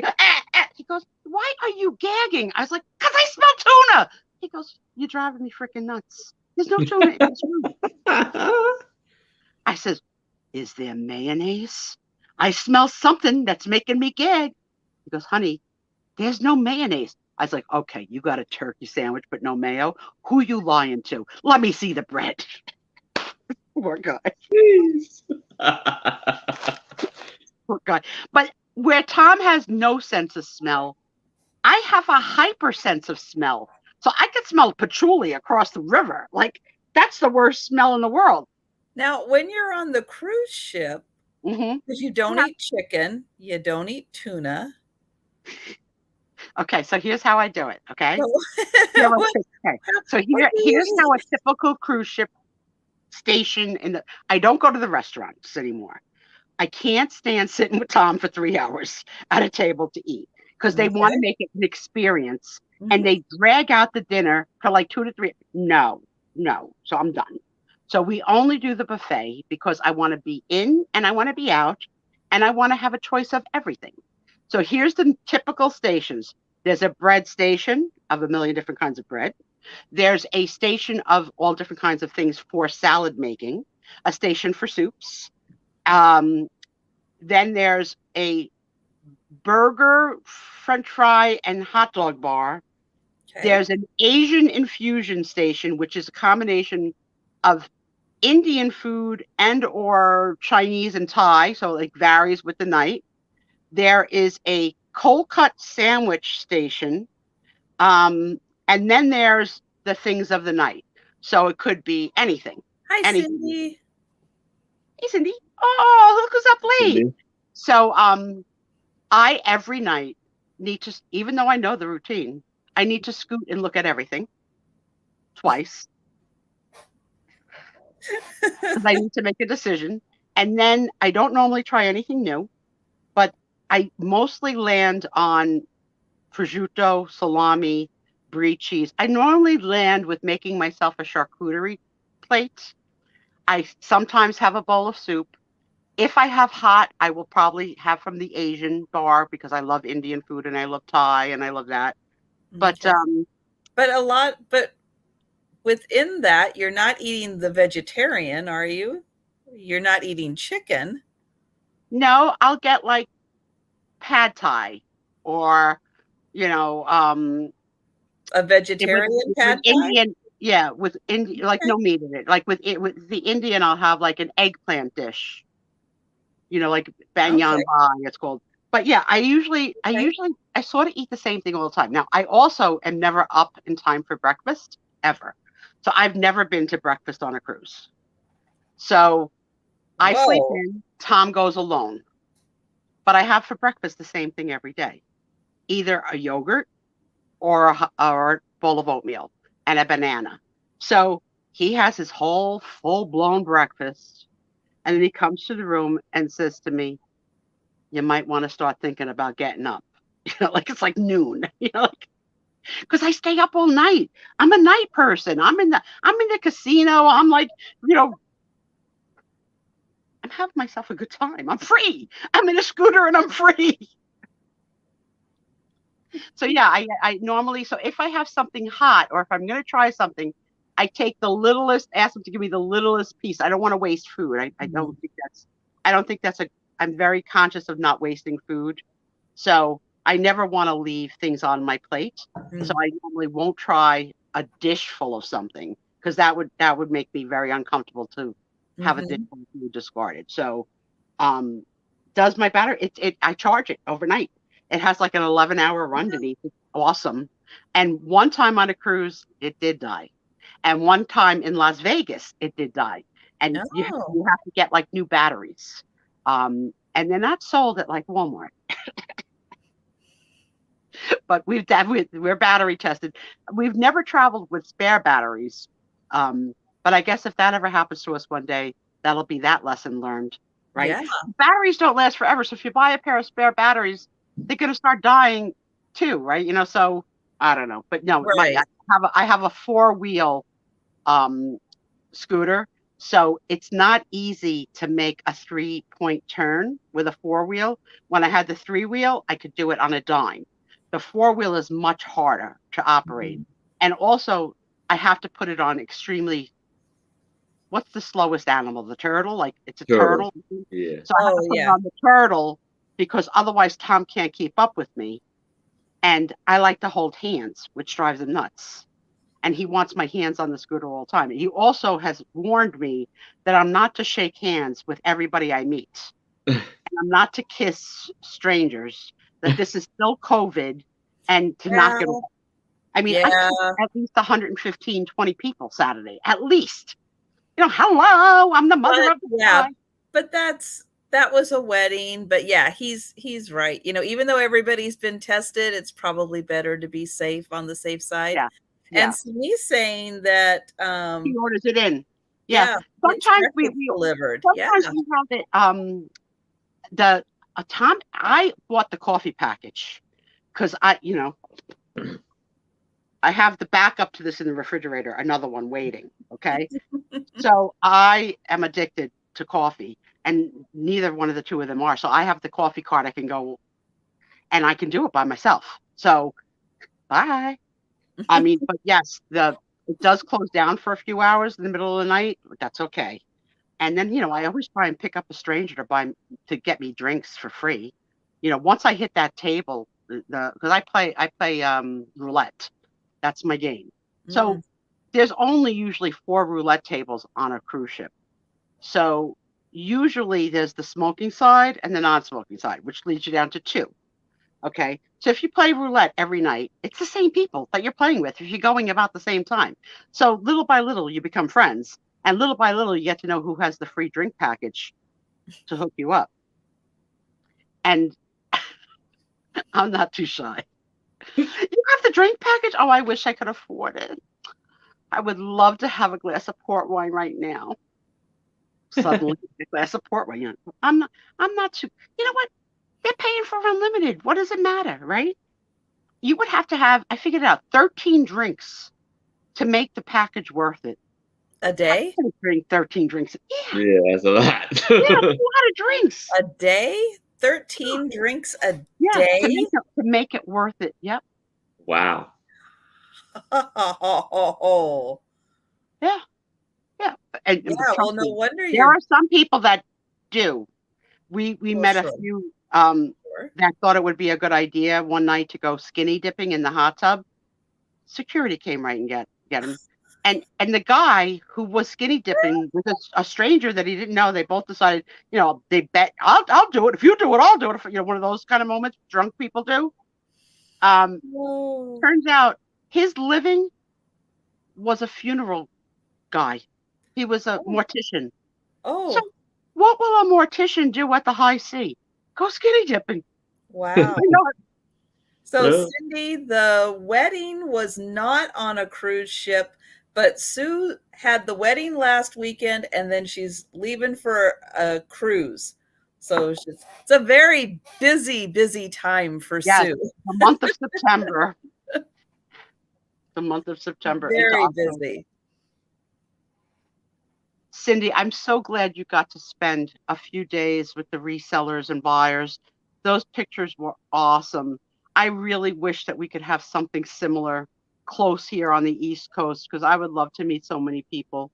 It looks like you guys had a blast, but I mean, it looks like the prices would be jacked up. Like, are you getting buys at those kind of huge round top, big top, whatever top sales? Like, I would think because of the popularity and the volume of people that come through, that the sellers are up pricing the stuff. I wouldn't think you're getting $1 and $2 bargains, but you got to tell me. It'll be a long time before I get on another cruise. I go every year because I can't fly anymore. So, yep, me and Tommy, no sex on the cruise. Tommy can't have sex at sea. No, I don't even ask. In case you ever wanted to know. That I think might be a little too much information. I think a lot of couples enjoy vacations for like loosey-goosey. But no, it's not on his list at sea. It's too more than he can handle, because when the boat goes rocking, Tom goes to sleep. Yes, we cruise every year.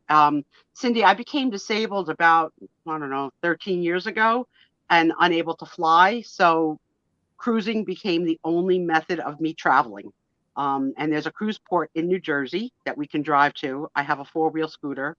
And so we cruise every year and we're earning points. And so the other thing that I do, which is so freaking smart, is I charge everything on a Royal Caribbean credit card, and I pay it in full every month. But every charge earns you Royal Caribbean dollars. So I've already put $600 on my account for spending, which will cover my tips. My coffee's already paid for, like a cocktail here, a port wine there. Like, So I already put $600 based on what I would have put on any other credit card over the last 2, because it's 2 years. It was 2 years worth of credit points. I don't think I'll have 600 next year. Let's hope not, because that means I had to buy a lot. But yeah, so I use their own money to pay. I charge my cruise on a Royal Caribbean card, and $2. It's 2 points for each dollar. I don't know, but yeah, JoJo. Come on, we're all adults here. We're all adults. And Cindy was able to find some bargains, but lots of retail prices. Yeah, I figured that. Because that's, it's like antique stores on the fields, right? I saw when I was watching, it was like, oh my God, look what that's marked. I mean, what you got to do as a reseller to make some moolah on it.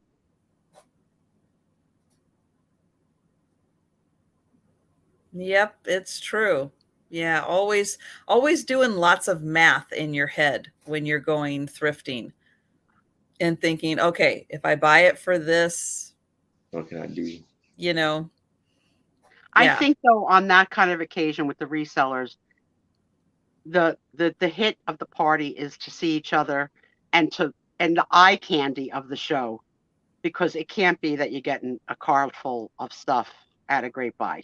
It can't be.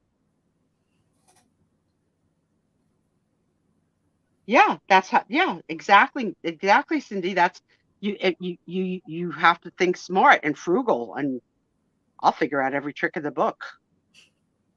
AAA member, check. Over 55, check. Disabled, check. Handicap, partner, check. I'm not shy. I'll take the senior discount. Why not? Yeah. I live to earn it. Yeah, the Disney cruise ship is very, very child oriented. Tom loves it. Loves it. Yeah, but it's really not that. I mean, at least that I've seen the adults who go on it, and there's a lot of adult activities. There is, but it's heavy on the children. I mean, there's characters everywhere. And yeah, but why wouldn't you want to see the characters? Tom wants to be with the characters.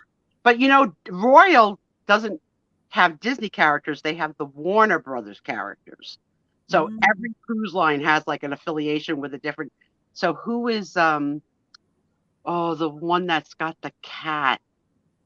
Puss in Boots. Puss in Boots was on our last cruise. Okay. Tom stalked Puss in Boots. Okay, because every day on the calendar would tell you what floor and where Puss in Boots would be. They sold then, of course, in the gift shops, Puss in Boots plushies. Tom said he was made it for the cat.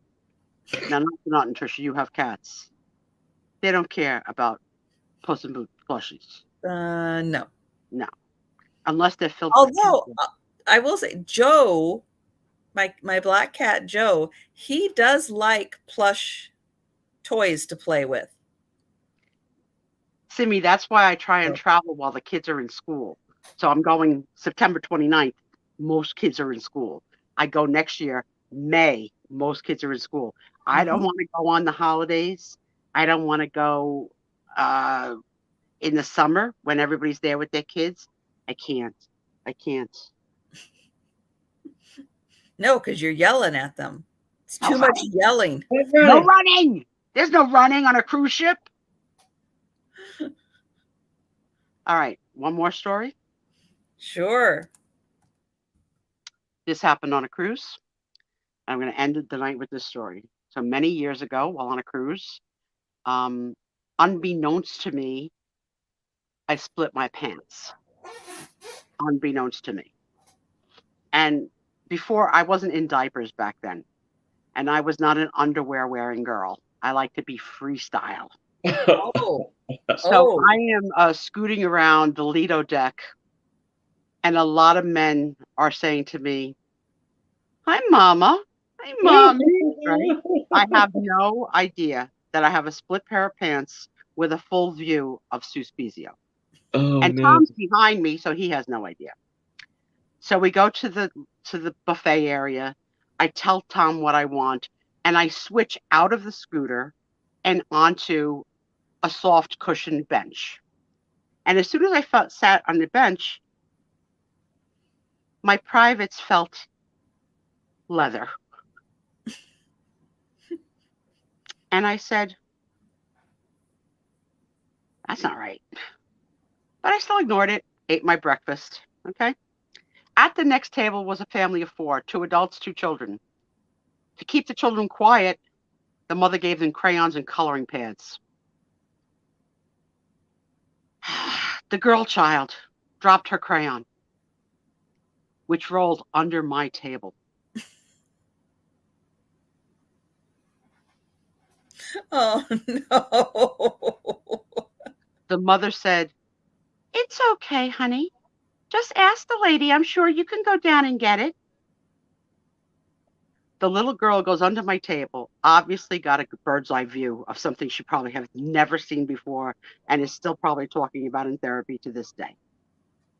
She goes back to the table and starts to cry. Oh, wow. Oh, no.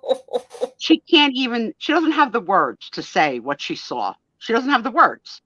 And her mother's like, what is the matter? And I really don't know still. I don't really still know exactly what's going on. Oh, no. So they wind up wrapping up and leaving and going with the kids. Now, on the way out, I have to use the restroom. I go to the restroom. I pull down my pants. The split was like from my belly button to my anus. I'm not talking a little split. It was a full split. The mighty man and the 3 Pep Boys heads, the 3 Stooges heads could have fit through this hole. Okay? So this poor kid must have went to go get a crayon that never existed in a Crayola crayon box and forever will be traumatized. Now Tom now I'm in a diaper, but before I went into a diaper, Tom no longer allows me to go out in public without underwear. He's like, it's a necessity. You don't know when your pants are going to split. 27 years, my pants split once. All right, the kid was traumatized. She'll get over it. You can't make this shit up. Oh, my gosh. And I'm sure I won't come back with that story because I'm in a diaper, so nobody's seeing, and I'm not going to feel the leather, right? But it was a oh, that cool feeling. So different than when you have on clothes, sitting on vinyl. Yeah. You tell me the story. Oh, my gosh. Yep, that happened. And yes, that happened. Crayola has retired the color. You can't make it up. The kid was crying like her fingers were burning. Like it was like my eyes. I don't even know what to say. I know, because you can't make this stuff up. Because it's just like life, right? Just like it's crazy, but that happened. Oh my gosh. Yeah, that happened. And at least now, if I was traveling with my mother would say, give me the pants, I'll sew them. Which I didn't do. Tom's like, give me the pants. They're going right in the garbage. So yeah, now I'm an underwear, diaper wearing girl. Never have an experience like that again. Aaron, it's fun hanging out with me. You never know what's going to happen. Safer for children everywhere now. The children are safe now. As long as they don't run, everything's okay. No running. There's no running on a cruise ship. Oh gosh. I'm going to put the link in for Steph's sale. Yes. So this will take you right to Steph's sale. So you can. And if you want to see the pictures from my daughter's wedding and a little bit of a video, I have it on the Instagram, Raggedy Susie, which is in the bottom in the link too. And thanks for all the positive feedback that you guys gave me.